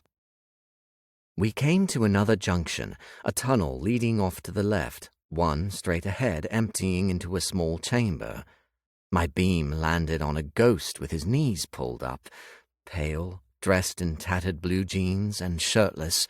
Black hair buzzed close to the scalp, his bearded chin resting on his knees. An actual dormant poltergeist. Poltergeists were much more translucent than regular ghosts, wisps of grey mist constantly clinging to their edges like dreary fire. Death leaned in, his lips close to my ear. "I'll be right here." I nodded, taking charge now. After all, this was my job. Well, technically it was our job, but I buried that thought for now. Deep breaths. Easy does it. Slowly I moved into the cavern by a few feet, giving the poltergeist and myself enough distance. "Hello," I said gently. He immediately raised his head, fixing his dark eyes to me. "Hi," a nonchalant reply. "Can I talk to you?" I asked. "If you want." His accent was West Country. He seemed way too cool for my liking. "Thanks. I'm Marcel," I said. "John." "Nice to meet you, John." "Likewise." "Are you okay down here, John?" I asked softly. "Yes." "It's very quiet." His dark stare was as unsettling as it was empty. "I like it quiet. Nothing can upset me down here. Too much upsets me. Up there is too loud, pressure and voices and too much screaming. But I like your voice." "You do?" "It's gentle." "Thanks." A pause. "What do you want to talk about?" he asked. Play this gently. "Well, I'm on a case right now involving these caves." John sniffed, lowering his gaze. "Haven't seen a necromancer in a long while. What's the case?" "A man was murdered down here," I said. "His name's Harry. I'm trying to find his killer, but his ghost is missing." John looked back up. "How is that possible? Did he run away?" "I don't think so." "Maybe he did. Maybe he's deeper in here than me. These tunnels go way, way down." Not a pleasant thought. "Did you see anything over this weekend at all? Hear anything strange?" "No." He looked at the ceiling for a moment, then back to me. "You talking about Harry Barker?" "Yes, that's him." "Used to know him. He liked these caves. So did Louise, the talky one." She really had herself a reputation, didn't she? "He's dead," he added. "Who would want to murder Harry? He's such a nice guy." I saw his jawline tense. "Shit. Sorry to bring you such bad news," I said before his fuse blew. John quickly untensed. "I was murdered." "I'm sorry." "Mugged for £5 in London.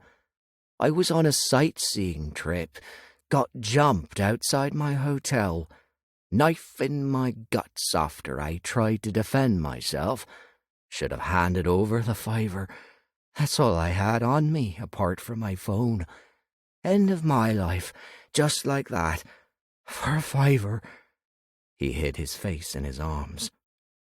I got so angry, so lost, started to change, my insides twisting. I ran for home, stuck to the back roads as my anger clouded my mind. I knew I wasn't just an angry ghost, but something else. full of rage, too violent for anyone to be around, and there was no going back, no off switch. Once a ghost crossed the line into poltergeist territory, the change couldn't be stopped. "You're very calm," I said.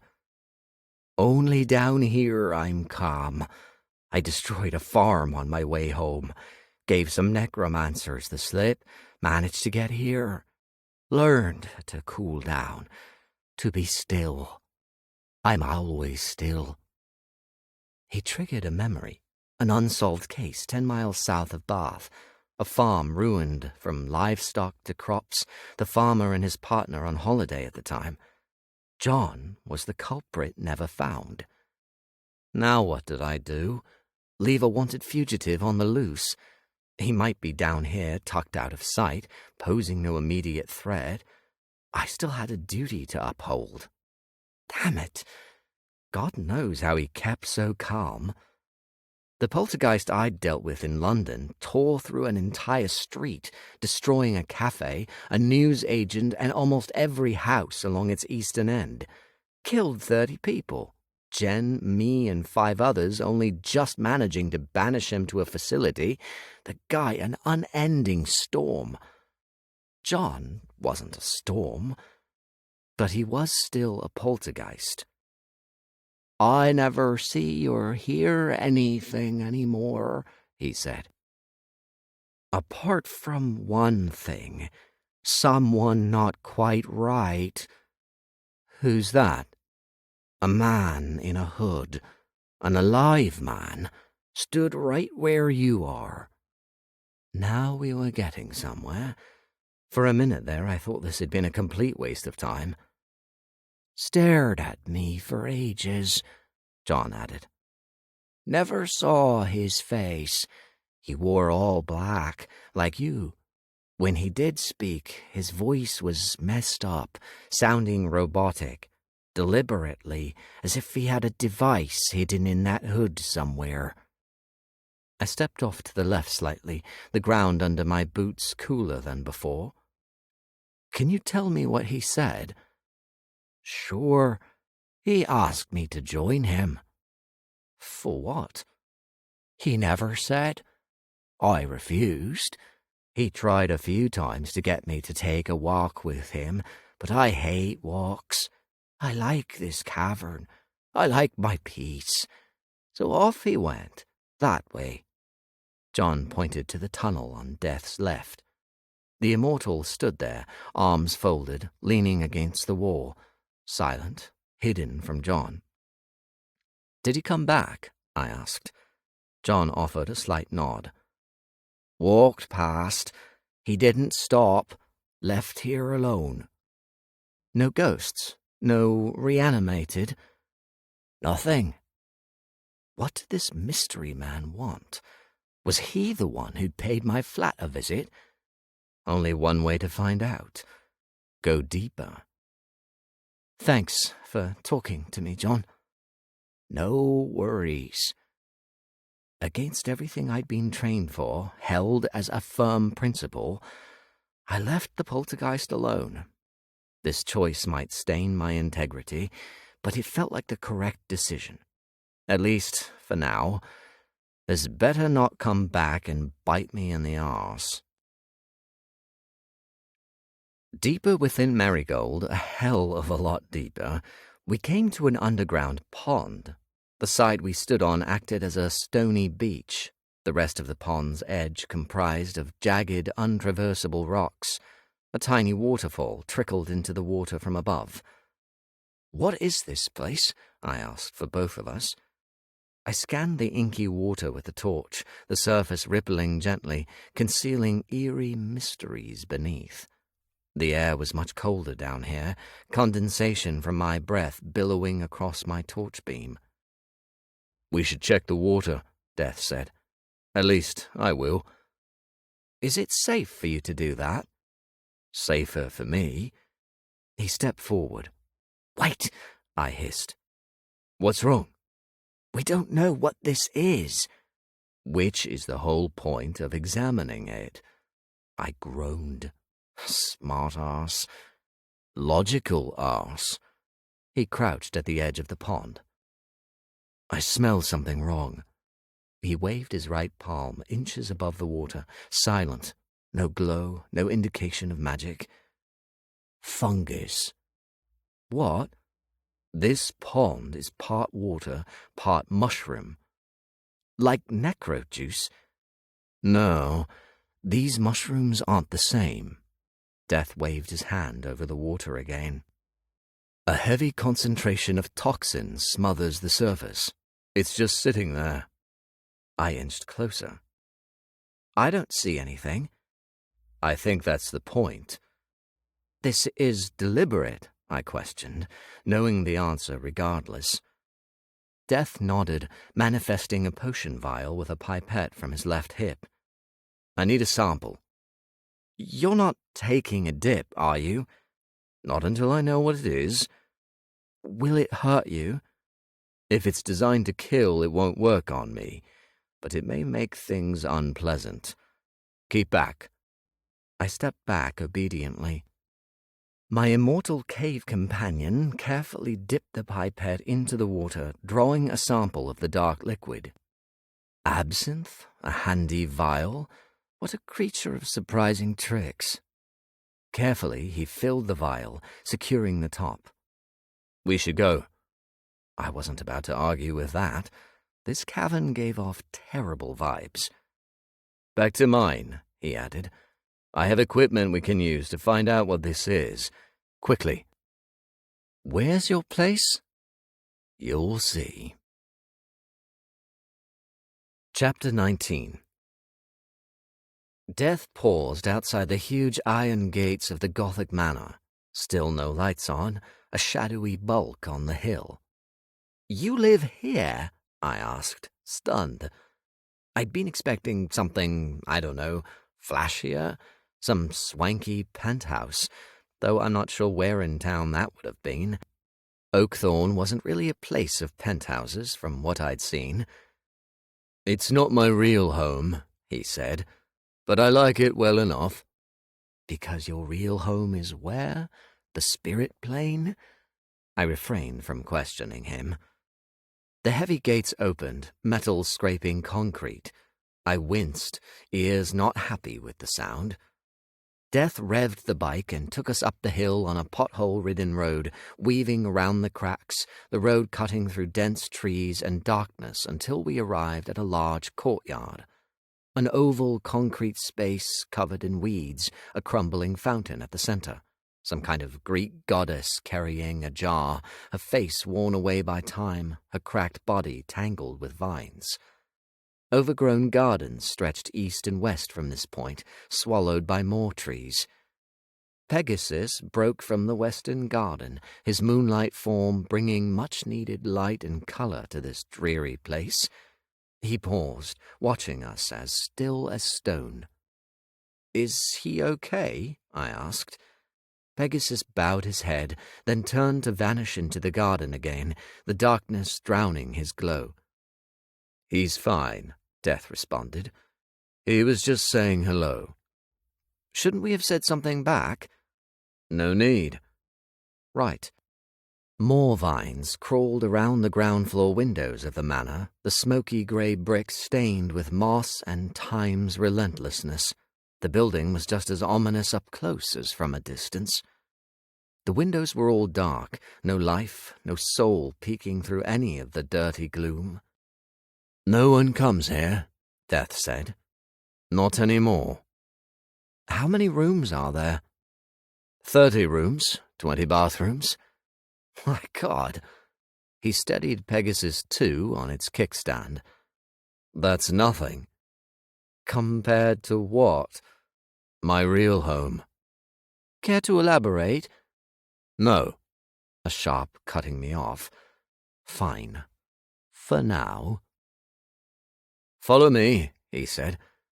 I trailed him up some cracked stairs leading to the heavy wooden entrance doors. He pushed the left one open, taking me into a dark hallway. I clicked my torch on instinctively. "Sorry about the lack of lights. I haven't got around to fixing them all yet." "Don't worry." I cast the beam across a dusty floor, a chandelier above my head, a huge set of stairs, and 3 closed doors. Up, the immortal pointed at the stairs. Okay. Up we went into another hallway with dusty paintings of men and women from a time long gone, the odd gilded mirror, the glass gleaming as if extra attention had been paid to them. A strange energy radiated from them, as if they were more than the sum of their parts, loaded with secrets. I shivered, upping my pace to match Death's. "You're cold," he said. It was a tad chilly in this mammoth building. Yep, heat coming up. At the end of the hallway, he opened a scuffed wooden door, standing aside to let me in. A click, and the light from an exposed bulb hanging from the ceiling flooded the room of peeling green wallpaper.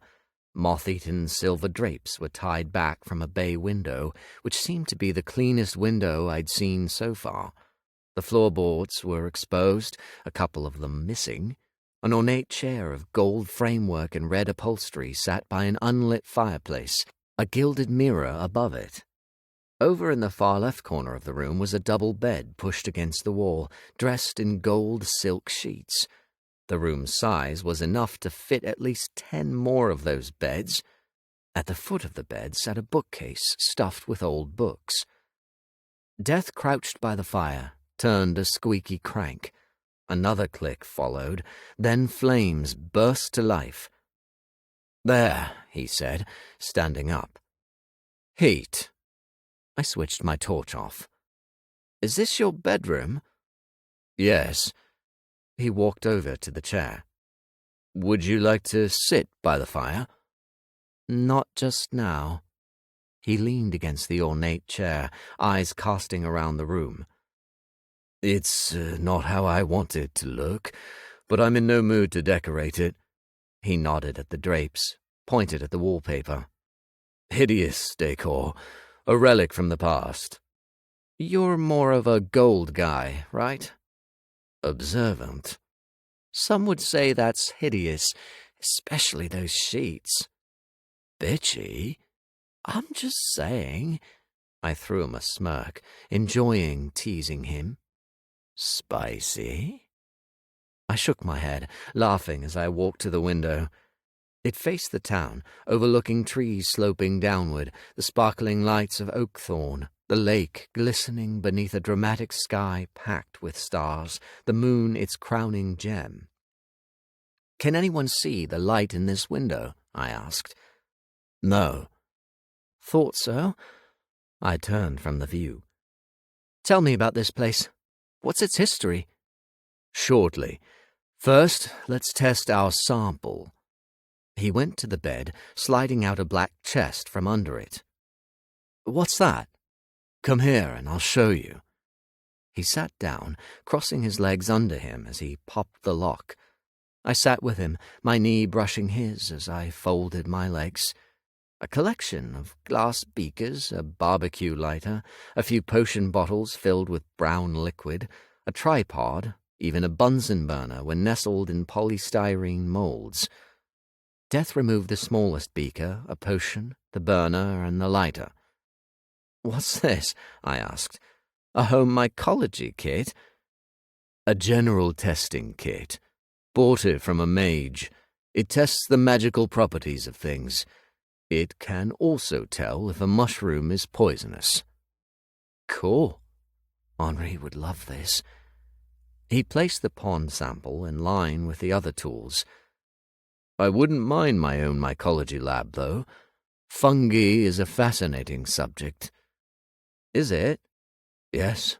Mushrooms are more than frying up for breakfast or injecting into necromancers." "This is a weird conversation." He chuckled. "But I'm interested in everything. There is so much to learn from all branches of existence." "Are us mortals a fascinating bunch?" He held my gaze for long, sensuous beats. "Very much so." Those lips. "Including knitting," I blurted. He cocked an eyebrow. "Knitting?" I rubbed my left bicep. I like to knit. Helps me relax. It's got me through some difficult times. He regarded me for a moment. Yes, it is interesting. The technique, the creativity. You'll have to show me some of your work. I removed my jacket, showing him the black jumper beneath. I made this. He leaned in closer, inspecting my handiwork. You have a lot of skill. Thanks. Do you make a lot of your own clothing? He wondered. Mostly jumpers. I've got a thing for them. They're nice to have around, especially at this time of year. His eyes were so full of interest. I'm working on a blanket right now, I added. Did you notice it in my flat? The corner of his mouth twitched. No, you're too distracting for your own good.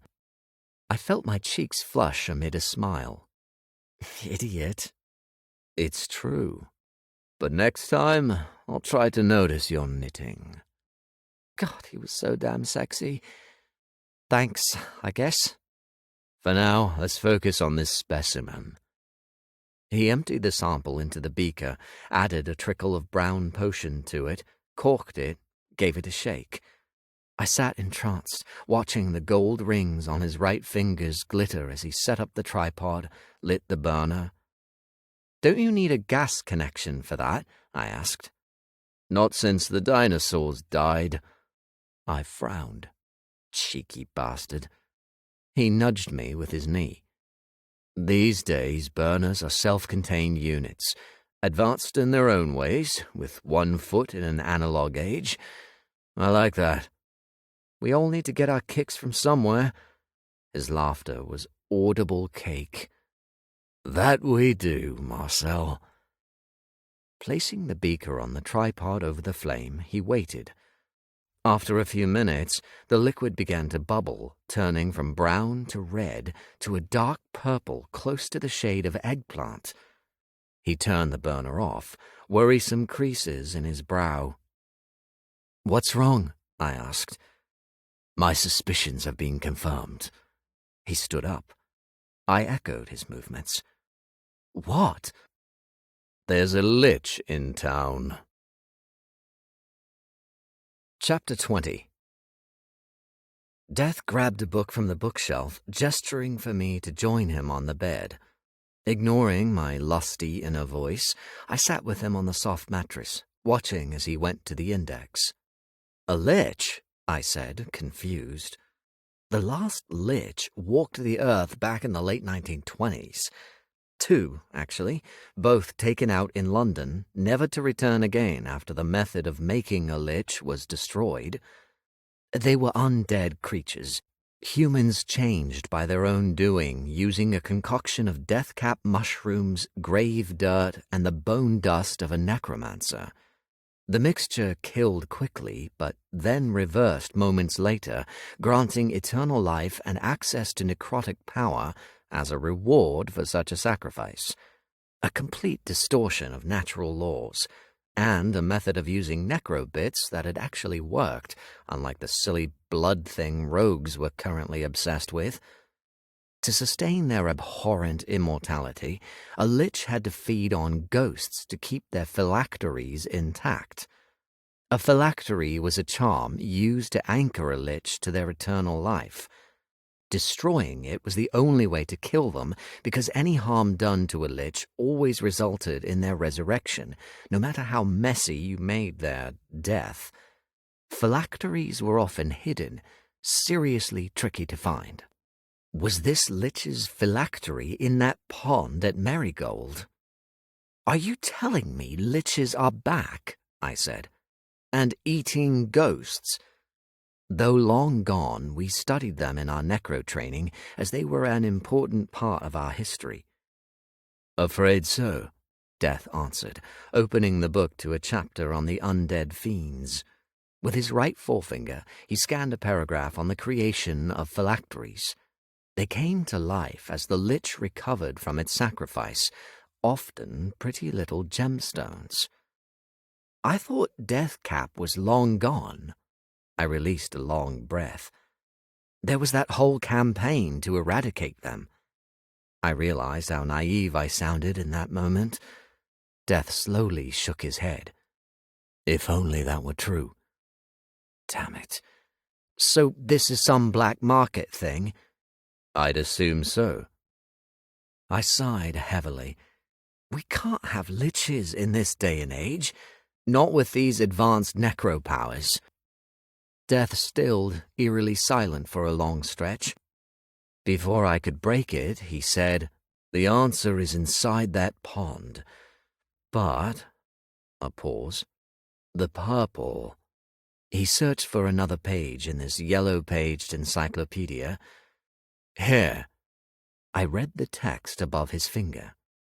Death sheen, a lich-made poison, a substance so toxic one drop on the skin will slowly work through a body, cooking the victim alive inch by inch. There is no known antidote. I swallowed. But there could be now.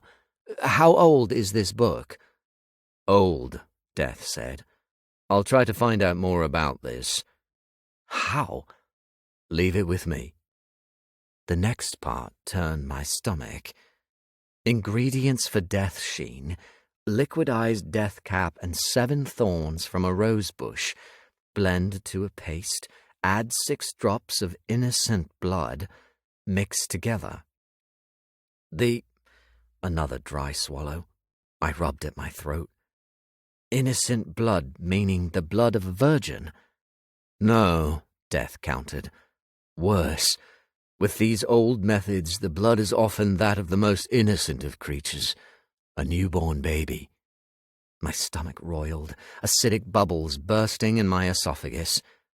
Fuck. Try not to think about it. Can't unsee it now. Deep breaths, straightening of my spine. Whoever this lich is, we have to take it out, like yesterday. This may explain Harry's disappearance, Death said. Eaten, I said, getting to my feet. That poor man. I rolled my shoulders. Where do we start hunting? Let me reach out to my contact first thing in the morning. Then we can go from there. I have to tell Nick. I know. I stuffed my hands into my pockets. How the hell do I tell him this? I might have an idea, Death said. I'm all ears.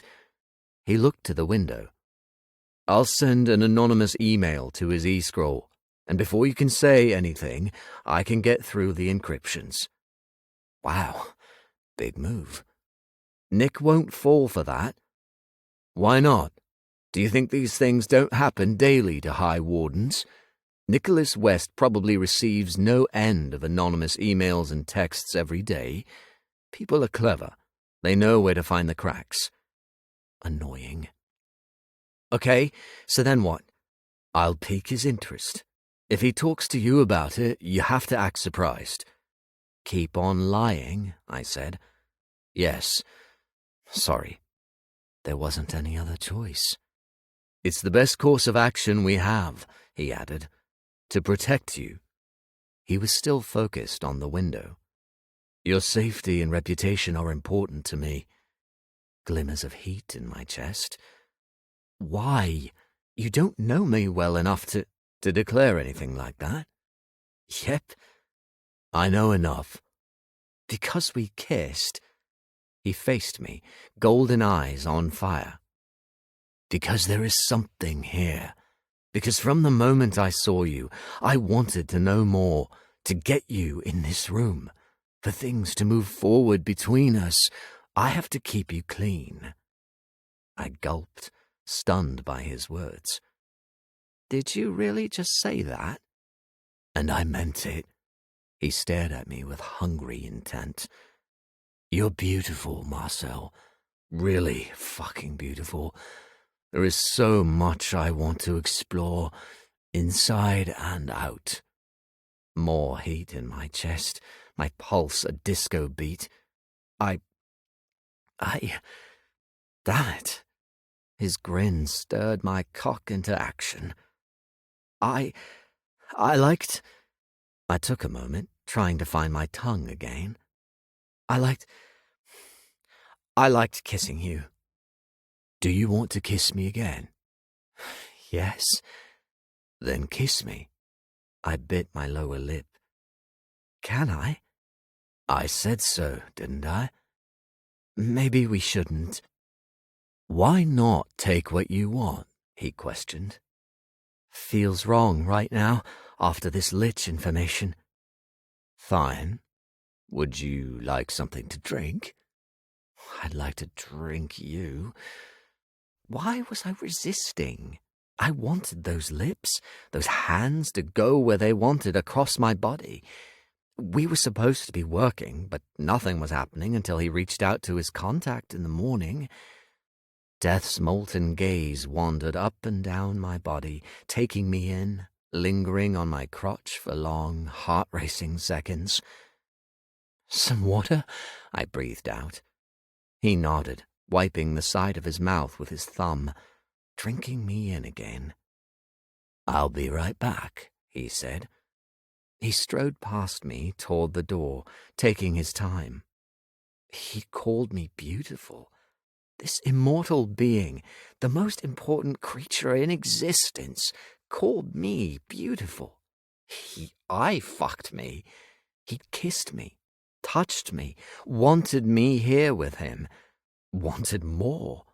A connection, a reason for being brought together. Possibly. Blood continued to flood the sweet area between my legs, clouding over any excuses to not kiss him. His hand connected with the door handle. Any second now he'd slip out, and the crackling spell rising between us would break. If he walked away to get me a drink, I'd clear those clouds, shift into a reasonable state, focus on the work, go home, knit, ponder, regret. Alternatively, I rushed him, pinning him to the door as he turned. He grabbed my face, crushing his lips to mine, blistering, a powerful inferno of flesh on flesh. My fingers dug into his biceps as his tongue probed my mouth. Grabbing my waist, he spun me around with incredible strength and speed, slammed me into the door, crushing me with more devouring kisses. The wood creaked under my weight. Yes, yes, yes. His lips left mine, dragging across my cheek. He kissed me down to the sensitive skin of my neck. Yes, I breathed. My fingers found his hair, curling into those beautiful waves. A wet caress, his tongue lapping at my throat. Kiss, suck, taste, a hand traveling down my body. It found my hardness, stroked me through the denim. You better not pull away this time. He did. I gasped, ready to scream in frustration. But then he watched me with wicked delight, eyes ready to drown me in gilded fire. Death offered me his hand. What? Take my hand, Marcel. His tone dripped with sex and delightful promises. I took it, a pleasant jolt tearing through me as skin met skin. He walked backward, never taking his eyes off me, leading me to the bed. Oh, God, the bed. A bed with a guy. No sex since George, only my hand and fingers trying to take me to the heights of pleasure I could never quite reach. Being dumped did that, I guess. Left you a tad lost. I went with him.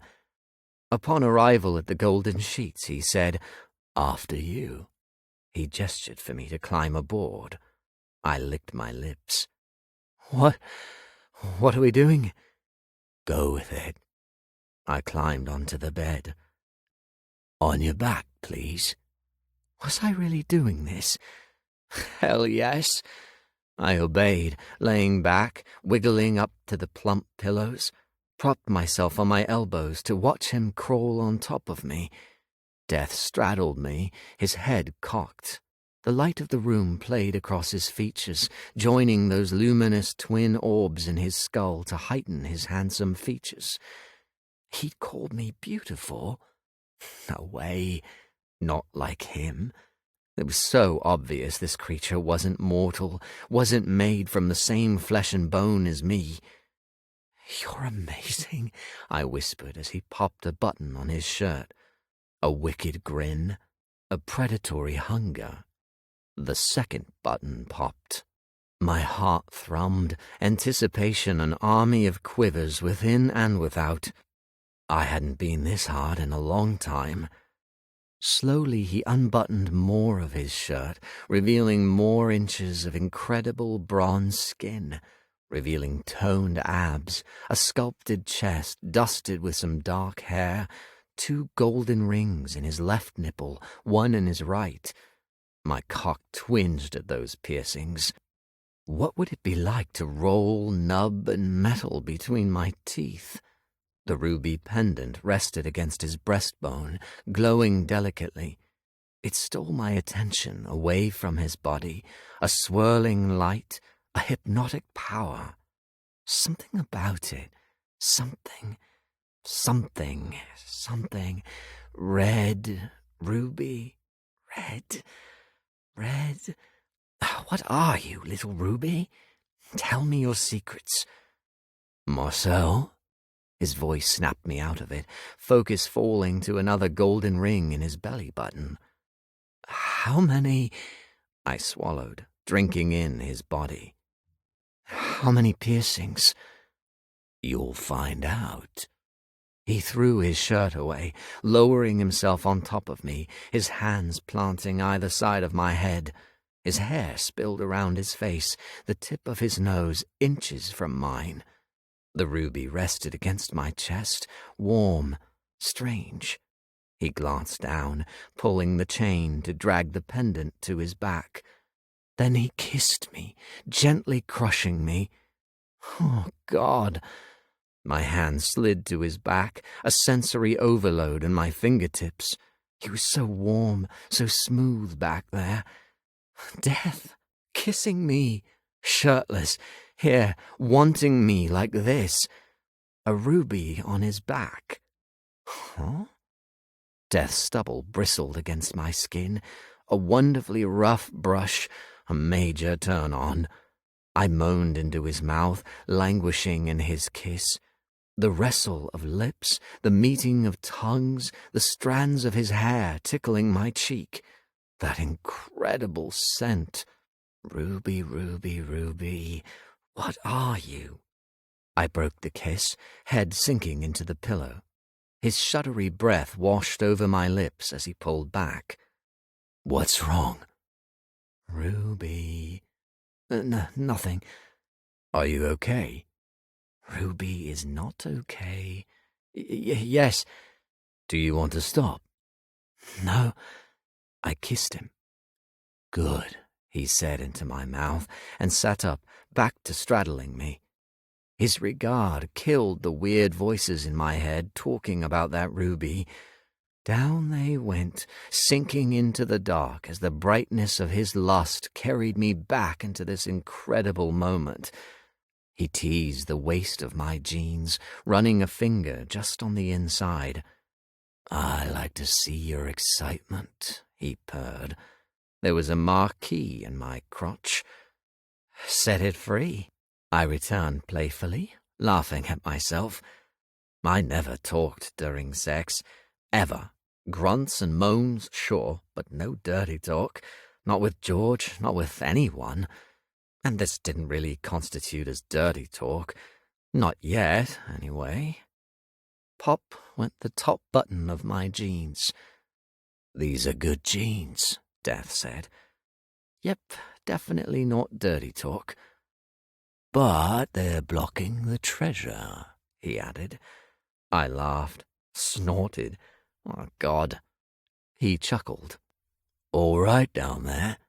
I would be if you'd keep your mouth shut. Where's the fun in that? He wriggled his eyebrows. Idiot. Haughty. Down went my zipper. The silliness didn't lessen the heat, but turned up the dial to volcanic.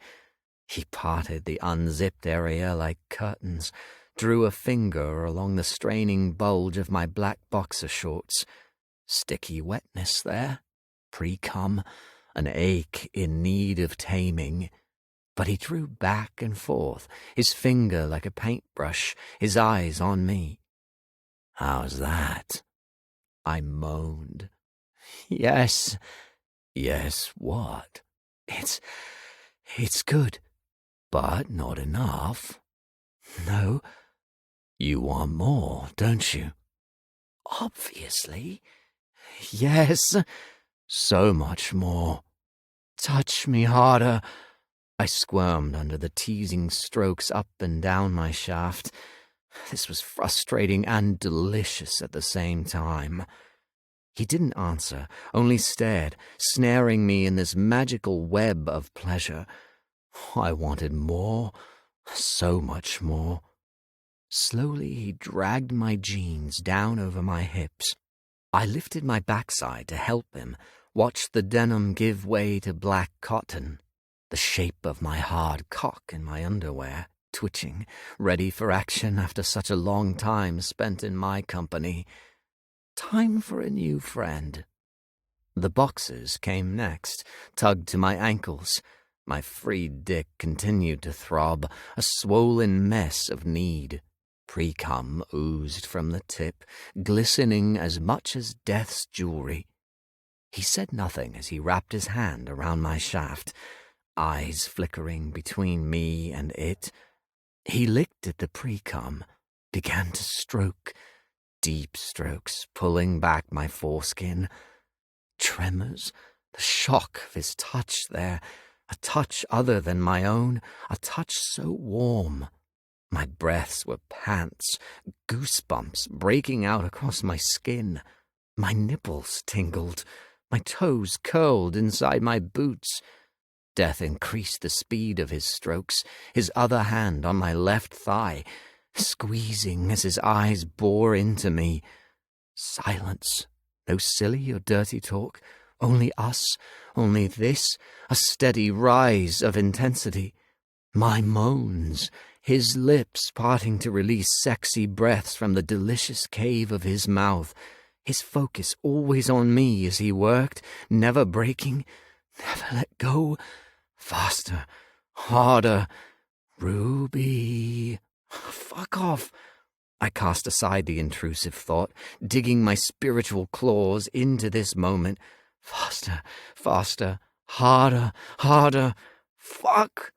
A stream of delicious sensation erupted in my balls, passing through my cock, ripples of bliss spreading outward. So close! A moan passed my lips as his thumb traced my swollen head. "Oh, fuck!" I cried, back arching, clawing at the sheets. His exquisite technique, the final burst of speed lighting the fuse. "Fuck!" I roared, drowning in a riot of explosive sensation. I came hard, harder than ever before, shooting jets of cum all over his hand and forearm. He looked down for the briefest of moments, then back to me. "Messy, Necromancer?" He licked me off his fingers, sucking his index finger suggestively. You taste so good." A red light caught my eye. His pendant had swung back to the front, the ruby's glow now blazing. But death snared my attention back to him, lowering down to my spent cock, taking me into his mouth. I flinched, dick still sensitive, not ready for more. God, it was so silky in that mouth. He slid his lips up and down, taking care, tongue teasing the tip. "Oh, what are you doing?" I asked, my body twitching. He answered by swallowing me to the base of my shaft. The sensitivity of my cock shifted from slightly painful to purest pleasure.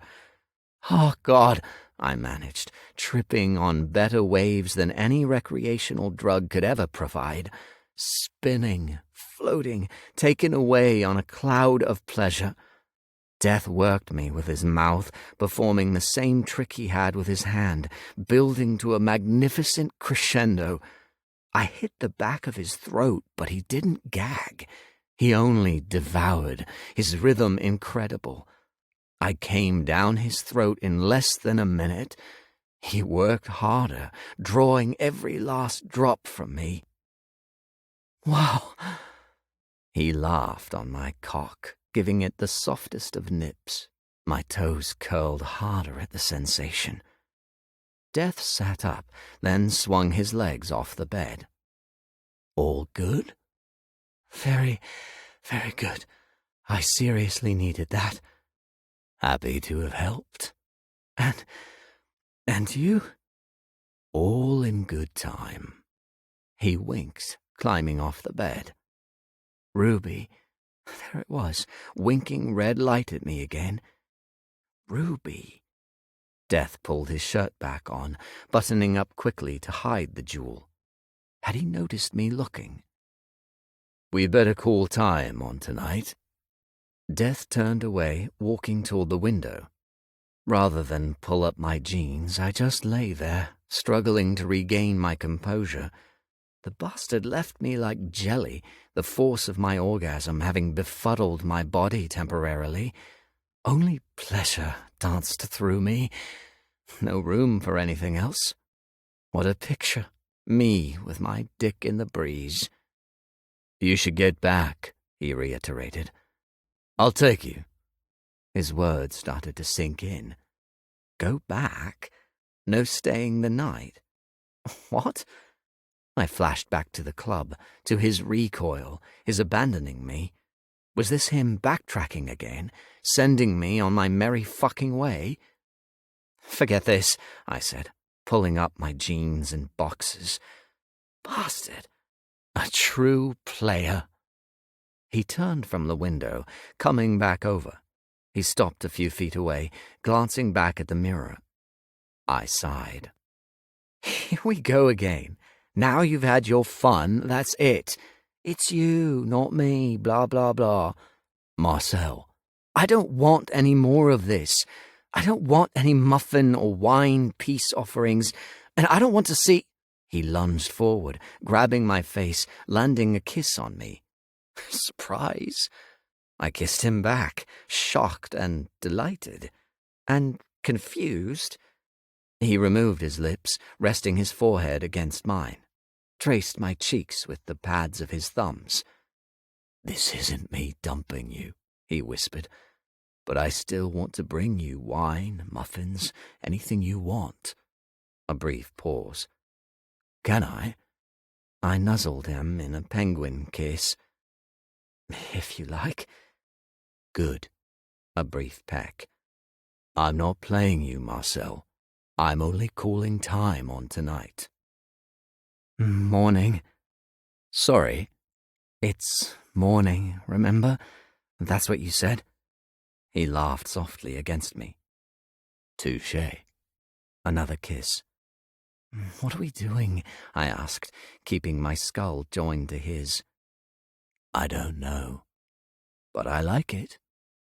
Ruby. Me too. Can I stay? Not tonight. I don't trust myself to keep my hands to myself. Is that a bad thing? Tonight it is. You can— Was I really about to say this? You can have all of me. Not yet. But you can. Soon, Marcel. I like the wait. I groaned. Really? Delayed gratification is underrated, especially after such a lovely preview. Admittedly, I got a thrill from the idea of holding out for more, swimming deeper into this lake I found myself in, exploring the depths, the mysterious caveats dating death held. Is that what this was? Dating? Purely physical? Something more? Undeniably, I was drawn to him, Not just because of his hotness, but because of a rising energy making itself known over the last few hours. I suppose it had been there from our first encounter, only now receiving more of my attention. A connection. Ruby. Should I ask him about his pendant? Maybe he could tell me why it seemed to have wormed its way into my consciousness. Not now. I have Louise coming over in the morning anyway, I said. Need to mend some bridges? Perfect. I nodded, thinking about other perfect things, like being naked with him on those golden sheets. We kissed again, his hands glued to my face. They felt good there, at home.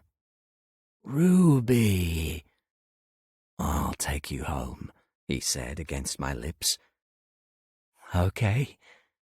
It took 20 minutes to end the kissing before we even tried to return to his motorbike.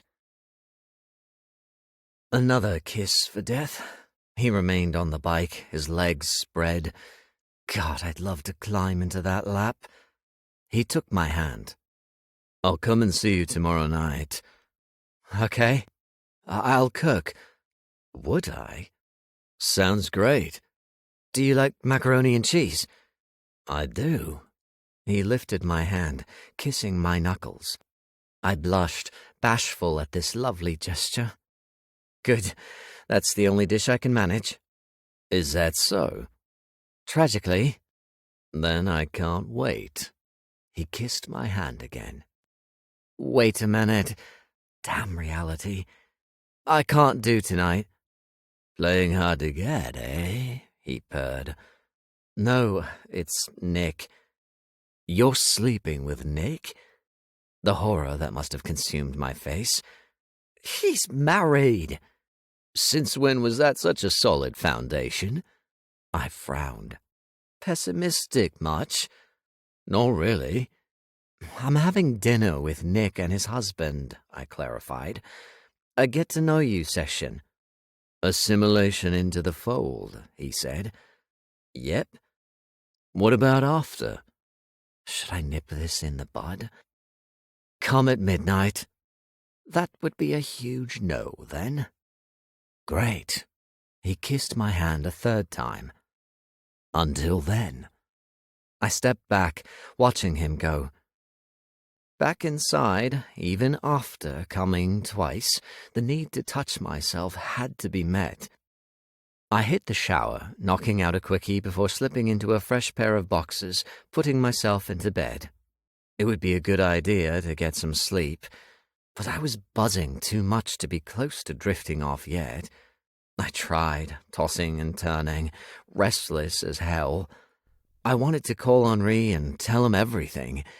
Well, not everything, but enough for him to join in my excitement. He'd be so happy to see me shaking off the George cobwebs. So would Jen. A twinge in my heart as I rolled onto my front. I'd be back with them soon. Things would be okay. They had to be. Death's presence might even help to ease me through this oakthorn stint. Chapter 21. Death. One truth, one lie. I did like what we were doing. I wanted more. I wanted to see him, to take him for coffee and cake, have him completely naked in this room, ready for me to explore every inch with my lips and my fingertips. But I also knew this was wrong, that I dangled us both over a pit of terrible consequences. But he is my caramel candy. When Marcel arrived in Oakthorn, I made a promise to myself to stay away from him, to leave if I couldn't control myself. Make no mistakes, never get close. But I had to save him. I had to taste him, hold him, touch him, know him. And now I couldn't stop. I clasped my still warm Ruby. Things are different now. This is a dangerous game, my friend. Winnie's voice drifted across the room as a breeze of reason. Maybe it is time to think with your head rather than your heart. I didn't respond. There will be pain. It's different this time, I said. Is it? Yes. I couldn't face her because I didn't believe in my own words. As defiant as I longed to be, grey realism forever haunted my colourful hope. But I loved those colours, forever resistant to vile truths hiding in the wings. This time, I said to the window, not finishing my thought. I'm sorry for your pain, my friend, Winnie offered softly. I will always be here. I will always respect your wishes. I only wish I could spare you the pain to come. It won't come. If only I could believe that. Chapter 22. A red hourglass filling with sand, me trapped in its bottom chamber. Not sand, but tiny rubies falling on my head, as fine as sand, pretty and flooding. I'll drown in these gems. Hello, I call, my voice bouncing on the glass. The rubies rise higher, covering my feet. I avoid the aperture they fall through for what good it might do me. Hello, I try again. Help! The walls around me are too red, too impenetrable for my eyesight. I wade through the rubies, bang on the glass. Useless. Help me! They're fast approaching my thighs. Please, help me! But I'm alone, trapped. No way out, no hope, no kind face out there to help me. Soon the rubies take hold, trapping me within a glittering prison. The chamber fills up to my waist, then my chest, then my chin. Before long, I'm under rubies, swallowing the grains, the pressure of gems reaching my bones. They fill me. They hurt. They take away my life. There is no help. There is only death. I shot awake, a scream tearing from the depths of my throat. Throwing back the covers, coughing violently, I ran into the bathroom, grabbing the edge of the sink. Ah, fuck. No rubies anywhere. Just me freaked out by another ridiculous nightmare. Steadying myself, I straightened up, taking in my reflection in the mirror above the sink. I blacked out. Screaming, terror as the ocean rose up in a torrent of violent water, a tsunami racing toward a busy beach bathed in brilliant sun, a beach packed with tourists and sunbathers, a whole army of colourful umbrellas and blankets, humans in their bathing suits. They ran and screamed, desperate to get away. I'm watching from... Where am I? I'm on the beach, facing the tsunami in disbelief. What's wrong with me? Why aren't I joining the throng, at least trying to beat the impossible odds about to crash into shore? But I'm not moving, panicked bodies running past me, tears streaming down my face, facing my doom, accepting the end. Here it comes. The water, it roared toward me. I shot awake again, a nasty pain in my head. I'd taken a tumble to the bathroom floor. Sitting up, I clocked the blood on the blue tiles first, then felt it running down the right side of my face. Touching it, I brought back scarlet fingers. For fuck's sake! Covered in a cold sweat, I grabbed the sink again, using it as leverage to get myself upright. Along with the sweat, a degree of nausea rolled over me. Back before the mirror, a cut above my right eyebrow leaked blood down my face. God, I was lucky to still have my teeth and nose intact from my fall. The sink mirror doubled as a cabinet door. I opened it to retrieve some plasters and antibacterial wipes, quickly cleaned myself up, fixed a plaster over the cut. Not deep, thankfully. Another blackout. It might be time to seek out a dream doctor or someone with such a specialty, or even talk to death. He might have some insight, especially with the ruby hourglass thing, especially given my fascination with Death's pendant. I stared at my reflection, leaning in to inspect my skin. Something wasn't right inside this head. My recent behavior, my dreams, everything else. Closing my eyes, I performed my breathing exercises, returning to my bed for a softer landing in case I passed out again. Maybe I should take some more necro juice. I checked my phone. 3:18. God, my head hurt. I remained on the bed, scared to move in case I face-planted the floor in search of painkillers. My knitting was in the living room, too far away right now. So I sat in the dark, soothing myself with deep breaths. It started to work. Maybe I'd actually get some sleep. My intercom buzzed. I sat up, head throbbing. What the hell? Buzz, buzz, buzz. Within seconds, my adrenaline kicked in. I slid off the bed, dressing quickly as the buzzer carried on. If there was to be a throwdown, there'd be no fighting in my underwear. Dressed, I grabbed my gun and lifted the handset.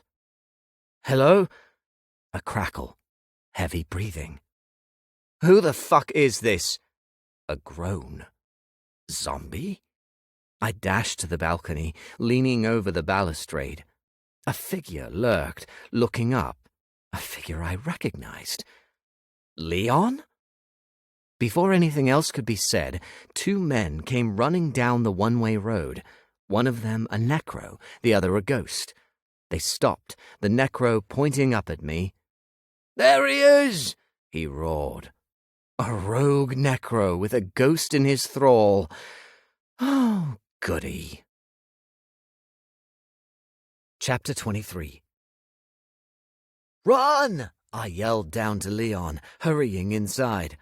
I called Charlotte and Mario, the on-duty necromancers, for backup. I wanted to take every precaution, not do this alone. No answer from either of them. They were either ignoring me or busy. If it was the former, they were nothing but wankers. I called Nick next. Leon answered. I almost dropped my phone. What? Huh? Do you want Nick? He asked groggily. Leon? I'll wake him up. Confused wasn't the half of it. But wait. What? He grunted. You're tired. Here's Nick. Who is it? I heard my boss ask. But how is this possible? Leon was right outside. Marcel, Leon answered his husband with a yawn. A rustle, then, hello? Nick, I said. I snapped out of my confusion, saving it for later. I'm in trouble. There's a rogue and a ghost outside my building. I left Leon out of it. Tried calling for backup, but got no answer. What are the rogue and ghost doing right now? I snuck a peek, staring at my balcony. I'll be right there. Do not leave your flat to confront them. I won't. Thank you. Hold tight. He hung up. A bang from outside, howling laughter. Let us in, little pig. The rogue was attempting to kick the entrance door down. A change of tide. No waiting for Nick if this was the rogue's game. I moved quickly, leaning over the balcony, aiming my gun at the wanker. Oi! What's with all the noise? The rogue's head snapped up, his teeth bared. I popped off a shot, blowing off the left side of his face. His body went down, his ghost immediately taking his place, slipping out of the corpse. He looked down, looked up at me. His scream assaulted the night. You fucking cunt! The other ghost dropped to his knees, a fair-skinned, bald man in his 50s, examining his hands. He began to sob. Stop crying, the rogue ghost hissed. I'm sorry, the man said. I hit the rogue with some binding. He froze, mouth wide open. Green rings circled him, locking the bastard down. "That's enough of that," I snarled. The other ghost kept sobbing, free from the rogue's hold. Nick arrived, his gun drawn. "Get away!" the rogue howled. Together, Nick and I sent him to Sanctuary with our release power. I hurried downstairs, joining my boss with the still kneeling ghost. "Are you okay?" Nick asked. "I'm fine. What about him?" The hunched ghost sobbed, a symbol of defeat. "Let's find out." Nick crouched to the ghost's level. I scanned the square before joining him, trying to spot Leon. No sign. Should I say something to Nick? "What's your name?" Nick asked the ghost gently. "Mark," the ghost replied, looking up. "I'm really sorry. I never wanted any part of that." He sniffed. "It's okay," Nick said. "Tell us what happened." Mark wiped his nose on the back of his ghostly hand. "I was over by the lake, relaxing. I love the lake at night. He came up to me, forcing me to come along with him to take care of business." "What kind of business?" I asked. "Said we were going after a new necromancer in town." I wonder who that could be. "Did he say why?" "Revenge. Said Cheryl was his friend." Nick stroked his chin. "Anything else? Did he tell you his name?" "No. He just kept saying he'd get the new guy good." He looked at me. "Thank you for shooting him." "Happy to have stopped him," I replied. "Can I go now?" Mark asked. "Not just yet, I'm afraid," Nick said, standing. "Are you a resident of Oakthorn? I haven't seen you around town before." "No, I'm from Bristol, but always loved it down here." Nick took out his e-scroll. "Where do you live?" "Avon Sanctuary." "And what is your full name?" "Mark Shields." The High Warden of Oakthorn made a call, reciting Mark's details, confirming them as truth. "Thank you." Nick hung up. "All clear. I'd like you to spend the rest of the night at our sanctuary while my team and I conduct further investigations. Come morning, I would like you to return to Bristol." Mark nodded. That's fine." "We will escort you to our sanctuary, seeing as we're heading that way." He aimed the next part at me. "I'm afraid you're back on the clock." He tilted his head. "What did you do to your head?" "Bathroom mishap," I answered. "Are you all right?" "I'm good." He nodded, making another call. "Mario, where are you?" "Okay. Why didn't you answer Marcel's call?" "You were busy." "I see." He went on to explain what had happened. "Yes, get yourselves to Sanctuary immediately." He hung up. "Is everything okay?" I asked. "Only ridiculous immaturity I'm about to stamp out," he said. "Come on, let's go." Chapter 24. Oakthorn Sanctuary was located in the center of town, about a mile west of the cemetery. A beautiful red brick building with a small moat and a water wheel, a ring of manicured gardens surrounding it, and the oak trees the colors of autumn. It was a feast for the eyes, even at this time of night. As soon as I stepped through the main gates of the property, a sense of calm fell over me. Westminster Sanctuary paled in comparison. While much larger and still a nice place to live, it wasn't like this pocket of peace. There wasn't the same amount of green space or the same level of quiet. There were ghosts sat by the moat on benches, talking quietly or watching the water. Peaceful ghosts, some reading books, some watching the stars. "This is so lovely," I said to Nick. "It is, but many resist it." "Guess it's not the same as your own home." Can I move here?" Mark cut in. Nick stopped on the path, facing the ghost. "I can look into a transfer for you, but let's not get ahead of ourselves." "Okay, sir." Nick nodded and carried on, taking point as he crossed the small bridge to the main doors of the building. Waiting there were Charlotte and Mario, practically with storm clouds hanging over their heads, arms crossed tensely across their chests. Oh dear. Nick stopped before them, matching their body language. I hung back with Mark. "Explain!" Nick's one-word demand came out as a boom to make their arms drop in panic. "Sorry, sir," Mario tried. You were being petty." Nick cut him off.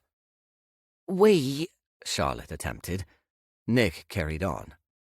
"Marcel may have made mistakes, but isn't it right to let him make up for them? And isn't it right to answer the call of a teammate in need, not ignore it because you're pouting like a child?" They both looked at me, furious. "You're still doing it," Nick said. Charlotte crossed her arms again. "He got away with a massive mistake. Taking Type B and running off to Bristol isn't trivial." Nick listened. Mario took his turn. "Whatever he's been through isn't an excuse. He should have recovered like everyone else, not cheated. It feels like he's been given a free pass the rest of us wouldn't ever get." That stung.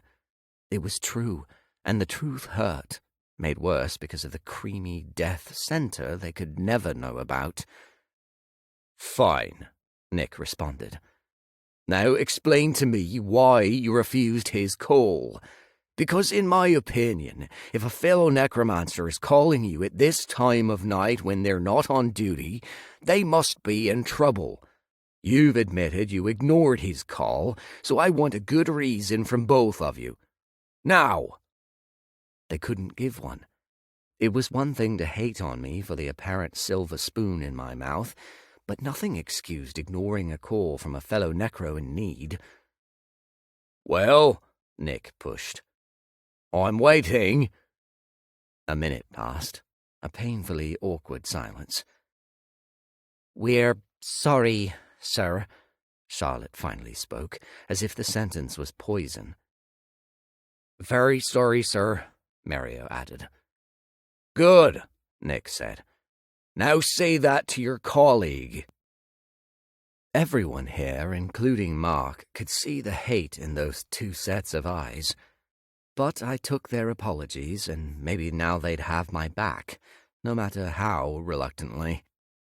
I trusted that as much as I trusted a swim with piranhas. I thanked them. We shook hands. I decided a decent course of action would be to get into their good books as quickly as possible. Being hated sucked.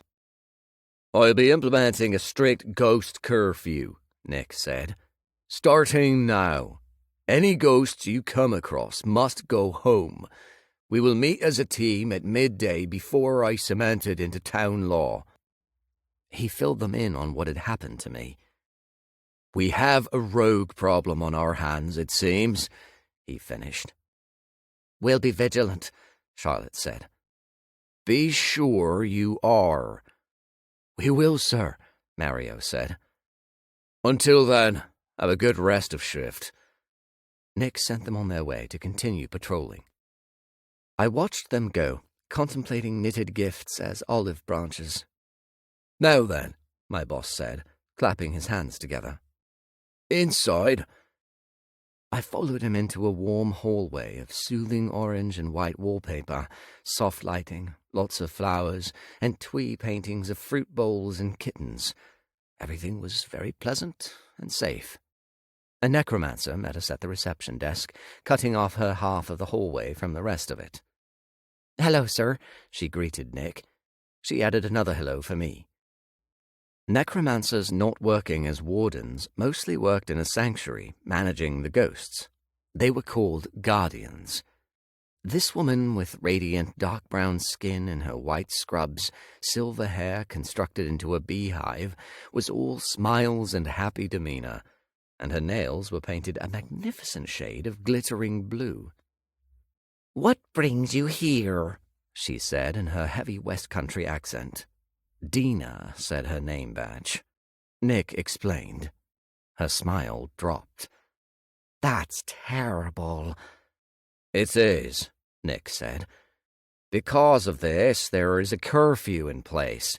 No ghost in town will be able to leave their respective homes outside of daylight hours. Seeing as these attacks have been at night, this is the precaution I'm taking. If it has to extend to a 24-hour restriction, so be it. If you and the staff here could spread the word immediately." "Of course." "Those outside will need to come indoors." "Yes, sir."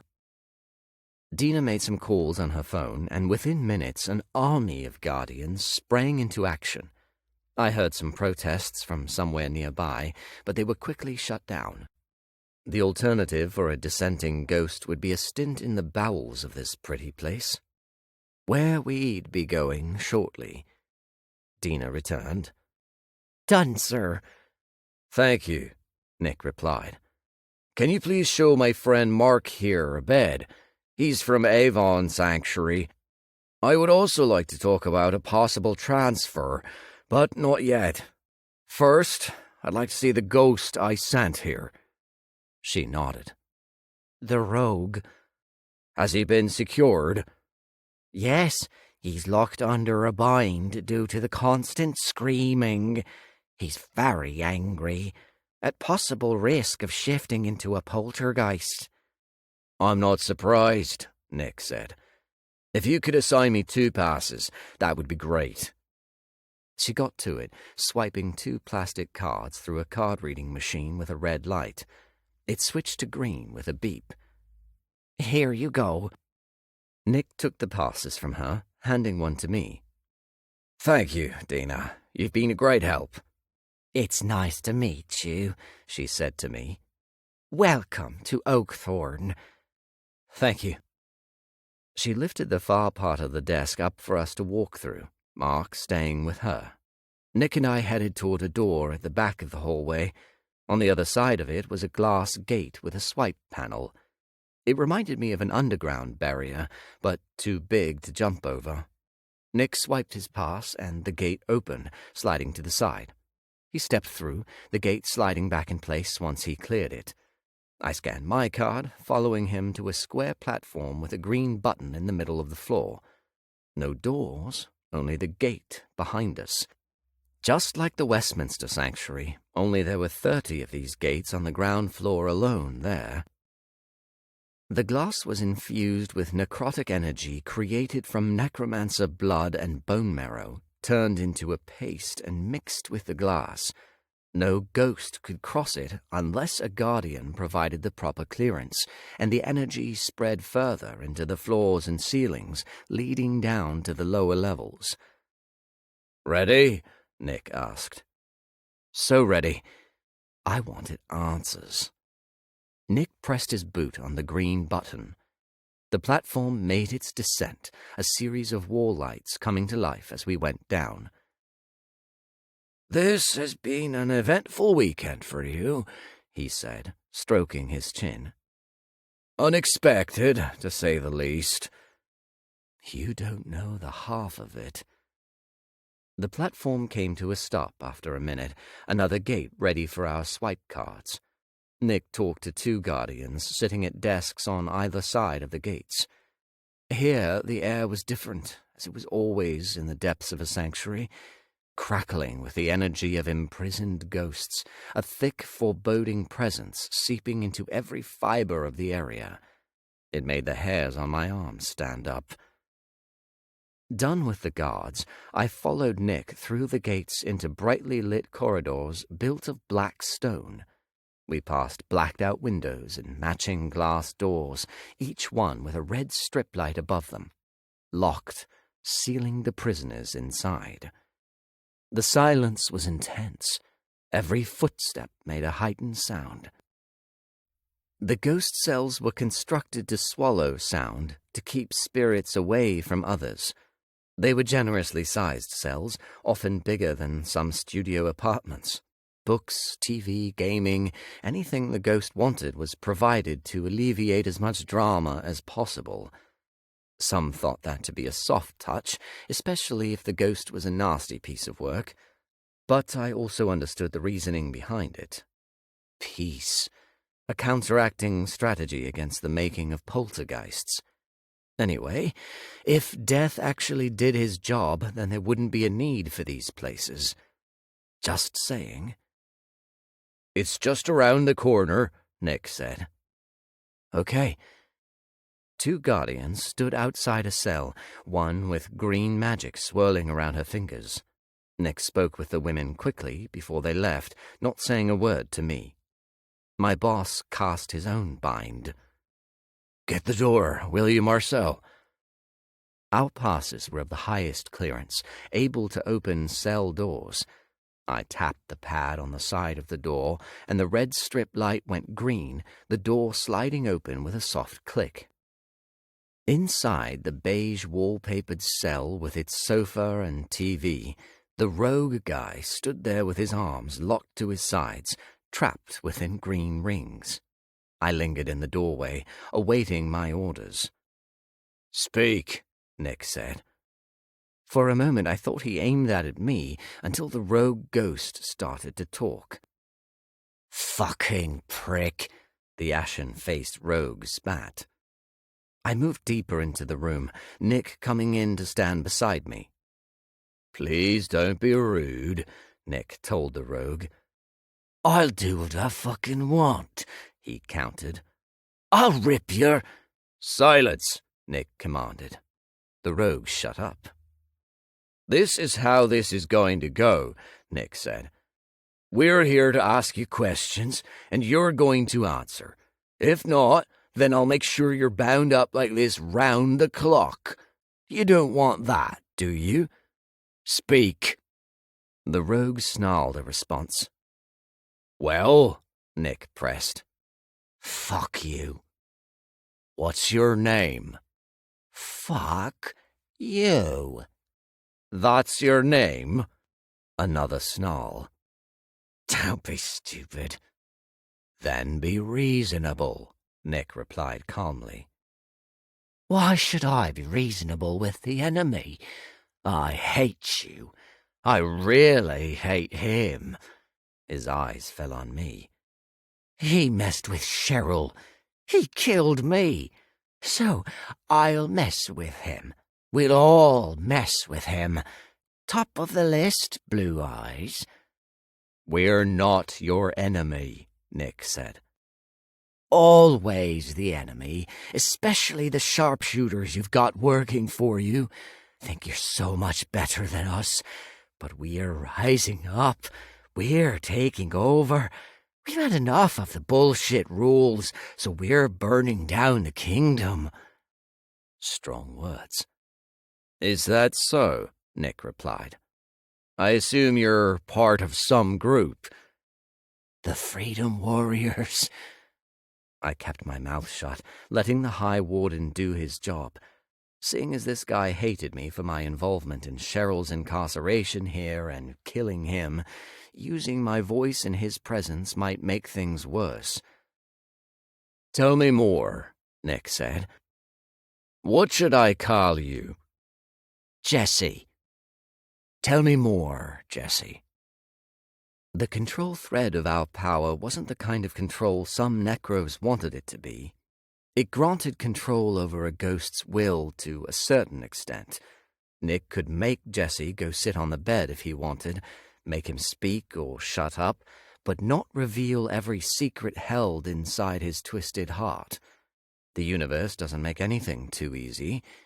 If it did, we'd have solved this Harry Barker case already. "Tell you what," the ghost said. "The great plan? You already know it." "Indulge me further." Jesse's eyes were on me once again. "The end of him.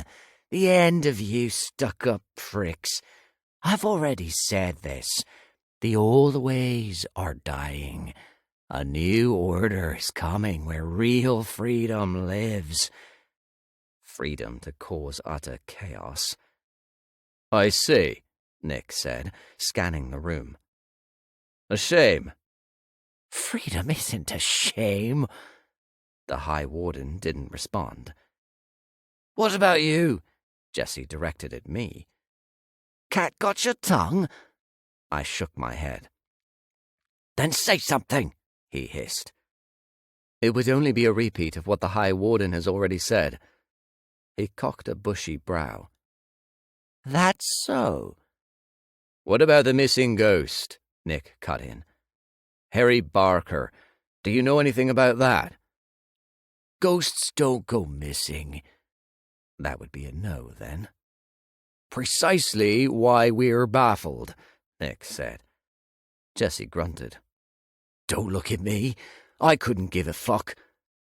Nick nodded, releasing him from the bind. I froze for a moment, confused at the sudden move, then readied my powers to fight the rogue. But Jessie was just as taken aback, staring at the High Warden. He rolled his shoulders, his eyes angry slits. You're trying to trick me. I'm not, Nick answered. I believe you. You do? Yes. Why? Because I do. And I want your time here to be comfortable now, with no more grief. He walked into the room, inspecting the shelves, pausing to smell a bowl of potpourri. I understand you're newly dead and angry about it. You don't understand one bit. Not to the point of experience, no. But I understand pain. I understand loss. And I really understand anger. Jessie growled. And? You can have a good afterlife here until the time comes for you to move on. If it ever comes. Death flashed behind my eyes. His naked chest, the piercings, those gorgeous golden orbs in his handsome skull. Not likely, Jessie said. You never know. A grunt, his arms folding. What I know is you're a prick, and so is Blue Eyes, and you're gonna get fucked so hard soon. Maybe I'll start right now, seeing as you freed me. Bad move, prick. Bad move. I flexed my fingers, ready to take him on. Nick remained calm. Remember what I told you before? Your shitty threat to keep me bound up here. Exactly. As if I give a shit. I think I'm having a change of heart. Sing me another sad song. Jessie focused on me, his teeth bared. Why did Nick let him go? Did you know that certain ghosts are permitted to socialize down here with other well-behaved prisoners? Nick asked, pausing by the TV. Some of them are fallen rogues, completely transformed in death. He got a grunt and a shrug as a response, the rest of the rogue's attention aimed this way. There might come a time when you're allowed out of your cell for an hour to the recreation room. The same might apply to your friend, Cheryl. He snarled at Nick. What are you talking about? Would you like me to repeat it? He pointed a ghostly finger at Nick. Stop talking shit. I'm not. I can make it happen. But you have to behave. You have to help. Stick it up your arse. The choice is yours. Still as calm as ever.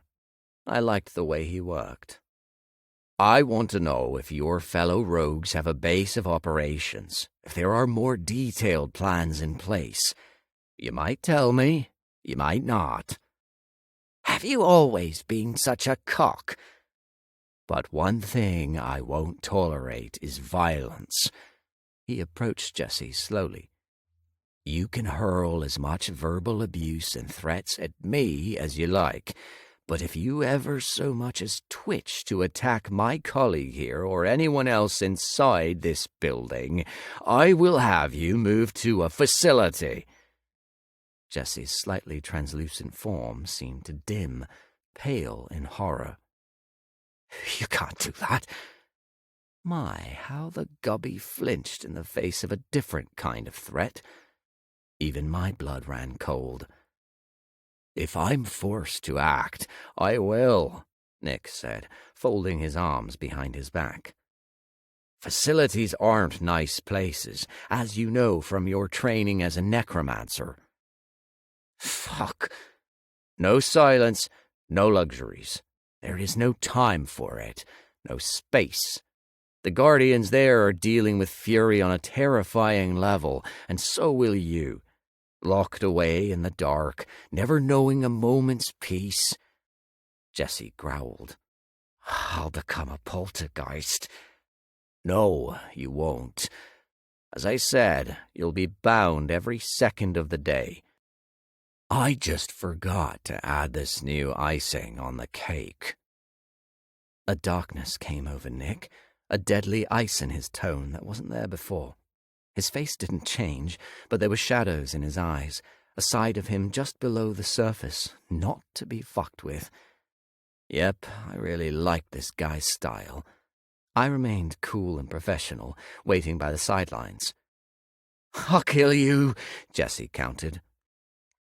"I'm not one for giving many chances," Nick returned. "Make a choice, Jesse.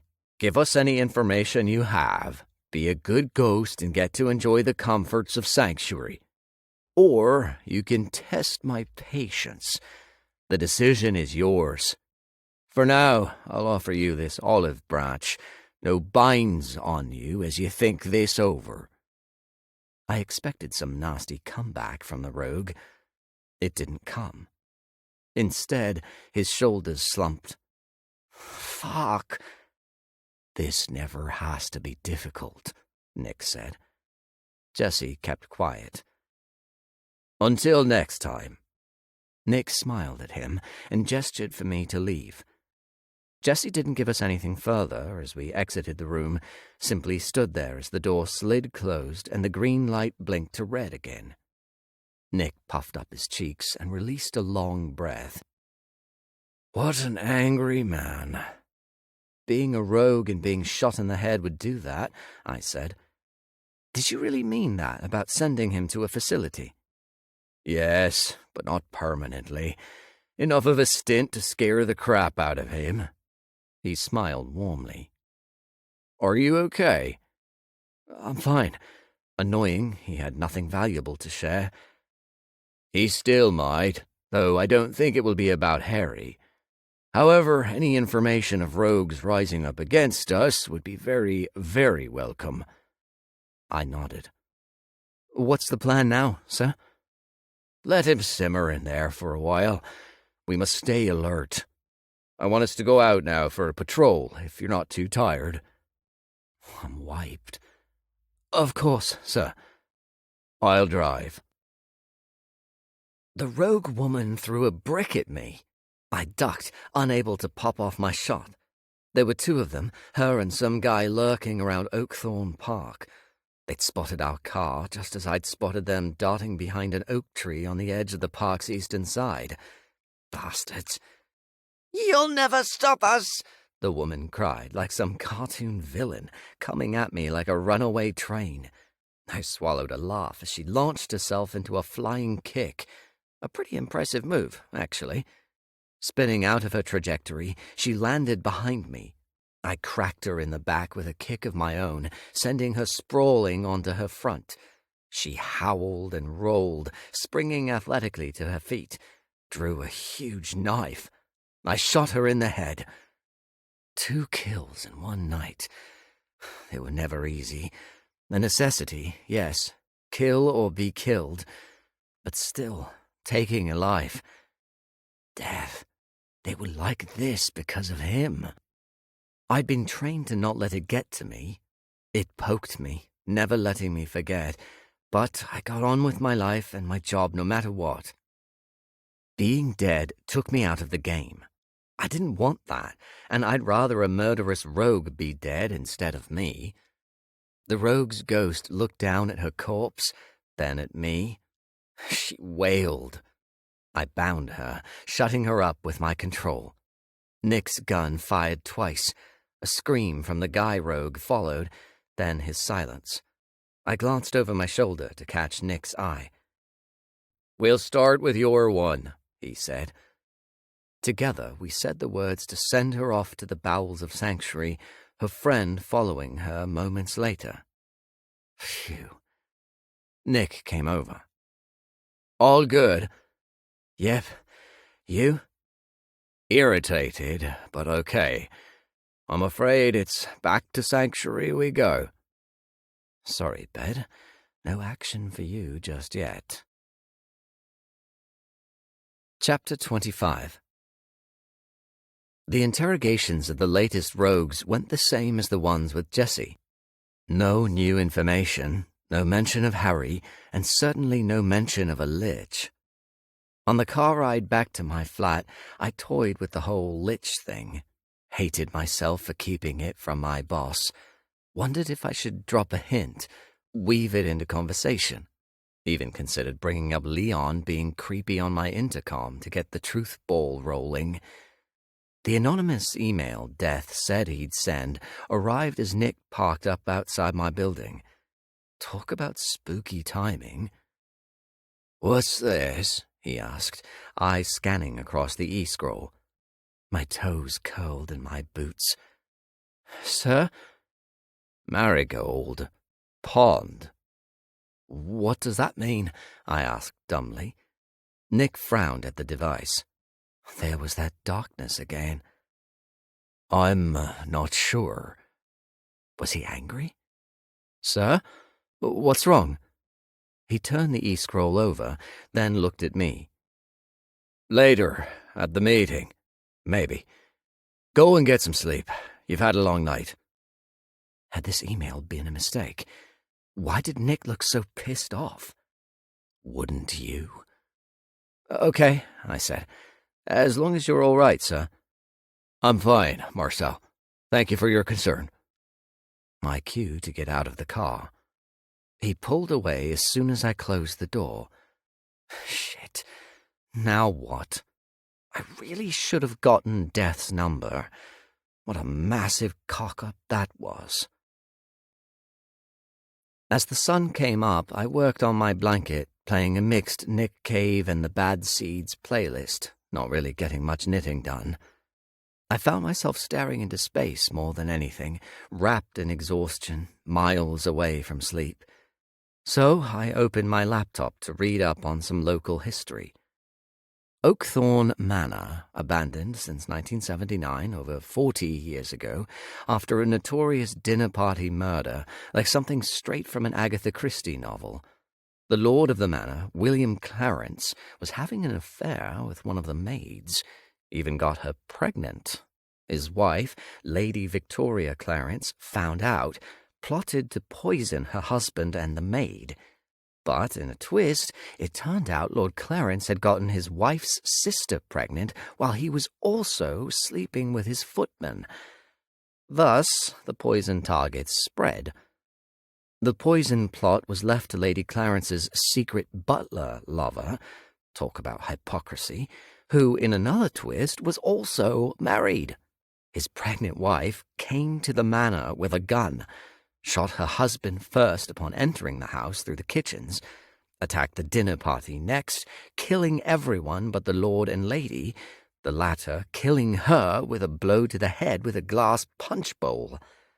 For the grand finale, Lady Clarence embraced her weeping husband, contemplated forgiveness, only for him to blow it by confessing what Lady Clarence already knew. She confessed, too, driving a steak knife into his jugular.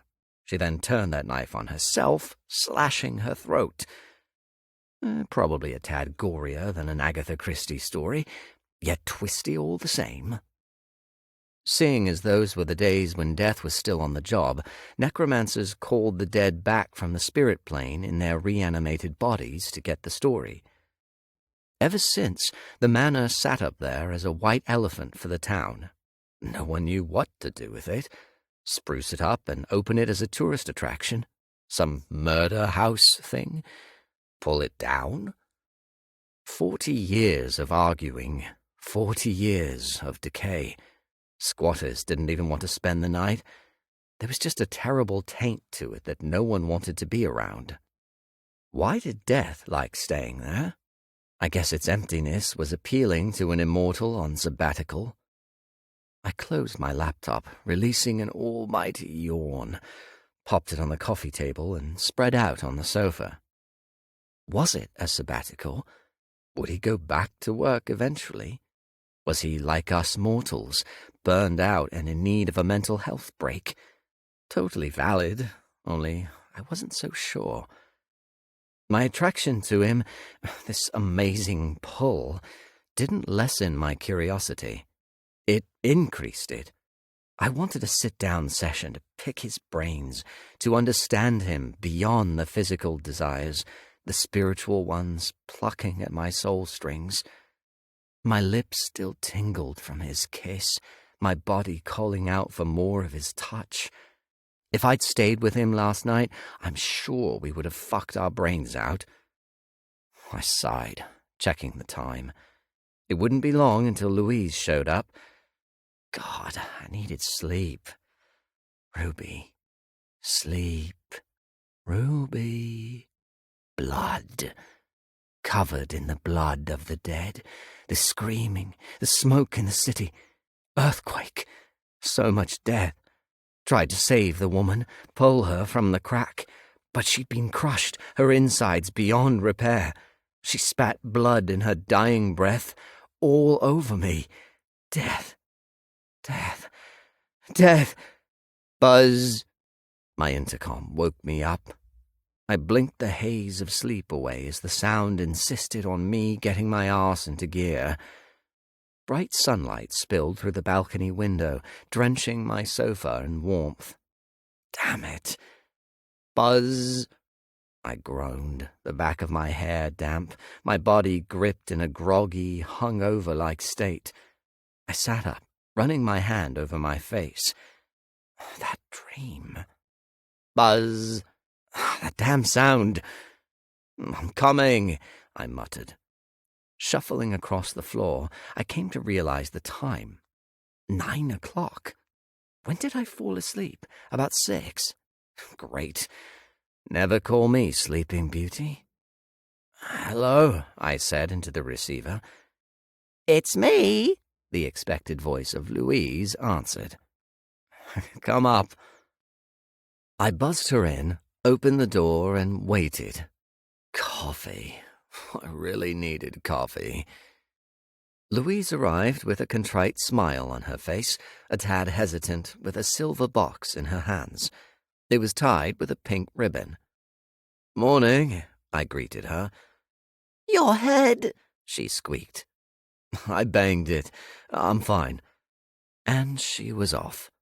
I'm so sorry I behaved like that, Marcel.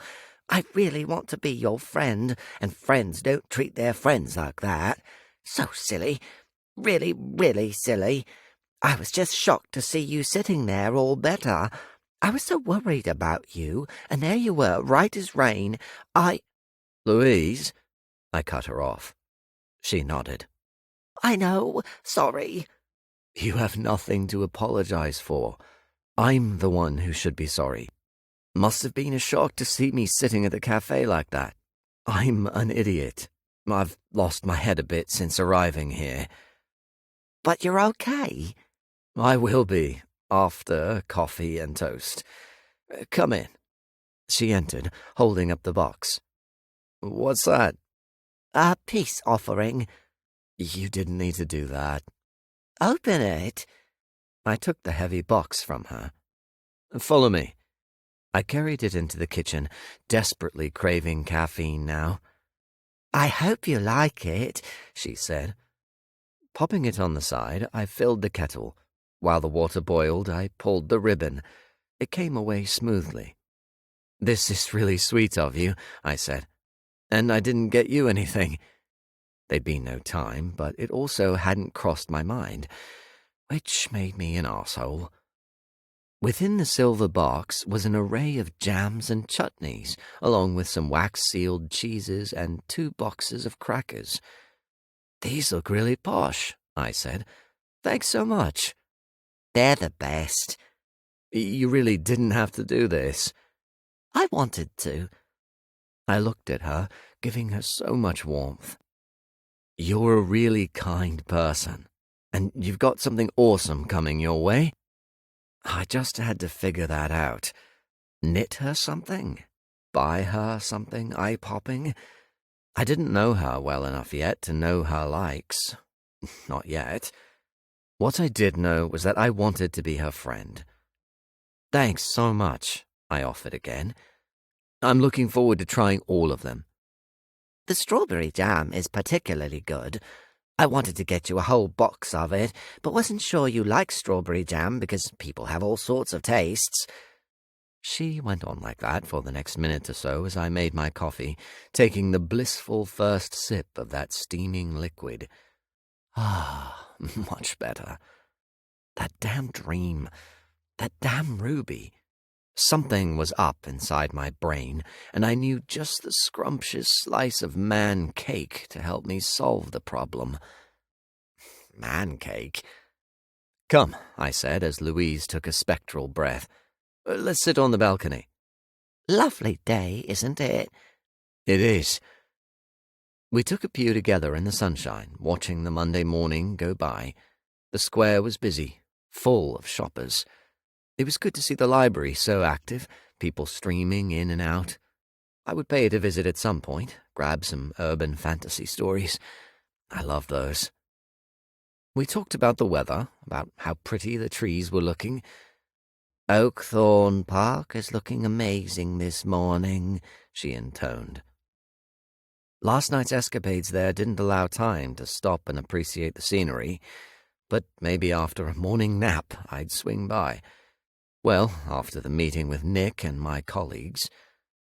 I told her more about me, my knitting obsession, that the mustard yellow jumper I currently wore was a Marcel August creation.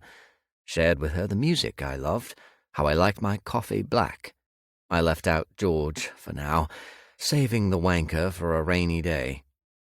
I talked about my family, Henri's medical training, stuff about my parents. She became particularly animated over my French heritage. Oh, my goodness, you're French. My mum is. I've always wanted to go. Why don't you? I asked. Oh, I'm too scared to go alone. Maybe we can go together one day. Really? Yes. She beamed at me. I would love that. I sipped more coffee. Me too. Can you speak French? I nodded. Fluently. Mum insisted we learn it right from the get-go. Can you say something in French? Her enthusiasm warmed me. Sure. I took another sip of coffee. C'est très agréable d'être ici avec vous ce matin. Ooh, what does that mean? It's very nice to be here with you this morning, I translated. She got me to say a few more things, clapping excitedly like a child at a magic show. I gulped down the last of my coffee. Do you mind if I grab a refill and some food? No worries. You carry on. I left her on the balcony while I topped up and made my toast. I used the strawberry jam she brought, along with some butter. That'd make her happy. Louise clapped with glee, as expected. My God, the jam! Oh, I think I'm in heaven, I said, taste buds confirming a new obsession. Told you. Her joyful radiance dimmed. I knew I should have gone with my gut and stuck with the strawberry jam plans. I intervened before she went on a long tirade. Stop that. You're not disappointed? I gave her my best cocked eyebrow. No. Now tell me more about you. Like what? Whatever you want to tell me. Think of this as our get-to-know-you session, officially. It took her a few moments to begin. Well, I love to walk, I love the caves, and I really enjoy baking and Christmas. I really, really enjoy Christmas. A sigh. What I miss most about being alive is eating the festive food. Not to blow my own trumpet, but I make the best roast dinners, the best Christmas dinners. I can make one for you if you like." That hit like a slap across the face with a wet fish. Christmas. A few months away, yet still on my radar. One of the best times of year to spend with my family. We always made it special, depending on my schedule. Eating, drinking, playing games. Just us. Just fun. George changed things up a tad, joining us, me joining him with his family. My happiness magnified, having the love of my life by my side. What would happen this year? Because of the crash in my relationship, I tried to block it, failing at every attempt. I wanted my family. Not a Christmas here in Oakthorne, but a Christmas at home with them. The living room full of warmth from Mum's amazing tree. The house constantly perfumed by her amazing cooking. Tasting Dad's roast potatoes, laughing as he drove Mum crazy from his major boasting about them. Watching their faces as they opened gifts, Henri being useless at charades, Mum getting tipsy on snowballs, the night ending with her and Dad passed out, Henri and me watching a slasher film to balance things out. You can only have so much festive glitter in a day. Would I get that this year? Would I be granted leave? Would I get to see Jen? After all, our post-Christmas tradition was catch-up drinks before New Year. I didn't want to miss any of that, but I probably would. "Marcel?" Oh, God, I'd zoned out. "Yes?" "Did you hear what I said?" Louise asked. Sorry, I had a funny moment. "Your head?" No, don't worry. Carry on, sorry. She nodded. "I was just saying the best part about Christmas is the leftovers. I loved a turkey sandwich with cold stuffing and cranberry sauce on Boxing Day with a cup of tea." Nice. "Very nice. I miss it." The sadness that came over her forced me to lean forward. I'm sorry. She shook her head. "Don't be. Most of the time I can deal with being dead, but sometimes the little things get to me." I nodded, taking a bite of the glorious toast. The conversation perked up somewhat, turning to movie talk. She loved Disney stuff. She wasn't too keen on slashers, though. No Friday the 13th nights for her. Then she took the wheel and yanked us off Easy Street. "Have you seen him since?" I paused in my chewing, feeling her eyes like hot lasers in my face. Where did I go from here? Fill her in? Lie? "I've seen him," I answered. "He came to check on me." "What did he say?" I couldn't tell her everything. She'd be horrified at me having a tryst with the immortal responsible for her being trapped here. At least, I assumed so. And I couldn't tell her about the Lich, about anything. So I lied. Only that he was glad I was okay. Then he left.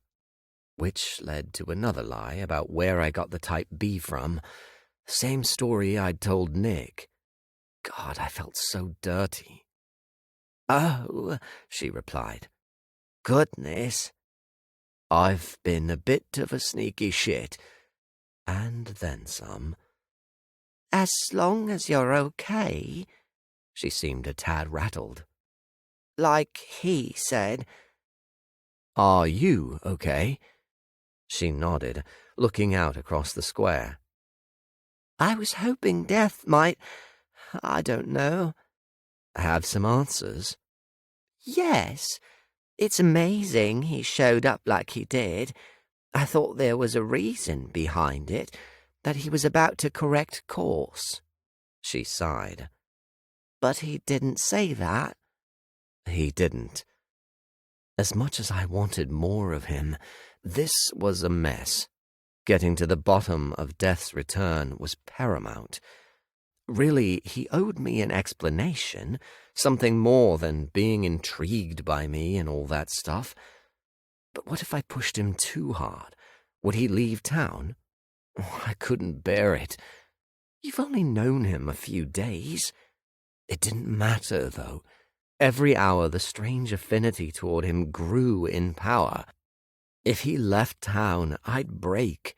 I had to have him here, to see him again and again, to feel more of his touch, to languish in his gaze created by King Midas himself. I had it bad. Real bad. And it confused the hell out of me. There was so much more going on, right there, so close, yet buried as deeply as the pond in Marigold. Why are you here? Chapter 26. After Louise talked my ears off about how great Snow White and the Seven Dwarfs was, she left me to sleep at around 10. I managed to get half an hour before giving up. No point, anyway, what with the meeting approaching. At least the chatty ghost and I were back on track again. My e-scroll pinged. A message from Nick addressing all members of his team in the usual reverse Latin. Today's meeting has been cancelled. The ghost curfew will still be implemented, with a message going out around the town through all media outlets. There are no special allowances for any case. Be sure to enforce a strict hand when on patrol. I will rearrange the meeting in due course. Regards, Nicholas West, High Warden of Oakthorne. It was Death's email. It had to be, upsetting the apple cart, as my dad said. Poor Nick had been thrown for a loop. I suppose that was a good thing, which might lead to him conducting a deeper investigation into the Lich, when he eventually came to that conclusion. Fingers crossed. Putting the e-scroll down, I embraced the silver linings. No meeting meant I got a chance to catch up on some sleep. With that positive spin, I closed every curtain, fired up some old epic movie I found on streaming, curled up on the sofa, waiting to drift off. And I did. Deeply, with no dreams. When I woke up, the TV was in standby mode and the clock read 5:03. 7 hours sleep.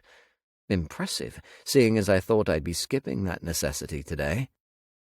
I made more coffee, opening the curtains to daylight on the verge of fading. Checked my messages on my e-scroll and civilian phone. Nothing on the former, but 2 from Mum on the latter, 1 from Dad and 3 from Henri about Resident Evil 4. Again. I replied, drank coffee, grabbed a shower, feeling much better than I did this morning. My head no longer hurt, though the plaster bugged me in a brief moment of vanity. It ruined my whole look. Oh well, it didn't stop me from dressing up for dinner. A dark green shirt with gold trim around its collar, black jeans and brogues. Looking sharp, hair on point. My stomach flipped as the hour for the dinner grew closer. I had no idea how to approach it, or if I should say anything to Leon privately. I mean, I really should at some point, but in front of Nick. Drop him in it, or be more subtle? Get an answer first before pouring gasoline on a potential fire? My life seemed to consist of getting answers. Checking myself over again, I popped out to the convenience store on the square to grab a bottle of wine. Yes, I had plenty from Death, but they felt special. Gifts I didn't want to share with anyone but him. I grabbed an overpriced bottle of red and a white, along with 2 equally overpriced, sparkly bottle gift bags, and paid up. Resisting the urge to ask the cashier if this place was run by pirates, I hurried back across the square to be met by Louise with another silver box in her arms. "What are you doing here?" I asked. "I have more jam." She held out the box. "I hate the thought of you having only 1 jar." I chuckled. "You're so silly. You—" One moment she stood there, the next she was gone, snuffed out of existence. The box hit the ground, the jars clanging inside. My bottles of wine joined the racket, smashing at my feet, spraying liquid up my legs. "Louise?" I stared at the empty space she'd occupied. "Louise!" The temperature took a dive, my scalp prickling. I took a step forward, confused, my shoes crunching on glass. There were eyes on me, watching me watch the box. Red. It stained the side of the box. The jam. Broken jars inside. Because she dropped the box. Because she was gone. Vanished. "Louise!" "Marcel?" I looked to Mario, out on patrol. "Uh-huh," I said, blinking at him. "You've dropped your wine." "Wine?" Mario glanced at my feet. "You're covered in it. There's glass everywhere. What's wrong?" "Why do you care?" I was just talking to my friend." "Your friend?" "Louise, a ghost." Mario's eyes roamed the square, as confused as me. "Louise? As in mile a minute, Louise?" Yes. Enough of this shit." I shook it off, gathering myself together. "Louise was here, carrying that box. We were talking, and she vanished. Another missing ghost. The Lich? I have to see Nick, right now." I pulled out my e-scroll, dialing his number. The damn thing didn't connect. Fuck. I spotted Charlotte approaching. I ran across the square, leaving my teammates behind to contemplate what I'd dropped in their lap. Stopped at the main road behind the library as 5 cars and a motorbike roared past. Whenever I was in a hurry, every second seemed to crawl by in slow motion. "Hurry up!" I barked. Road free, I darted across it, heading toward Maple Lane, dashing up the sloping street.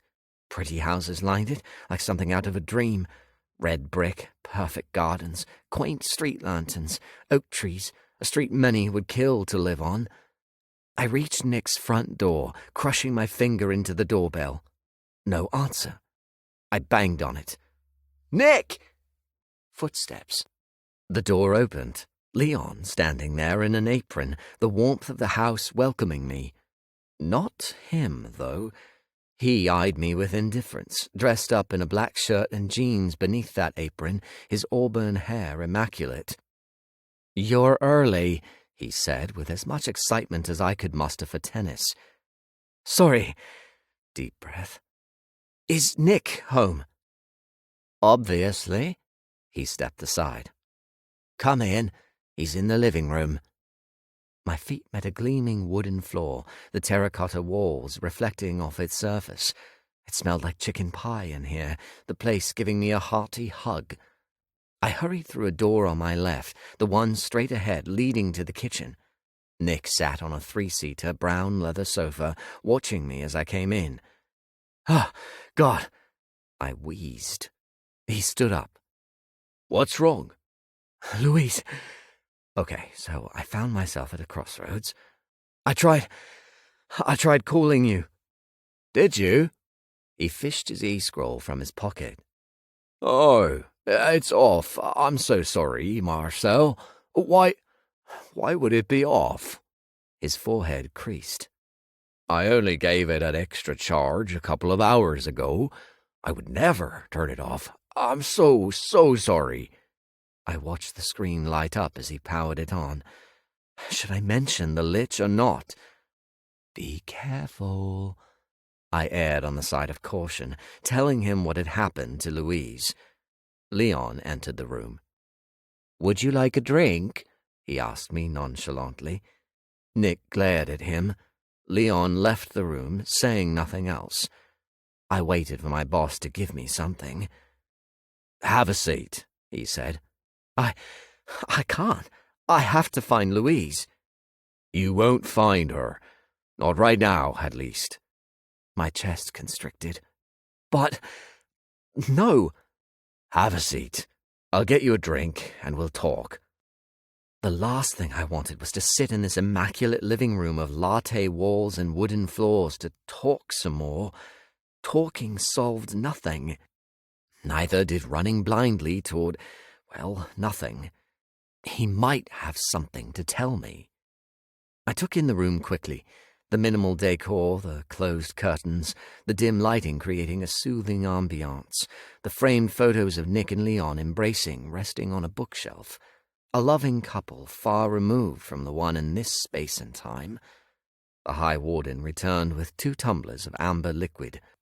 "I hope you like brandy." "It will do the trick." He handed it to me.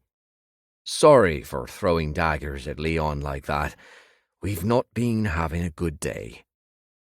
"Oh, shall we leave dinner tonight?" "No chance." He knocked back the finger of brandy. I copied him, the booze burning its way down my throat. God, I needed that. "Have a seat," he said. I sat, the sofa robust yet soft.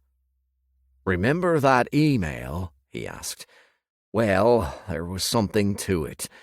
Something troubling." He lifted up his empty glass. "Maybe I should have brought the bottle." He flinched.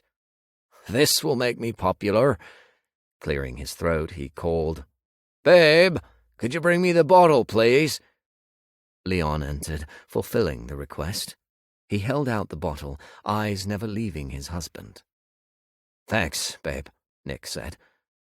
As he went to walk away, Nick added, "Wait, let's not be like this." No answer, only chilly energy. "Give me a kiss?" Nick offered him a charming smile. I wanted out of here, to hit the streets and find Louise, even without having one clue on how to achieve that. My left leg shook, full of anxiety. Leon hesitated, his hands clasped tightly. Then he loosened up, smiling down at the man he shared his life with. He bent. The 2 men kissed, and Leon left us alone again with the brandy. Leon was at my building last night, lingered on my tongue. "I gather you know what a lich is?" Nick asked, filling our tumblers. "I do?" He proceeded to run through a brief history of the liches anyway, serving to fuel my frustrations further. Then he told me about the pond. "And you're saying there's one in town?" I asked, words swimming in bullshit. "I am. At least, I think it might be the case. Horrible thought, isn't it?" "Very." I sipped my second drink, not wanting it to go to my head. "What now?" "As soon as we can safely take a sample of the pond water, we'll know where to go from there. I'll call a meeting." He was on his 3rd glass. "I didn't see the point in a meeting today, not until I have a better grasp on things." I nodded, feeling so guilty over the information I hid from him. "This is bad, Marcel. I'm really hoping I've got this wrong." "You're not wrong." I had no verbal response for him. "But we will figure this out," he added. "Together." If there was any moment to reveal the cards clutched to my chest, it was now. I kept them hidden. "Would you still like something to eat?" he asked. "It might be a good idea to get some food in you." My appetite was now non-existent. "Sorry, sir. I just can't. I'm so worried about Louise." "I understand." Leon walked into the room, pausing in the doorway, looking right at me with an imploring gaze.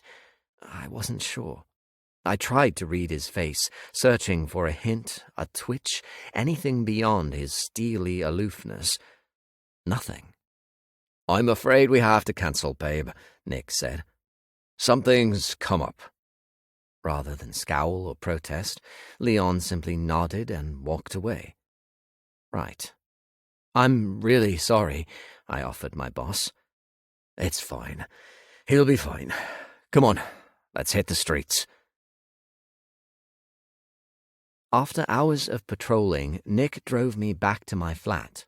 We'd found nothing, my anxiety barbed wire in my guts. Damn it.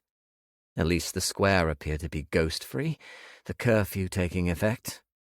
We sat in silence in Nick's car, the engine idling. I didn't move, getting the impression he wanted to say something. I tried not to gulp, my imagination still misbehaving. "A lich," he said. "A lich in this town. Can I go yet?" "Let's hope that's wrong," I responded. "Look at me, layering on such fakery." He turned his head, frowning. "What makes you say that?" "Shit. Because we have to hope for the best." Did that sound sincere enough? He nodded, a tad distant now. "Good night, Marcel." I opened the door. "Good night." He watched me enter my building, driving off as soon as the door closed. I went upstairs to wait for death. An hour wait of pure, almost painful frustration. My chest ached as if I'd inhaled sawdust, my bottom lip sore from incessant gnawing. "Where are you, Louise?" I couldn't knit. I couldn't stand the TV being on. I paced, peed, paced, sipped on half a glass of red wine, peed some more. Eventually, my door knocked. He'd foregone the intercom. Good. Still, caution didn't hurt. I took a peek through the peephole, and my heart fluttered. "Housekeeping," he said, looking straight at me. I opened the door. Idiot. There he was, dressed in black leather trousers and a burgundy shirt so open he might as well take it off. Fine by me. "Hello, you." Immediately he frowned at my forehead. "What happened? Bathroom incident?" "Did you black out?" I nodded. He crossed the threshold and hugged me. "My poor Necromancer." Hug done, one hand slid to my waist, the other to cup my face. "You still look sexy." "Wounds are sexy?" "They can be." He kissed my plaster gently, leaving a tingle of warmth behind. "I've missed you." Being brave, I landed a kiss on him, right on those plump lips. He responded appreciatively, both hands at my waist now, sliding his tongue into me. I wrapped my arms around him, enjoying every single second of our kiss. "The ruby is there." "So?" He moaned against my lips. God, let him throw me on the floor and tear my jeans off. Louise yanked me from the clouds. I broke the kiss. "Louise is missing. I think it's the lich." He dropped his hands. "Let's talk." He got the scoop. "Leon West was at your door." "And at home, I think, unless he teleported." Death shook his head. "Impossible." "Why?" "I can teleport. A mortal can't. And before you say anything, that particular perk is off limits to me right now under these circumstances." "Right," I said. "How strange. Did you meet your contact?" I gestured to my sofa for us to sit. "No." He sat. "They weren't available. We're having lunch tomorrow." I joined him. "In public?" "No." "This person is another allowed to see you?" "Yes." Stop. My head is spinning with all this detail. My inner sarcasm cracked me up sometimes. "You're not saying anything else?" "There's been a disturbance within the mage's magical sphere," he said. "Your contact said that?" "Yes. We'll discuss it over lunch tomorrow, as well as a solution to clearing the death sheen." Mage magic was basically herbology, the power drawn from what mages called a sphere, which was connected to the earth. If you weren't mage, you weren't privy to the full details on what that actually was. But, as I understood it, every mage worked to keep the sphere balanced, not wanting to upset it by being, well, a bastard. "Some mage is getting their asshole on," I said. "Exactly." He smiled, sliding closer to me. Damn it. What's wrong? This is serious information I have to share with Nick. You can't. I can't keep doing this. It's not fair to him. I know. Then let's come up with something. What about another email? I suppose I can do that, he said. You don't sound so sure. Sending a string of mysterious emails isn't sustainable. He was right. Nick would grow suspicious quickly. He hadn't been High Warden for the past 4 years for nothing. Then what else can we do? I asked, with no ideas of my own. Let it unfold for him, Death said. If the Lich is now on his radar, then he'll be talking to the right people, including the Mage Elders. He'll want to examine every detail. Including you? No. You're sure about that? Yes, I sighed. So I sit back and watch when I could give him all the information right now? I muttered. I'm sorry, Marcel. I've put you in a tricky spot. Damn right. But do you really want a spotlight on you? Don't talk down to me. I'm not. This sucks balls. He laughed. Not funny. You make it sound like sucking balls is a bad thing, he purred. I flushed with heat and irritation. I'm not in the mood. Louise is... Fuck. Is she ever coming back? Can ghosts come back from being eaten by a lich, or is that it? I can't remember. Death took my hand. I jumped at the feel of his warm skin on mine. It's not fair, I whined. She doesn't deserve this. I know. No one deserved an immortal being slacking off the job, kissing me, confusing me, making me want to take off my clothes and surrender to his touch when he should be helping the dead move on. Tell me your secrets. Tell me your reasons. I caught a glimpse of the ruby as he leaned closer. Tell him about the ruby dream. Tell him your secrets. I let him kiss me again, the sensation so beautiful I almost cried, so soft and tender and so needed. It eased the tension torturing me, if only while his lips were joined to mine. My e-scroll rang. Fuck. I peeled my lips away, removing the device from my pocket. It's my boss. He traced his finger down my cheek, still so close, still so tempting. Suppose you better answer it. His voice cast a delicious wind across my face, calling to me, wanting our kiss to return. I answered my e-scroll, rock hard, now a ripe piece of fruit primed for the plucking. Hello? My voice came as a rasp. I'm coming to pick you up, Nick said. The cold slap of reality knocked me out of my horny stupor.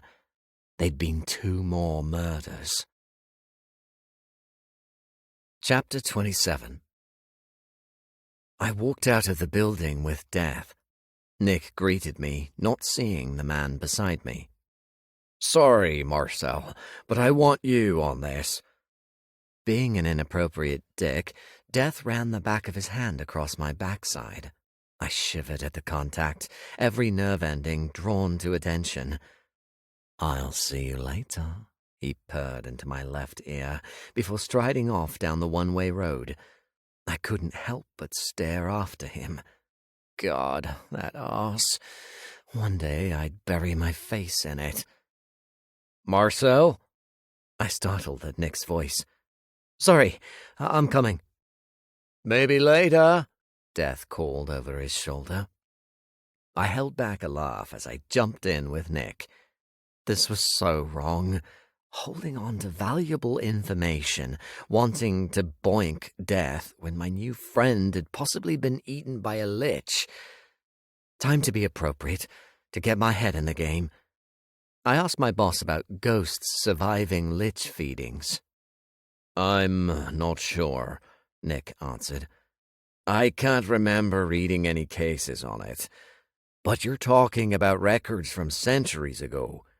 It's possible it wasn't documented, it didn't happen, or we haven't come across the paperwork yet. In other words, fuck knows. Maybe do some digging, he suggested. I think I will. Back on the job, away from the distractions of death, it began to really sink in that Louise was gone.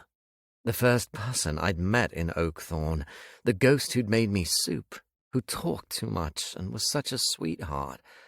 She deserved to be at the forefront of my mind. She deserved so much more than this horror show. I'm sorry, Louise. I'm so damn sorry. There was the possibility she wasn't taken by the Lich. Could it have been a rogue? Maybe. But the way she'd vanished... Okay, so the case in hand, Nick said. There are 2 bodies, no ghosts. One was found outside the cemetery, the other by the lake. I have no names yet, and I want to visit both scenes. We're going to the cemetery first. He drove the rest of the way in heavy, dreary silence. We ducked under the police tape cordoning off the cemetery entrance, a stone archway with closed iron gates and 2 weather-worn angel statues on top of the arch. Members of the local press hung around looking for juicy details, one of them a ghost calling out to Nick for a comment. He paused, slowly turning to the heckler. "What are you doing here?" "My job, sir," the guy answered. "You're a ghost," he said. "There's a curfew." "But—" "I suggest you respect the curfew immediately if you want to see daylight tomorrow morning." The ghost, though clearly stunned by Nick's response, responded with, "Are you really threatening me, High Warden? Is that what's happening here?" "Correct. I've implemented a curfew for ghosts, and you're in breach of it. This is now my final warning. If you don't leave immediately, I'll have you locked in the darkest corner of the sanctuary." The stunned journalist had no comeback. 10 seconds, Nick warned. 0 second chances. I saw the ghost ponder his choices. He offered his apologies and hurried away. "Fucking press," Nick hissed. A light drizzle started to fall as we headed toward the body covered with a white tent to shield it from public view. Peter and Trish were there, waiting for Nick. They exchanged greetings, even offering me a nod and a hello each. "She was on her way home from work," Peter said, pulling back the flaps of the tent. "Last people to speak to her were her colleagues at the hospital." Nick nodded, slipping inside. Hospital. Dread pooled in my belly. Peter went after him, then me, Trish waiting outside. Please don't be... Nurse Jean lay there in a navy waterproof coat, her eyes wide, her neck twisted. Dead. No ghost. Another kind soul taken out. "Jean Dash," Peter said. "She had ID in her handbag. She's a nurse." This was awful. "I gather there were no witnesses?" Nick asked. "No, sir. Not until she was discovered by a guy walking his dog." "At this time of night?" "Apparently, the dog was playing up," Peter said. "It's a puppy. The man wanted to try and wear it out so it'd sleep. His name's Gary Green." "Where is he now?" Nick asked. "Police station. They want to know if you want to talk to him." Nick glanced at me. "I do. After I've been to the other crime scene. What can you tell me about that?" "Dave Pratt, supermarket worker. His wife says he was coming off some overtime helping his boss out. He was found by a ghost called Mary Dickens." "Breaking curfew." "Yes. She's at the police station with Mario and Charlotte and Mr. Pratt's wife, waiting for you." Nick crouched by Jean's body, casting his eyes back and forth for long minutes. "Marcel," he finally said, standing up. "Yes, sir." "We're leaving." After seeing Dave Pratt's body, finding nothing there other than miserable death, Nick drove us to the police station. "Are you okay to continue?" he asked, killing the engine. "Of course, sir. The other necros were all on this, and I wanted to be part of it. We'd find the Lich and its phylactery and kill the merry hell out of it." "Good," he said. "That's what I like to hear. I'm happy to have you on our side." Chapter 28. Death. Standing in the corner of the first interview room at the police station, I watched Marcel listen to the witness as Nick West spoke. A jewel within this outdated, uninspiring decor. He shone brightly, as radiant as always. Beautiful. Caramel on my lips. This was probably regarded as an invasion of his privacy, but I had to see him, playing with fire again and again. I followed him to the next room, listening to the next conversation. There were no helpful details provided by these people, only the horrible trauma that came with finding a body or losing a loved one. Having no ghosts made it worse in this age of ghosts being a part of society. Because of me. Because of my selfishness. And it would remain that way. I held the power here, able to endure this stalemate for as long as possible, until the fire burns again. I was too close to Marcel already, too lost in him. Just look at those magnificent sapphire eyes. They sat wonderfully against his light olive skin and silver hair, which was almost metallic.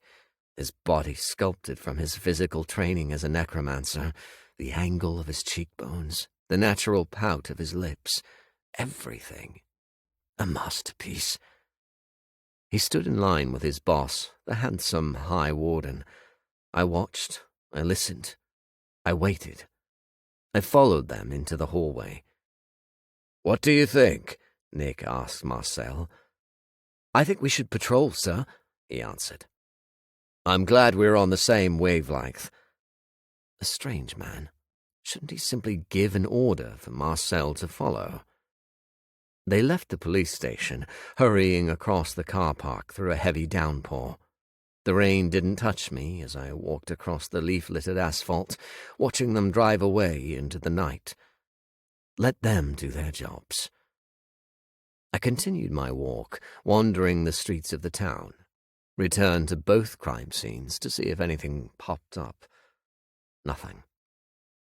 I walked and walked, thinking of Marcel, how I wanted him in my bed again tonight. Us and the fire and the crumbling manor, the world kept outside as we kissed, as he cried his pleasure to me. Marcel's hooks were in my soul, but I refrained from appearing in the back of Nick's car, done with my invisible spy routine. A heavy fog seeped into my brain, one of confusion, one of fear, one telling me to stop this at once, to walk away. He'd be fine without me. Better. Safer. I walked and walked, lost in my fog, letting my feet steer me where they wanted until I came to a stop on the main road behind the library. A figure hurried along the road, the hood of his coat up, head darting back and forth. Hood. John, the poltergeist, had mentioned a hooded figure in the caves. But the hood didn't cover his face. I recognized him as he angled his features my way. Leon West, Nick's husband. The same Leon who'd appeared at Marcel's building, possibly twice. "What are you up to?" I whispered. I followed him. Leon led me to the caves. He hurried down the sloping road, disappearing into the dark maw of Marigold. Not jumping to any conclusions, I continued my pursuit through the tunnels, waiting for a revelation. Was Leon West who we were looking for? Was he the Lich? Reaching the spot with the poltergeist, I spotted John sitting there in the same position as last time. He didn't look up, as quiet and as still as before. Leon paid him no notice, going deeper, heading for the pond. When we finally reached the water, Leon pulled his hood back, removing a potion vial from his pocket. The auburn-haired man seemed deeply troubled, his hands shaking. He kept licking his top lip, his empty hand flexing open and closed. "If you're here," he said, "then this has to happen." Was he talking to me? He looked left, then right. "You've dug too deep." Curiosity getting the better of me, I revealed myself. "Leon!" He spun, turning a brilliant shade of terrified. "Oh, my God!" "What's going on?" Lick, lick, lick of the top lip. "You've come too far, that's what." I eyed the potion. "Talk to me, Leon. Tell me why you're down here." He shook his head, backing up, getting too close to the pond. Rather than warn him, I awaited the outcome. Leon looked back, taking a small step forward. A sheen of sweat smothered his forehead. He looked ready to vomit. "Are you really him?" he asked me. "Who do you think I am?" "Death." "Why are you here, Leon?" I asked. "I have to be here." "Why? Tell me." "Because you're really him." "Did you kill those people?" I tried. He threw the potion at my feet. Pink smoke puffed upward from the broken shards, rushing up to engulf my face. Magical things failed to affect me when I was performing my duties. However, that was another perk on hold. The smoke forced its way into my nostrils, my eyes, my ears. It seeped into my skin, turning my blood to fire. I fell to my knees, consumed by toxic magic. My body resisted somewhat, suppressing the burn to a durable heat, but not enough to get me back on my feet. The magic held me in place, pink vines erupting from my body. They sprouted roots that burrowed deep into the walls, the ground, the ceiling, so many of them, each one incredibly strong. Leon ran, leaving me trapped inside the cave. The more I struggled to free myself, the tighter these magical restraints became. Fuck. Leon was possibly the Lich and using mage potions. That explained the disturbance in the mage sphere. But Marcel had no idea of his treachery. Neither did Nicholas West. Possibly. Marcel. A million thoughts surged through my head. I had to figure out an escape before it was too late. Chapter 29. My sneakers pounded the rubber belt of the treadmill, my heart racing, my hair soaked in sweat. After pumping iron in the Necromancer gym, a red brick shell with a super modern chrome and black interior, I finished up with some cardio. I quite liked cardio. It helped clear the head, especially after the fresh dose of necro juice I'd taken this morning. Music pumped into the gym, the bass galvanizing me onward to reach my goal. Death hadn't shown up again Monday night. I thought he would want to pick up from where we'd left off, but no such luck. It was now Wednesday evening, and there'd been 2 more murders last night. No ghosts, no further information. Where was the immortal? How did his meeting go with his contact? God, this was driving me crazy. With the previous necro schedule thrown to the wind, Nick and I were working a shift shortly. We needed all hands on deck, the police helping to keep the curfew intact. Before we started patrols, my boss insisted we squeeze in a workout. Nick ran 2 treadmills over, muscled arms out in his vest top, headphones in, lost within his own little world. Ever since Monday, he had this strange, vacant look about him. Kind of scary, his usual friendly demeanor only breaking through now and again. Things were messed up right now. Done with the workout, I headed to the locker room, showered quickly, changed into my black jumper, jeans, and boots, ready for action. Nick arrived as I combed my hair in the locker's outer mirror. I needed that, he said. Me too.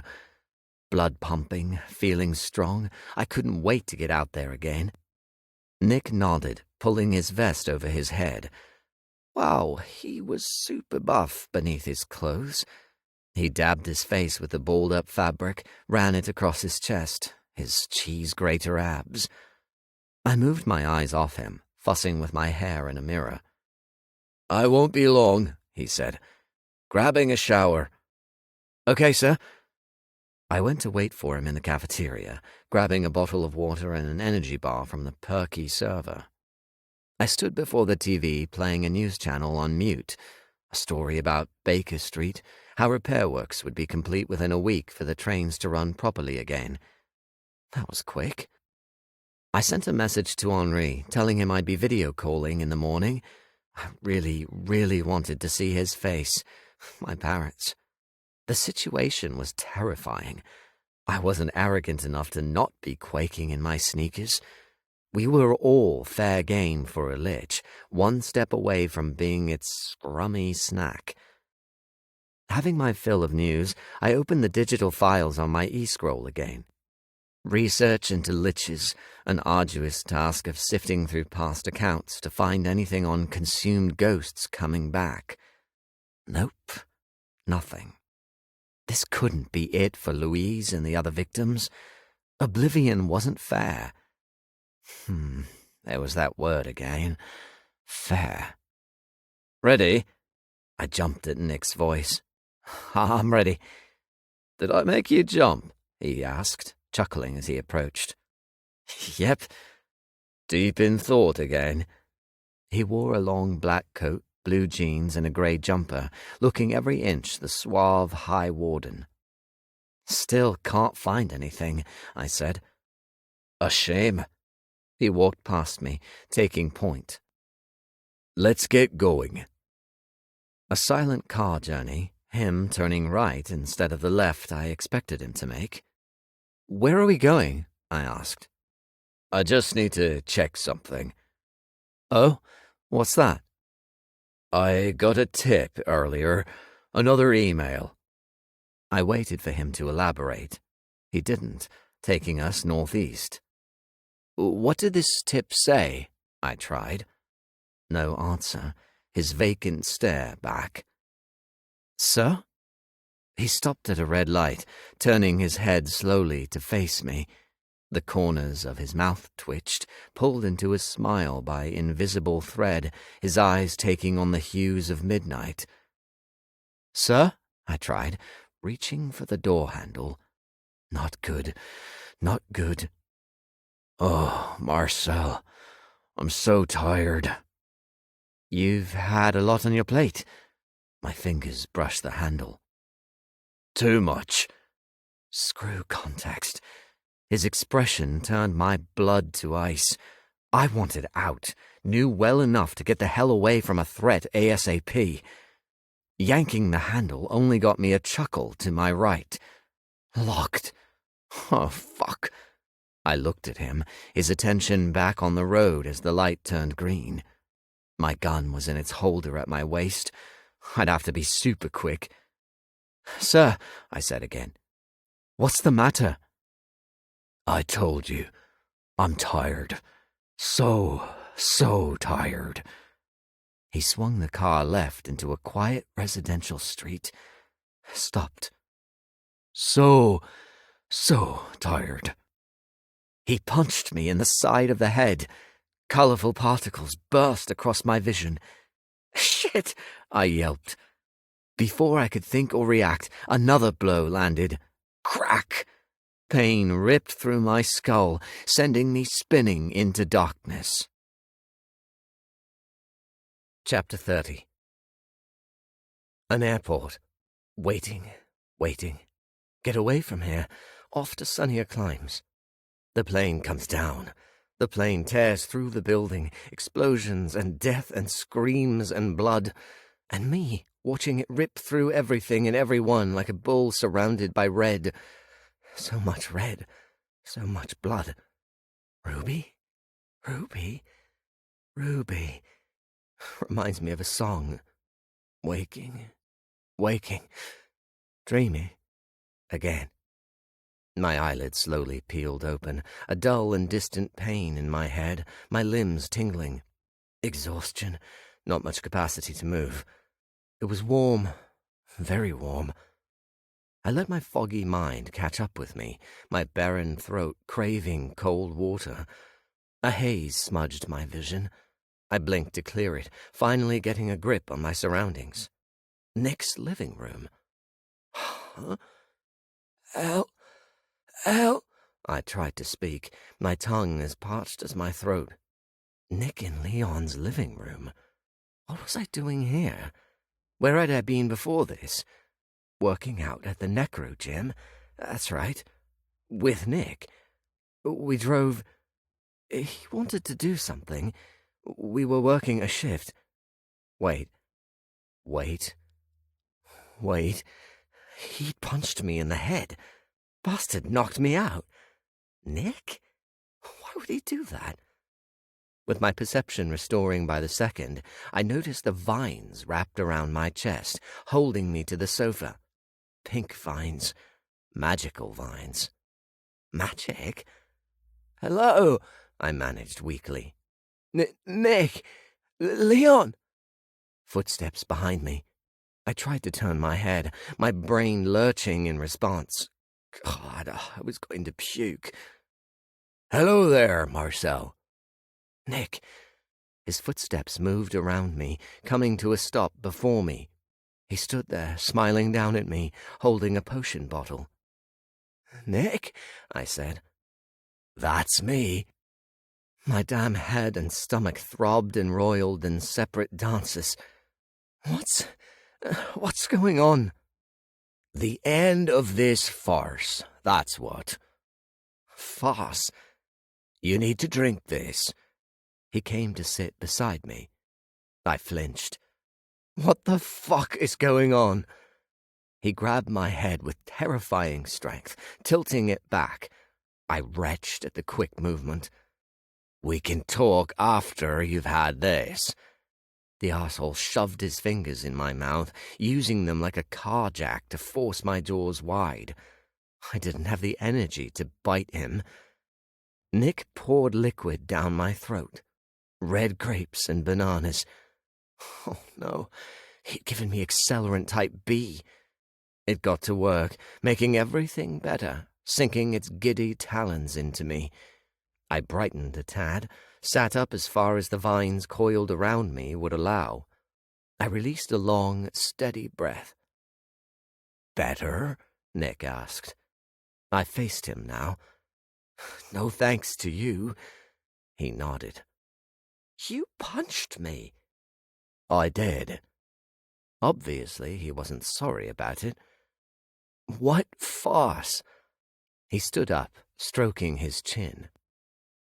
The endless lies, the hiding, the prying from you and your immortal lover has upset my plans.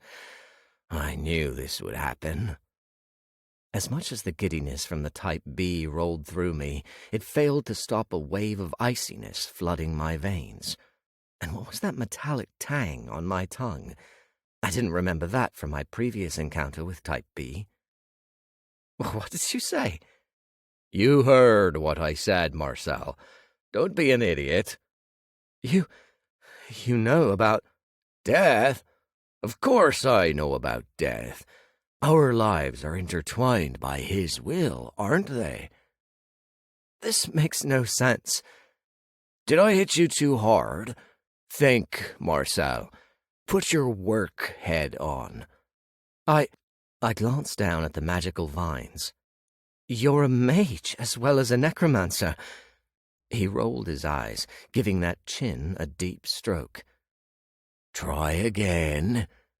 I frowned up at him, confused as hell. And then it hit me. More ice swam through my insides.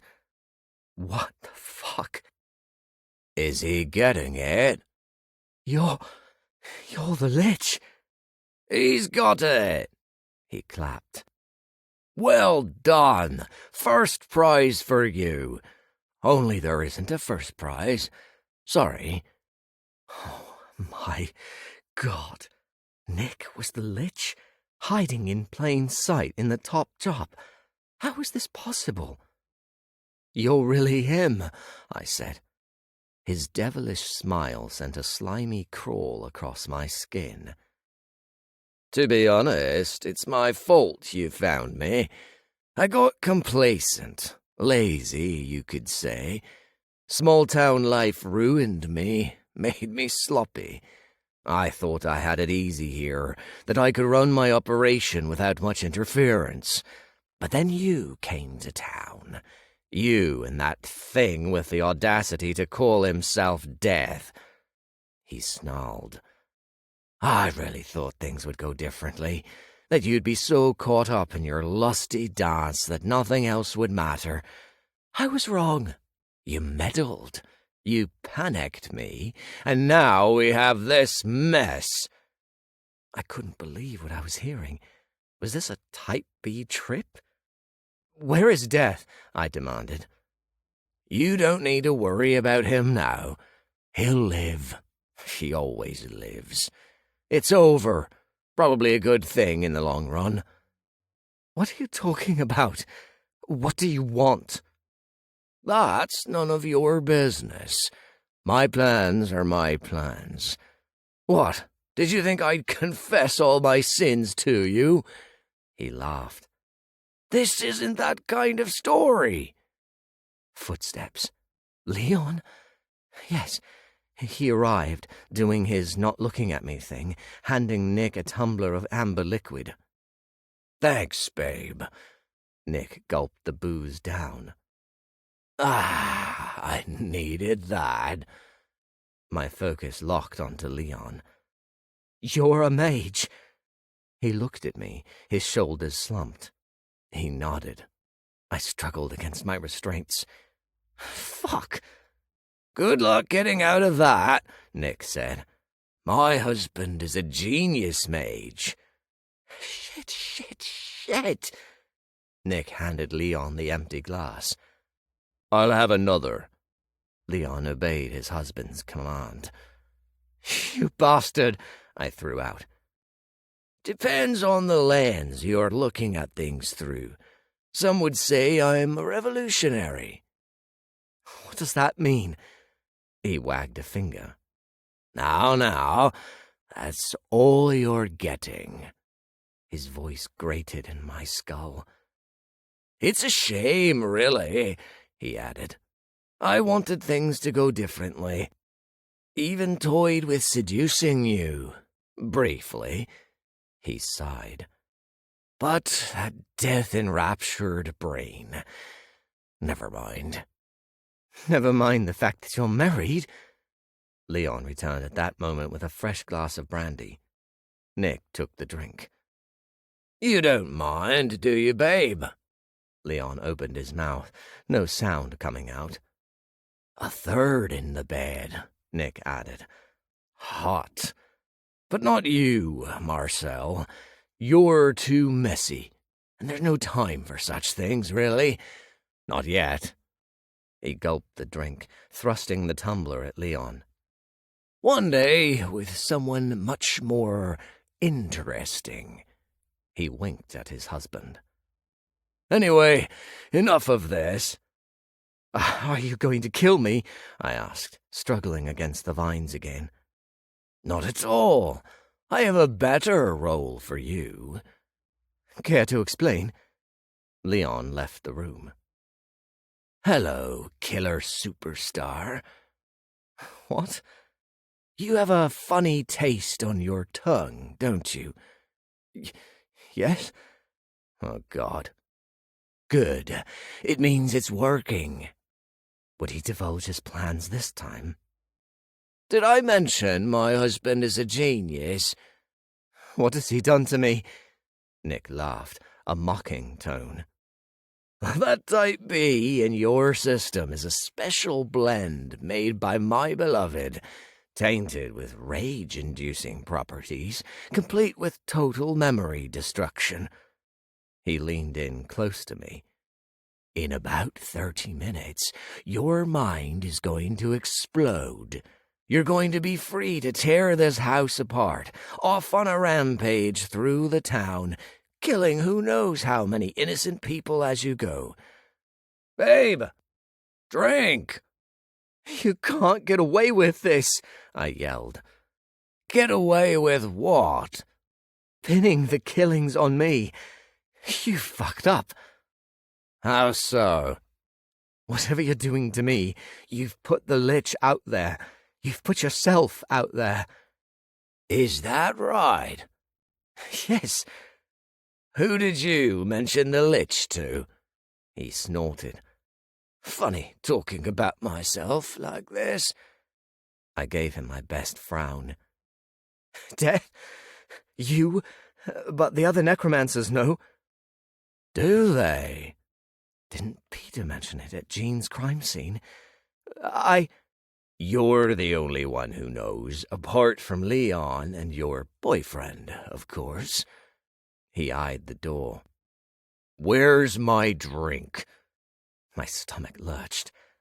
That's not possible. They know. They must know. Had I made a terrible, utterly stupid assumption the whole team was on the same page? I didn't say anything, and I know you didn't. You were too busy hiding things to protect Death's interests. I'm not stupid, Marcel. I've lived a long time, seen too much. He shrugged. Fine, one time I get sloppy, but I'm about to rectify that. This town needs a monster. You will be the star. When you're finally dead, locked in a facility, Oakthorn will have its scapegoat, its killer. Never mind the finer details.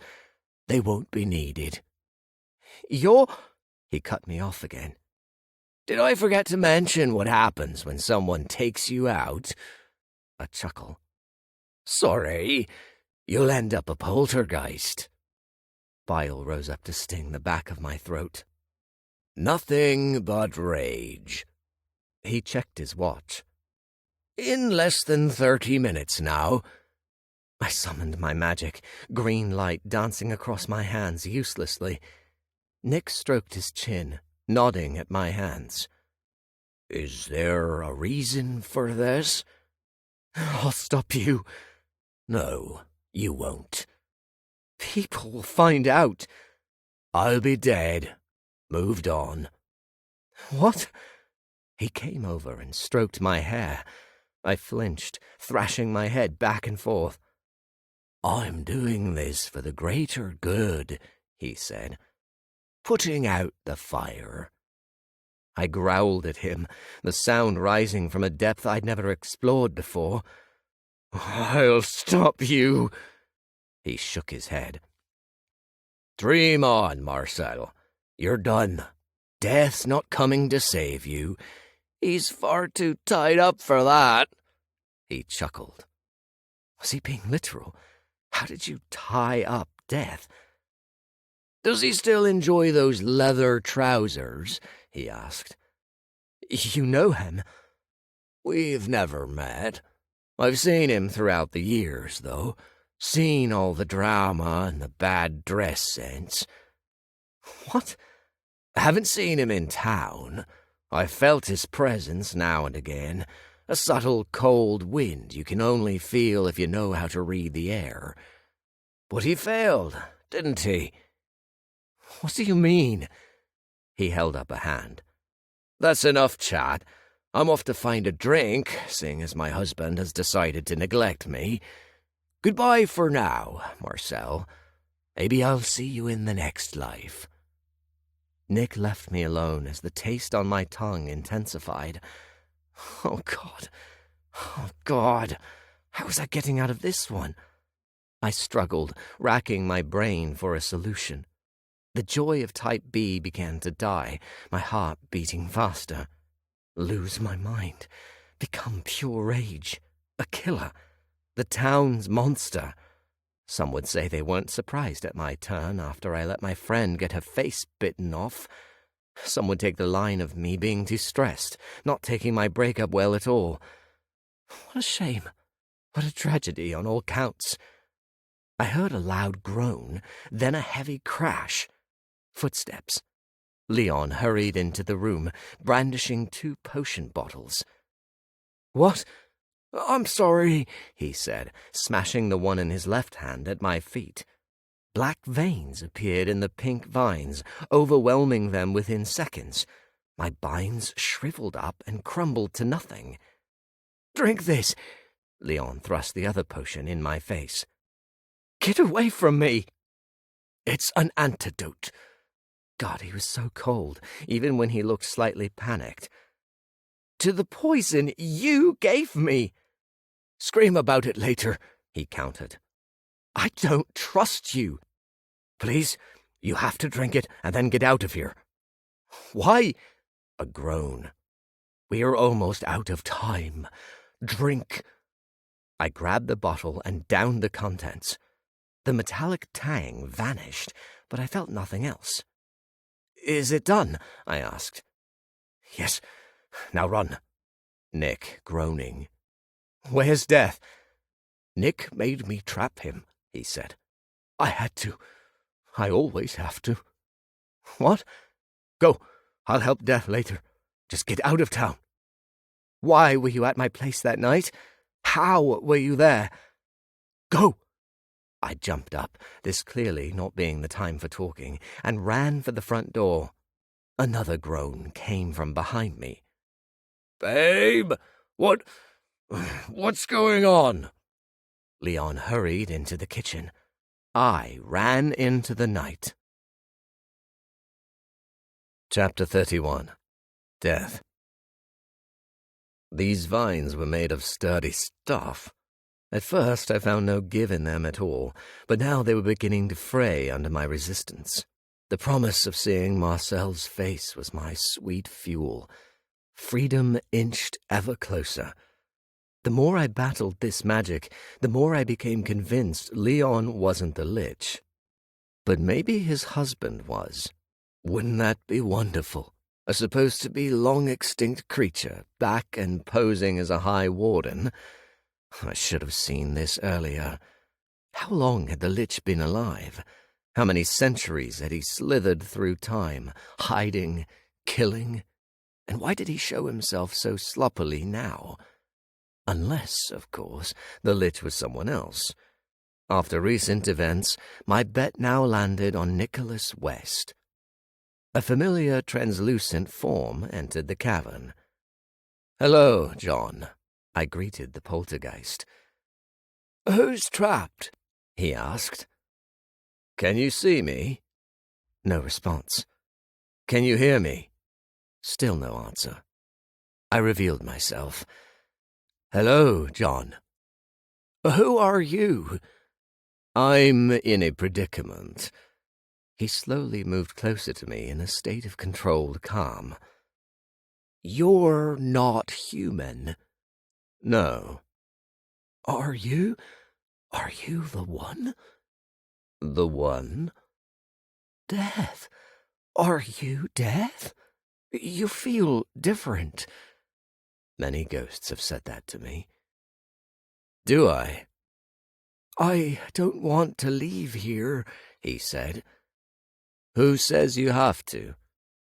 "You're the master of these things, and you're back to put things right." "Do I look like I'm in the position to do that right now?" "I don't know." "I'm not here for that. You're not going anywhere, at least for the foreseeable future." "Why?"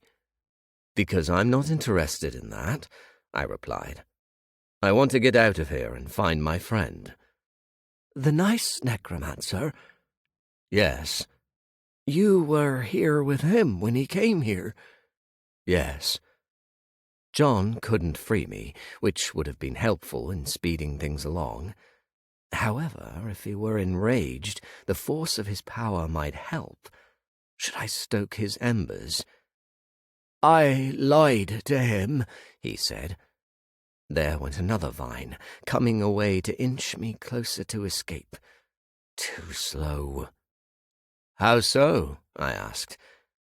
"Didn't give him all the facts," the poltergeist answered. "Would you like to share them with me?" "The man who came here," he said, "the one who asked me to join him, he's looking for something buried deep and far away. At least it feels like far away, a place I can never go." "What do you mean by that?" "I don't really know, but I think it will give you the answers you want. Buried deep and far away." "Thank you for the information, John." "Sorry I lied." "No need to apologize." I strained against my binds with all my might, forcing every part of my strength into action for what I was determined would be the final round. "Sorry I can't help you with that," John added. "Not a problem." Rip, rip, rip. "I'm coming, Marcel." John turned and slowly left the cavern with languid steps. Rip, rip, rip. I'd be ending that lich today or tonight, whatever time of day it was back on the surface. Buried deep and far away. Rip, rip. Done. The vines gave way, tearing like ribbons. They shriveled, tumbling to the ground as the magic finally gave in. I hurried through the caves, making my way to Marcel. As I burst into the night, I sensed for him. There, my caramel, running, heading toward the cemetery. I followed his trail. Chapter 32. With no e-scroll, nothing on me but my clothes, I ran, aiming for the necro, hoping I'd bump into one of my teammates. Nick was the lich. The fucking lich! And Leon was a mage.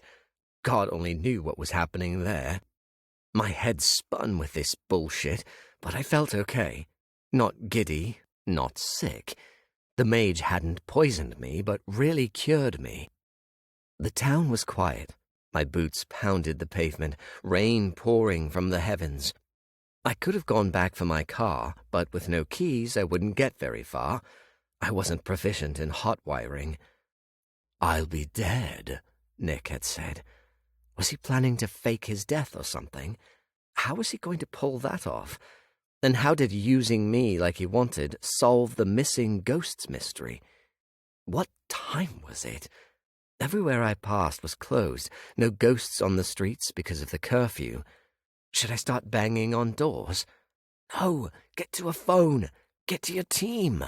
Get a fucking gun. I came to the cemetery, running along its eastern side toward the HQ. Two figures stood on the pavement ahead of me, Mario and Charlotte. Yes! I waved, picking up my pace. "Marcel," Mario said. "Where's Nick?" I stopped, catching my breath. "There's—" The roar of an engine, headlights flooding the road.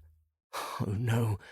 The car hurtled toward us, spinning in a screech, smoke billowing into the air from the tires burning across tarmac. Nick jumped out of the driver's door, armed with two guns. "Get down!" I screamed. I dropped as the bullets fired, Nick bellowing something inaudible. Mario and Charlotte weren't so lucky. Their blood rained down on me first, their bodies smacking the concrete seconds later. "Fucking hell!" Nick yelled. I glanced up, saw him reloading his guns. I grabbed Mario's gun, aiming it at the lich. Missed. He roared and ducked as I popped off another bullet. I hit the window of his open door, shattering the glass. I fired again at the windscreen, getting off 3 shots. "Marcel!" It was death. I glanced to my right, spotted him running up the road, wreathed in a brilliant white light tinged with green. Was that a giant scythe in his hands? Nick surfaced again, guns aimed at me. A wicked grin twisted his features. "No!" Death cried. Nick fired. Chapter 33. Death. I was too late. Bullets pummeled Marcel's body, riddling him with crimson holes. He'd been crouching, a gun pointed at Nick, now a body thrashing at the brutal onslaught of the Lich's gunfire. Too many bullets, too many holes, too many organs hit, as good as dead. My heart prepared to implode, every particle of my immortal essence in pain, the bloody mess of this beautiful man. "No!" I yelled again, rushing at the car. Nick screamed, firing at me now. "There you are!" My scythe deflected each bullet, moving to the rhythm of the shots. "He's dead," Nick hissed, then ducked back into the car. He revved the engine, ready to speed off. I reached the vehicle, bringing the scythe down on the engine. It cleaved through metal, slicing the engine in half. Steam and oil spat upward, catching alight. Nick jumped out of the car. "You won't stop me!" I charged at him, swinging the scythe at his middle. It split him in half, his guts spilling across the road. It wasn't enough. He could only die one way, and that was blocked to me right now. Still, I slammed a boot on his head, popping his skull like a grape as the car went up in flames. Time to get Marcel out of here. The ghosts of two necromancers watched on, seeing me, their shock a thrum in the air. Ignoring them, I scooped Marcel into my arms, fleeing toward the safety of the cemetery. The explosion happened seconds later. I turned to see the flames burp into the sky, the thunderous echo blasting through the night. Changing the wet grass to dry, I laid Marcel down. "Please," I whispered, smoothing back his beautiful wet hair. The rain didn't touch him here in this dry bubble I'd made for him. He shivered, his skin paling toward an ending. I had no dominion over life, only death. Nothing in me restored a dead thing to life. "Look at," he said through chattering teeth. "Look at you." "Marcel, this wasn't in the plan." I'm sorry," he managed to say. "Please don't die. Please." But his body was too ruined, blood leaving him at an alarming rate. I was surprised he was still able to talk, to hold on like this. And I watched on helplessly, letting him slip away when he wasn't supposed to go. Not this time. "I'll get you some help," I said. The air left him, time slowing to a stop. He stopped breathing. His pupils dilated. He was gone. "No," I breathed. "It hasn't even been a week." Tears burned in the corners of my eyes. "Marcel." They fell in place of the rain, landing on his beautiful cheeks. "I'm sorry I couldn't save you." How was I supposed to leave him here and walk away? I can't do this. "Marcel." I waited for his ghost. Any moment now I'd hear his voice, look up to see his gorgeous form and soft translucence, lost to me. He sucked in a sharp, startled breath, his back arching. "Marcel!" I grabbed his face in surprise. "Marcel!" He gasped again, life flooding back into his sapphire gaze. "You're—" His body erupted in a blinding green light, tendrils of crackling energy licking at the air. I jumped back, watching him consumed by a cocoon of necrotic magic, his body disappearing into the brilliant glow. "Marcel!" Chapter 34. I'm dead. I'm not dead. What the hell? I got stuck somewhere in the dark, some kind of weird limbo, aware of having the shit shot out of me, bleeding to death with death looming over me, his lovely face making it easier to transition into ghostliness. Only I wasn't a ghost. I'm changing. My 5 necro threads of power remained, but here came another, then another. 2 newbies. They pulsed through me, getting themselves acquainted with my body. Strange powers. Hello. Welcome, I guess. The 6th thread got to work first. It stopped me dying, putting my body back together. And it would do it again. I don't know how I knew that, but I just did. Resurgence. I returned to the night, the cemetery, gasping on the September air. Death held my face, stunned. Yep, join the club. The power of resurgence. What the fuck? Today was not the day I died. I sucked in air, smothered in green light. The 7th thread took its turn.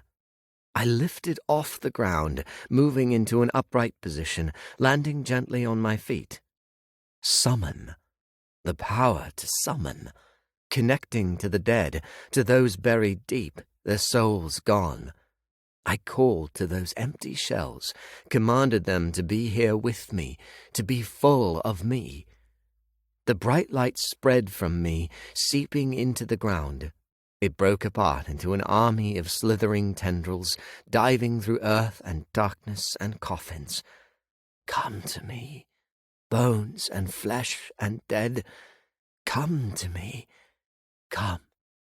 The ground tremored and split, the earth around the graves churning, giving way to the cold as they climbed upward from their slumber. Come to me, I said. Marcel? Death. He was over there, watching. They came from the earth, skeletons in shredded clothes, rotting corpses, fresher ones, some made of bones so old they were only held together by the skin of my command. My army! I lifted my arms, inspecting my troops. They waited by their graves. For me. For my orders. My energy wavered, coming apart. Go back, I said. Back into their graves they went. What the hell had I just done? This new thread of power snapped, smacking me with a burst of force in the chest. I flew backward. Death caught me in his arms. A familiar position, looking up at him. But this time I wasn't dying. I was alive and changed. I don't understand, I said. What did you do? He asked. I don't know. I did know what I'd done, but not why. I don't understand. Necromancers didn't summon up graveyards of dead bodies and skeletons, and they certainly didn't come back to life after being murdered like that. Yet I'd done both. Real. Terrifying. My insides churned, everything twisting into knots of anxiety. Back on my feet, Death rested a hand on my lower back. He moved around me to look into my eyes, his hand sliding up to my face. Marcel. Hi. His thumbs traced the skin under my eyes. I thought you were gone. So did I. He kissed me. I wanted to cry. I'm sorry I came too late, he said. Leon used magic on me. Are you okay?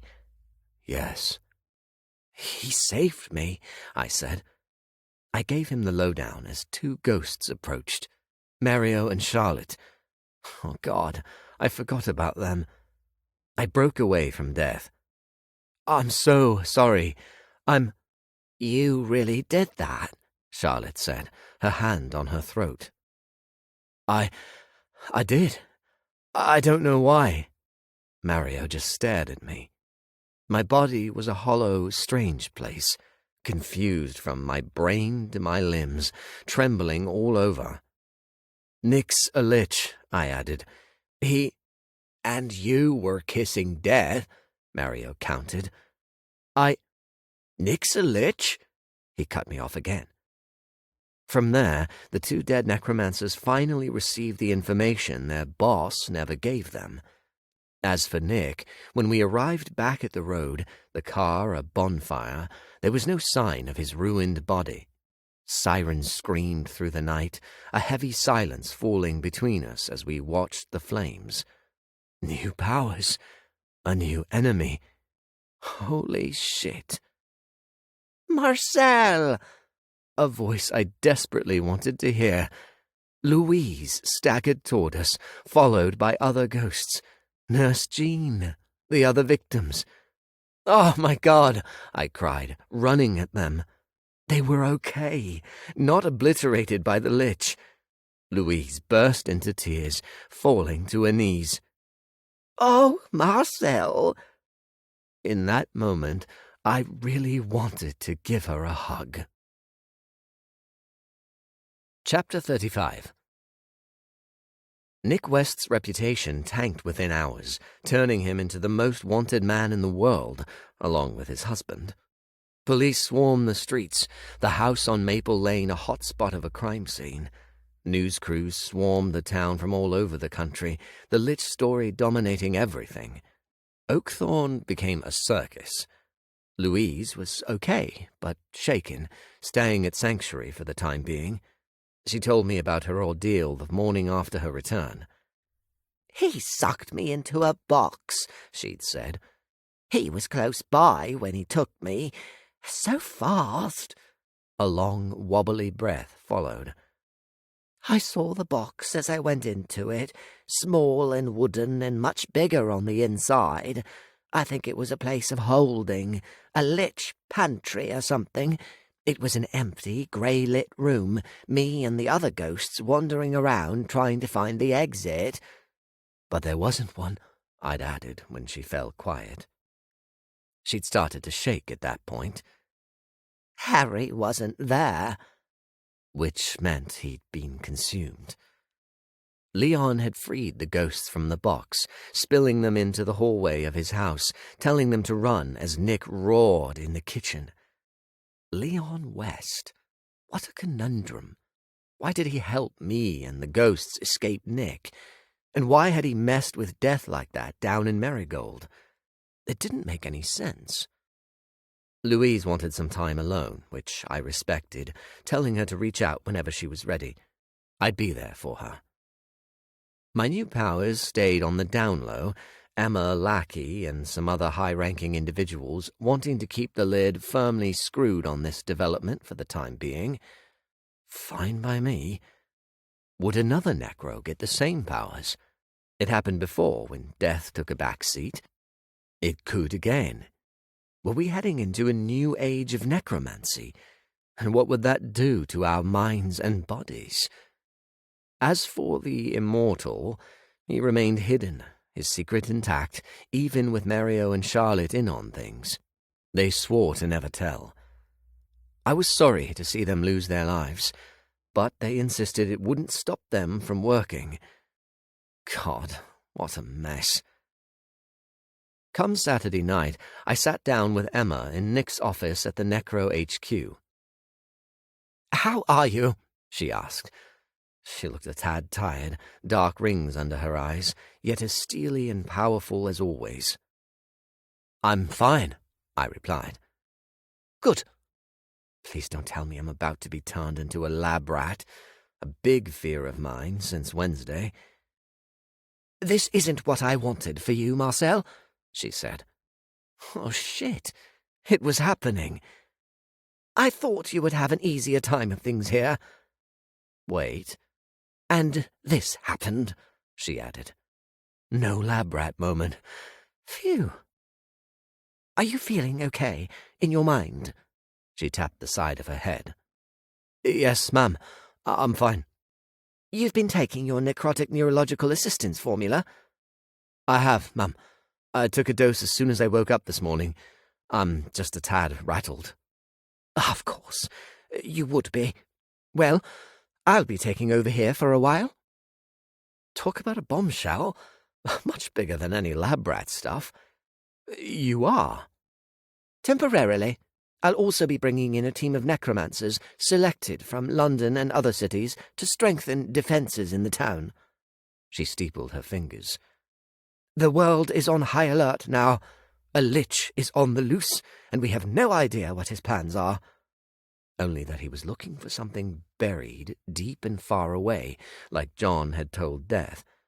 There'd been no mention of the poltergeist after the caves were closed off, but he was still down there, hiding in a deeper cavern, Death said. The authorities were focused on clearing the pond, hopefully finding Nick's phylactery beneath the water, much too busy to notice the quiet ghost. Jen will not be part of the new team, Emma added, in case you were thinking she might be. I hadn't, but that didn't stop my shoulders slumping in disappointment. She's a great warden, Emma said, but she is taking time out. Can I licked my suddenly dry lips. Can I call her? No, that's not a good idea. But we're best friends. Okay. Don't worry about her. She's fine. I would never stop worrying about her. That boyfriend of hers is wonderful. Boyfriend? She's made it official with Darren. Damn it, I was missing so much. Why couldn't I just call my friend? Emma moved the subject on. This town will need all the support it can get. I don't think Nicholas West is done with it. Neither do I, Mum. Not even close. Well, that's it for now. Go and get some rest. I'll be in touch. I wasn't to be scheduled into a shift yet, not until she was sure I wouldn't reveal my new powers accidentally. More secrets to keep. Thank you, Mum. I stood up. Good night, Marcel. I left, a kernel of pain blooming in my chest. Jen was with Darren, still cut off from me in an unfair rule set by Emma. We were missing out on key life moments we should be sharing over a bottle of wine and nibbles. But at least she was okay. God, I missed her so much. I'm sorry, Jen. When I got home, there were so many texts from my family. I fired up a video call on my laptop, knitting on the sofa to steady my nerves as I waited for them to answer. My parents popped up, sat at the kitchen table. Mon papillon, Mum said, leaning forward to blow me kisses. Hi, son, Dad added. I paused my knitting to wave. Where's Henri? He's got some work to do at the uni, Dad replied. He said he'll call you later. Okay, cool. How are you feeling?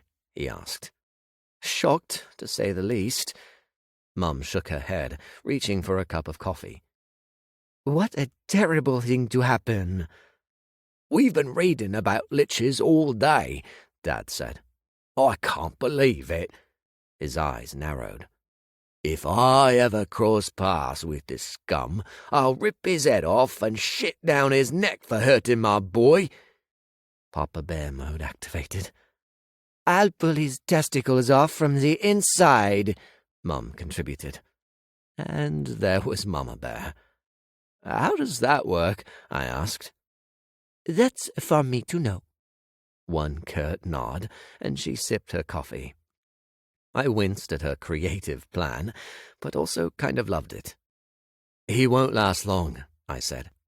Whatever he's planning, he can't get back in the caves now to get his phylactery. If it's there, he's fucked. Language, Mum barked. Sorry. I heard the front door open, running footsteps. I'm back. I smiled at my brother's voice. Shoes, Mum cried. But don't you dare come in here with those on, she yelled in French. Henri grumbled, but did as he was told. Is it raining there? Dad asked. No. Pissing down here. Language, Mum cried. Tonight's sky was clear of clouds and packed with stars again. Oakthorne seemed to be a good place for stargazing, unlike London. Coldest night so far? I said. Dad nodded. Henri appeared, his hair glued to his scalp, his cheeks flushed. He waved. I waved back. Hi, Marcel. It's so good to see your face. And you. What happened to your uni work? I got it done quickly. He sat down between our parents. Almost killed me, but I did it. Don't say things like that, Mum said, hooking him in to plant a kiss on his cheek. Wanted to see you, he added. Are you okay? I'm fine. You? Sweaty? I laughed. Nice. Not really. I have the memories of your B.O. in my nostrils. He glowered at me. Bloody cheek. By the way, Mum cut in, I have sent you some things. You didn't need to do that, Maman. I wanted to. You'll see what they are when the package arrives Monday. Thanks so much. Of course, mon papillon. I love you. I love you too. All of you, I added. One day I'd get to put my arms around them again, shower them in my love and kisses, and getting yelled at by Mum for saying something like, "You're all the fucking best." Let's not talk about dreadful things now, Mum said. I thought we could play a game of charades. I forgot my knitting and my troubles for the next 3 hours. Chapter 36. After Henri made me laugh so much I almost puked, his bizarre acting out of Jurassic Park set me off big time, death came knocking. We rode to Oakthorn Manor on Pegasus 2 to finally have some time together. The fire crackled, his run-down room so cozy.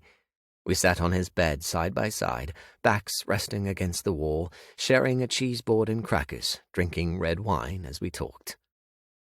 What do you think it means? I asked, after waffling on about these new powers for the umpteenth time. All I know is you're alive, and that's what matters most.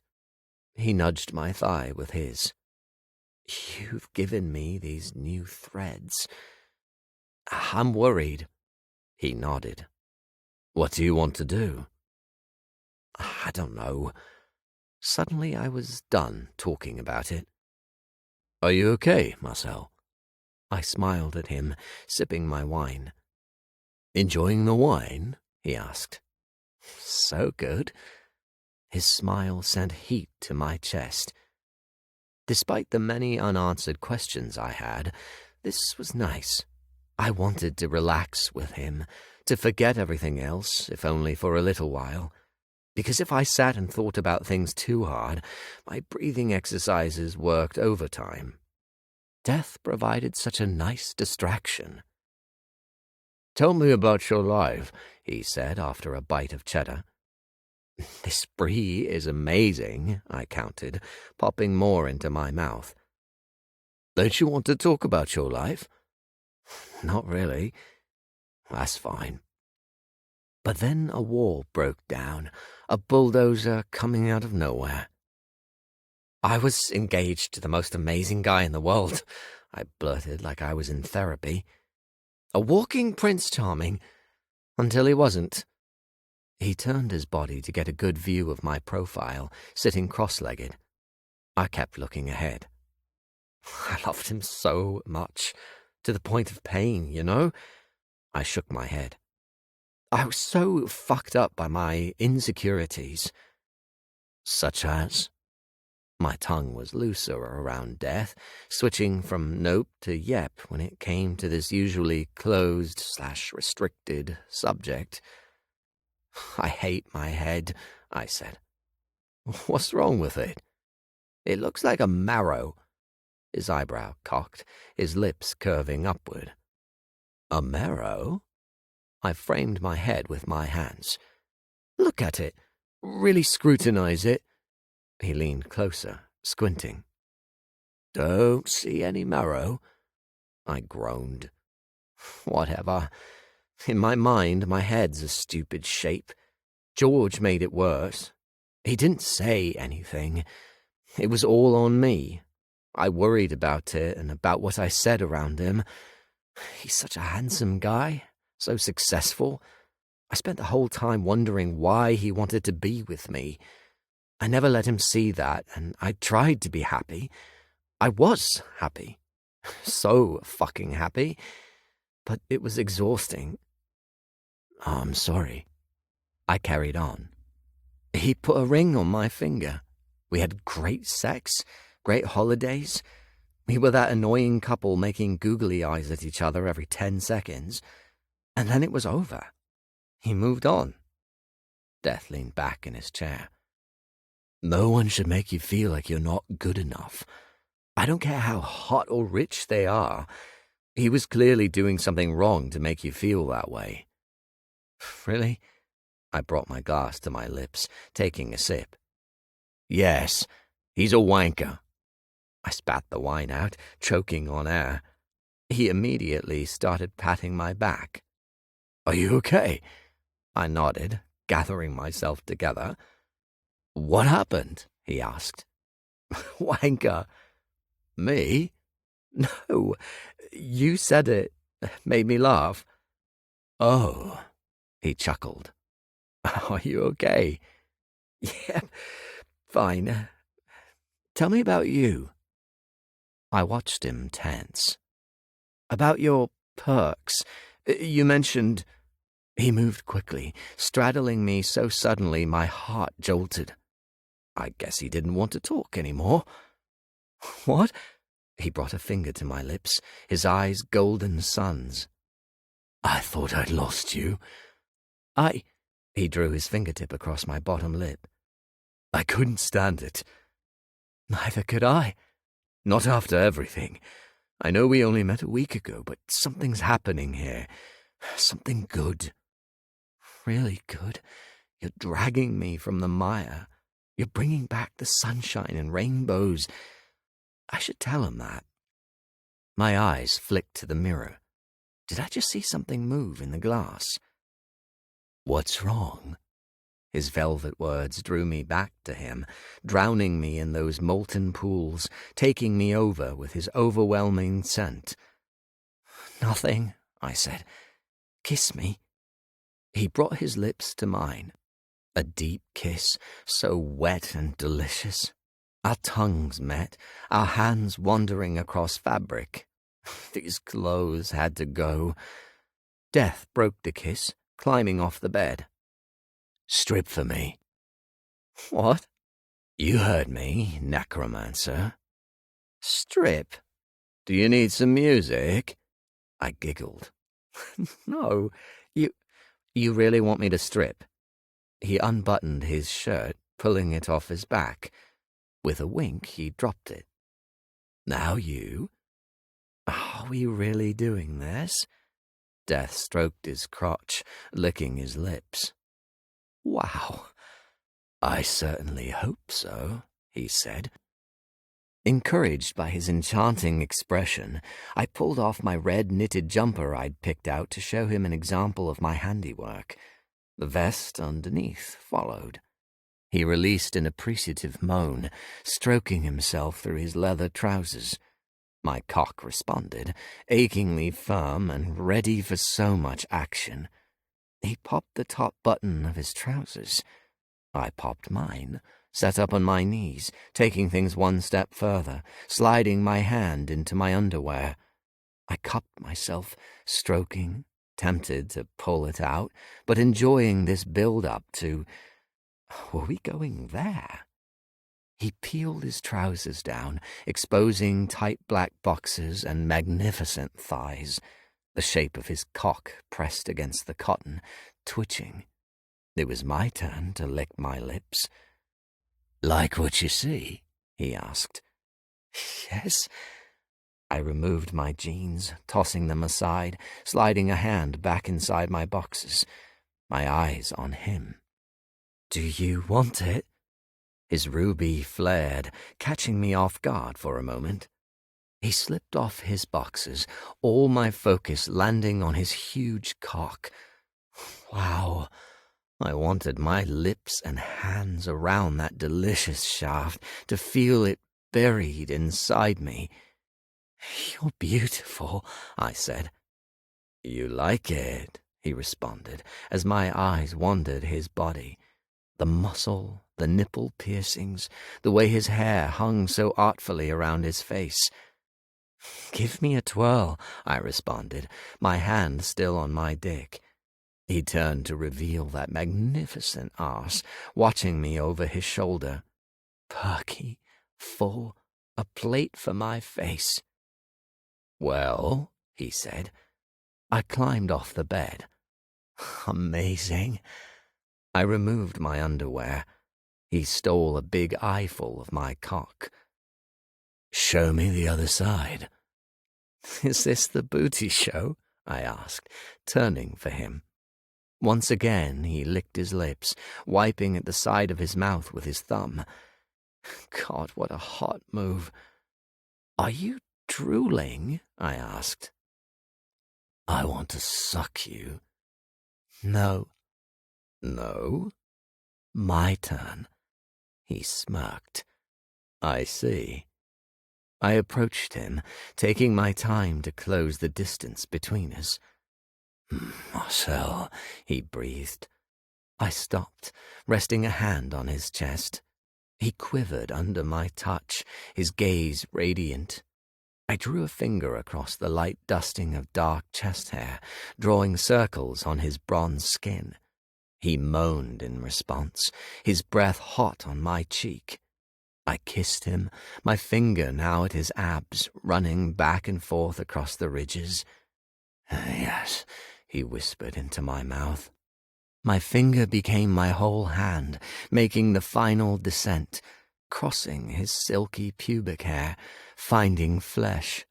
I wrapped my hand around his cock, stroking him as I kissed him some more, getting off on his moans.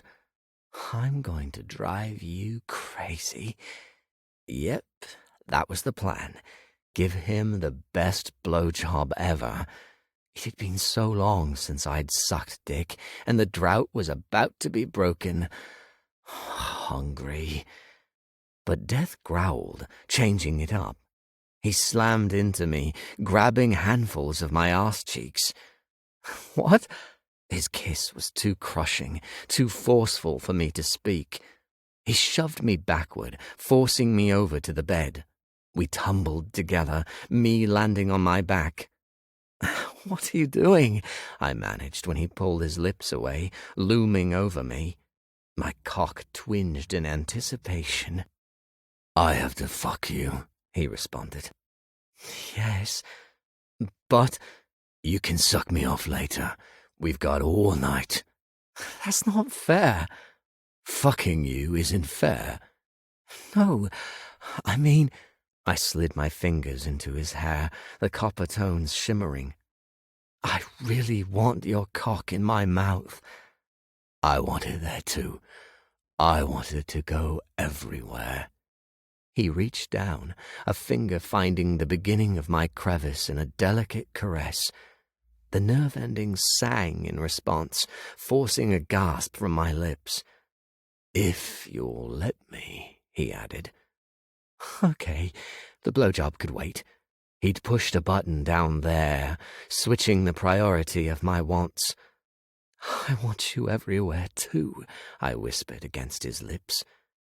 "You showed me your backside, and—" I pulled him into a kiss, drunk on him. My amazing distraction. Something hot against my chest. Yes, him.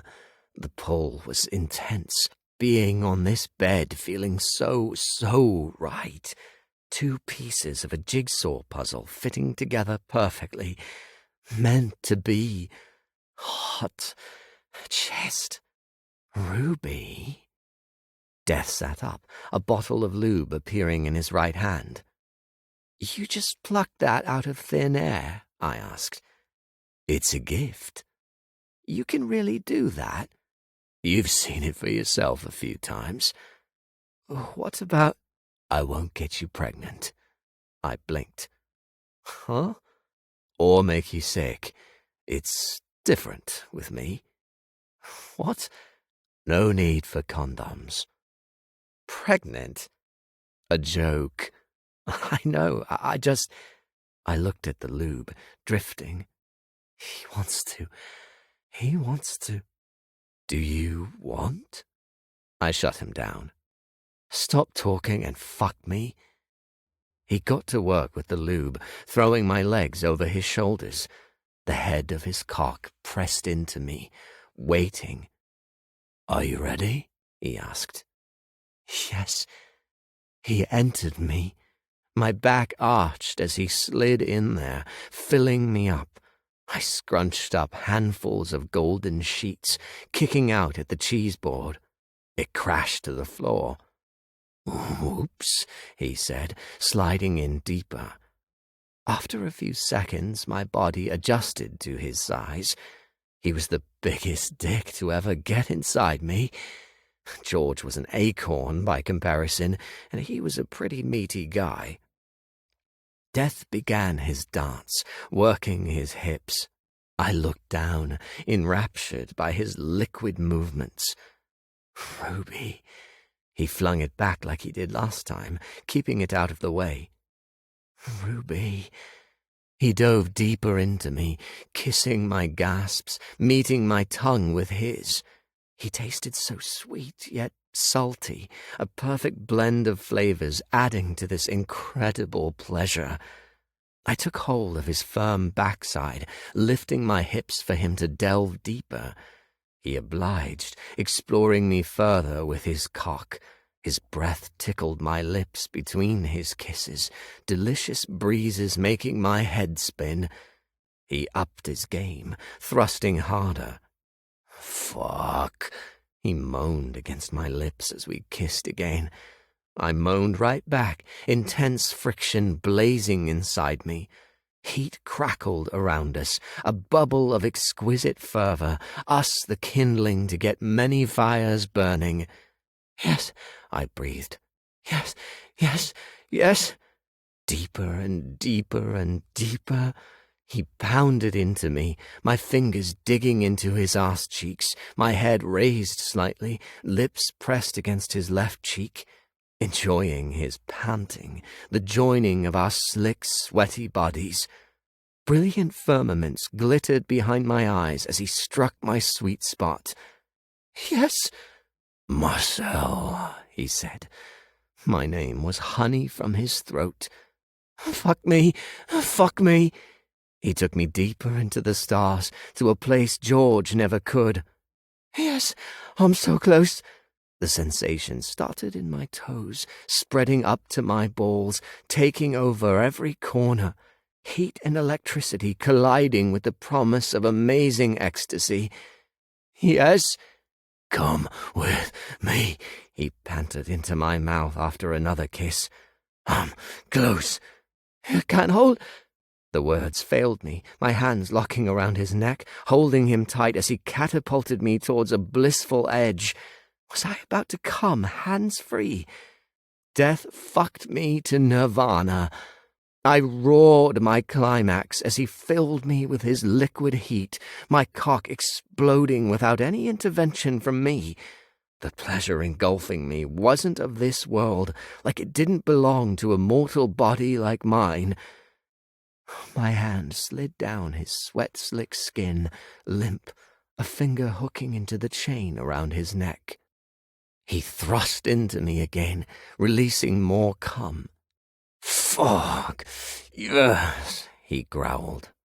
When I flung my arm out in surprise at his new burst, the chain came with it, the clasp snapping open. "No!" Death roared.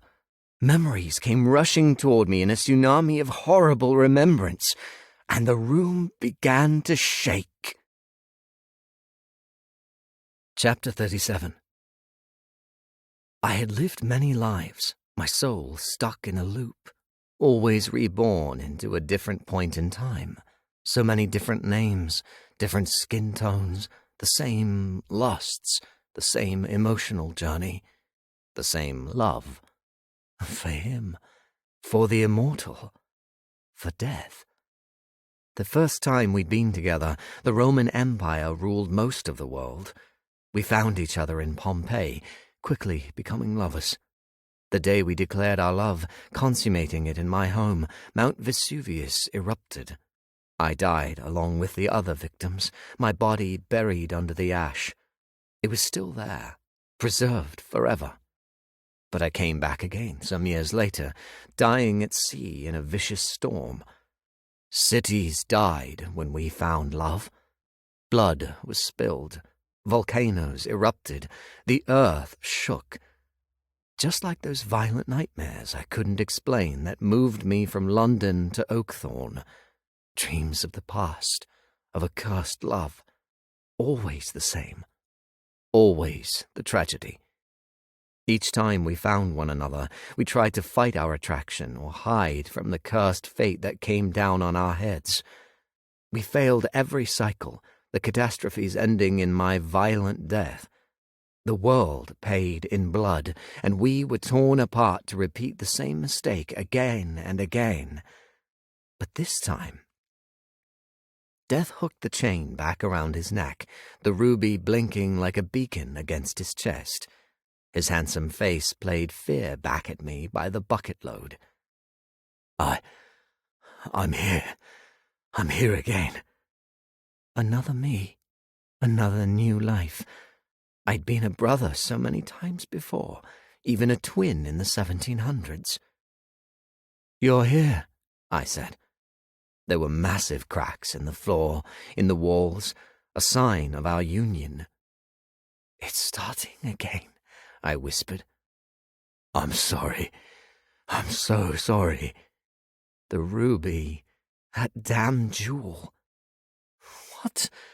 I closed my eyes, struggling against the tirade of violent images. Memories. Such painful memories. Ours was a selfish love. "What did you do?" I asked, shaking. "I used this." He held up the ruby. "It's magical. It hid your memories. It hides you, everything about us. I thought it would be different, that we could do these things, that I could love you again in freedom. No more death."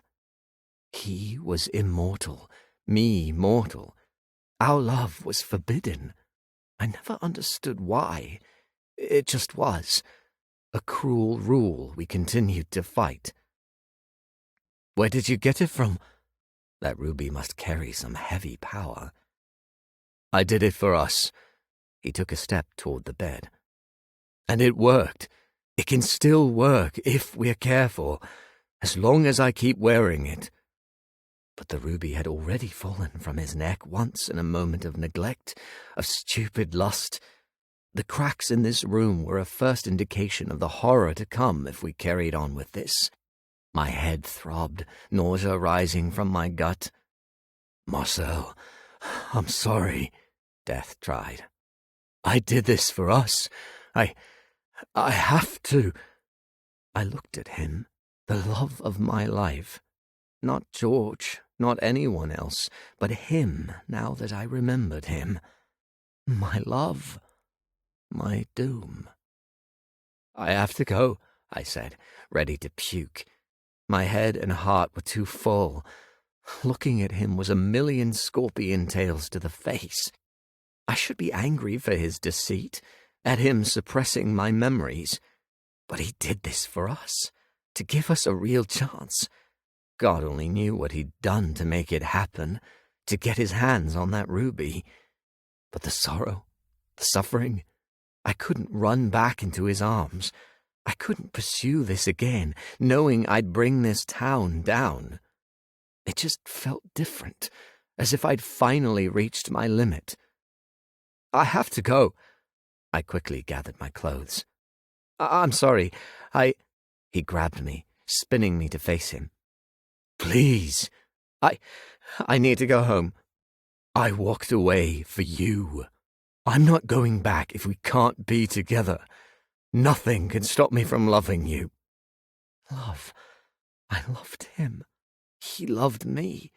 A love greater than anything I'd felt for George. The kind of blazing love that hurt and healed and enraptured. "We can't," I said. "Please. I don't know what to do." "Stay with me." His hand slid to my bare torso. "The ruby makes it different." Until it stops working. It won't. I'll be careful. We can do this. We can't take that risk. Tears rolled down his cheeks, obliterating my heart. Resurgence. I could live this time. I could still kill everyone else in my selfishness. We're doomed, I said. We're always fucking doomed. I pressed my forehead to his. I want to stay. But you won't, he whispered against my lips. I quivered, always under his spell. My aching heart called to him, its song growing louder by the second. Marcel is me. I am Marcel, the new version of me. Back in the world, falling in love with my living, breathing destiny. This time, though, my conscience burned brighter than ever before.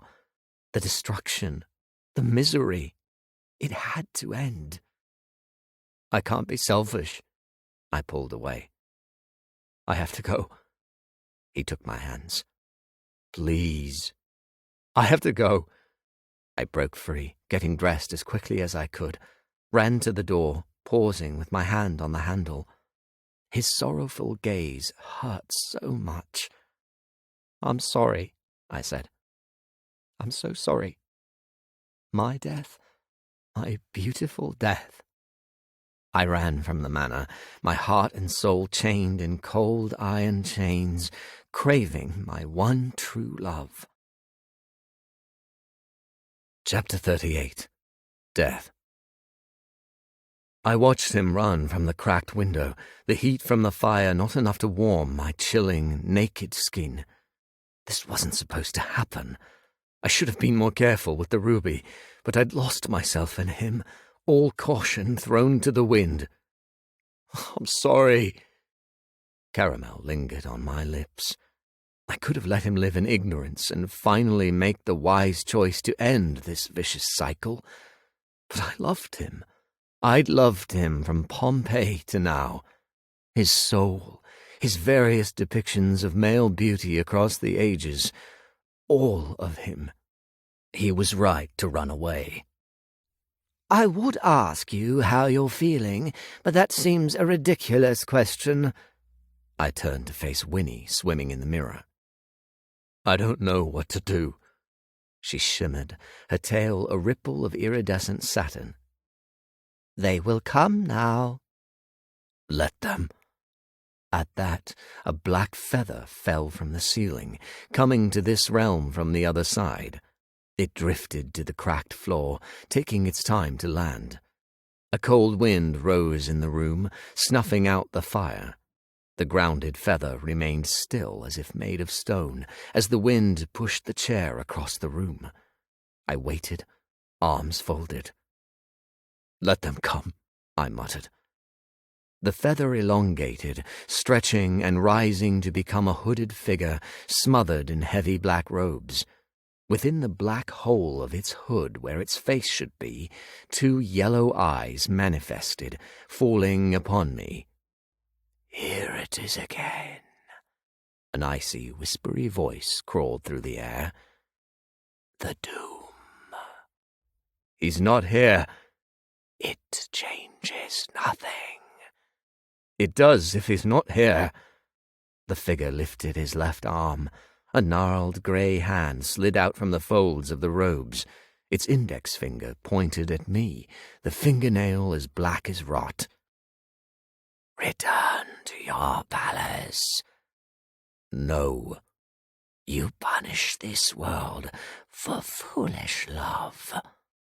If only fire could burn this creature to ashes.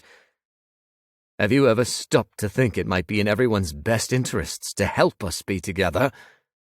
Never. Then I will never return. Repeat your mistakes for as long as you wish. You will learn.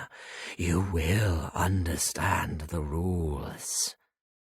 I never could wrap my mind around this curse, why it had to be this way. One day you will awaken from foolishness, the council wraith whispered. This has gone on too long for me to have a change of heart now. Then doom another time. That choice is yours, and the consequences are yours to bear. The loss of innocent lives was an anchor I couldn't lose, but I loved Marcel. This is your warning, death. Unnecessary. As you said, I'm aware of the consequences. One day, death. One day you will learn the heart is not yours to know, to feel, to use. You are death. You are nothing more than a servant to existence. Fuck you. The wraith's form collapsed, returning to the feather as if the scene were being rewound. It flew back up to the ceiling, disappearing. The fire whooshed back to life. Marcel. I had to finally prove them wrong, make things different. Marcel. By walking away for the first time. Marcel. Was this goodbye to love? Chapter 39. Standing on my balcony, my world turned upside down. Tears broke free from my heavy barriers for the first time since George left me. Hot and almost alien, a relief as much as rotten grief. It hurt so fucking much, molten iron spikes murdering my soul. I cannot love you anymore. Easier said than done. Here we go again, I told the night. Only that wasn't true. This wouldn't be a repeat. It couldn't be. Not again. Never again. My insides were glowing from his touch, from his climax.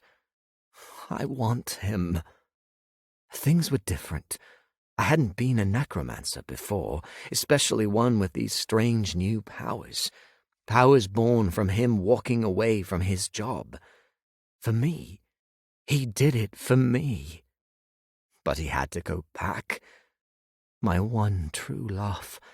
My eternal constant. Death. My intercom buzzed. This late? Oh, God, not a rogue. They'd been quiet since Nick's actions, and I really wasn't in any sort of mood to deal with one. I leaned over the barrier. A man with a hoodie stood there at the main door. "Hello?" I called.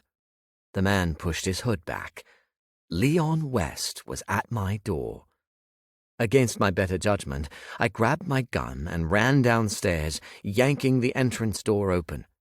Lines cracked his face as if he were clay over-baking before my eyes. I pointed my gun at his head.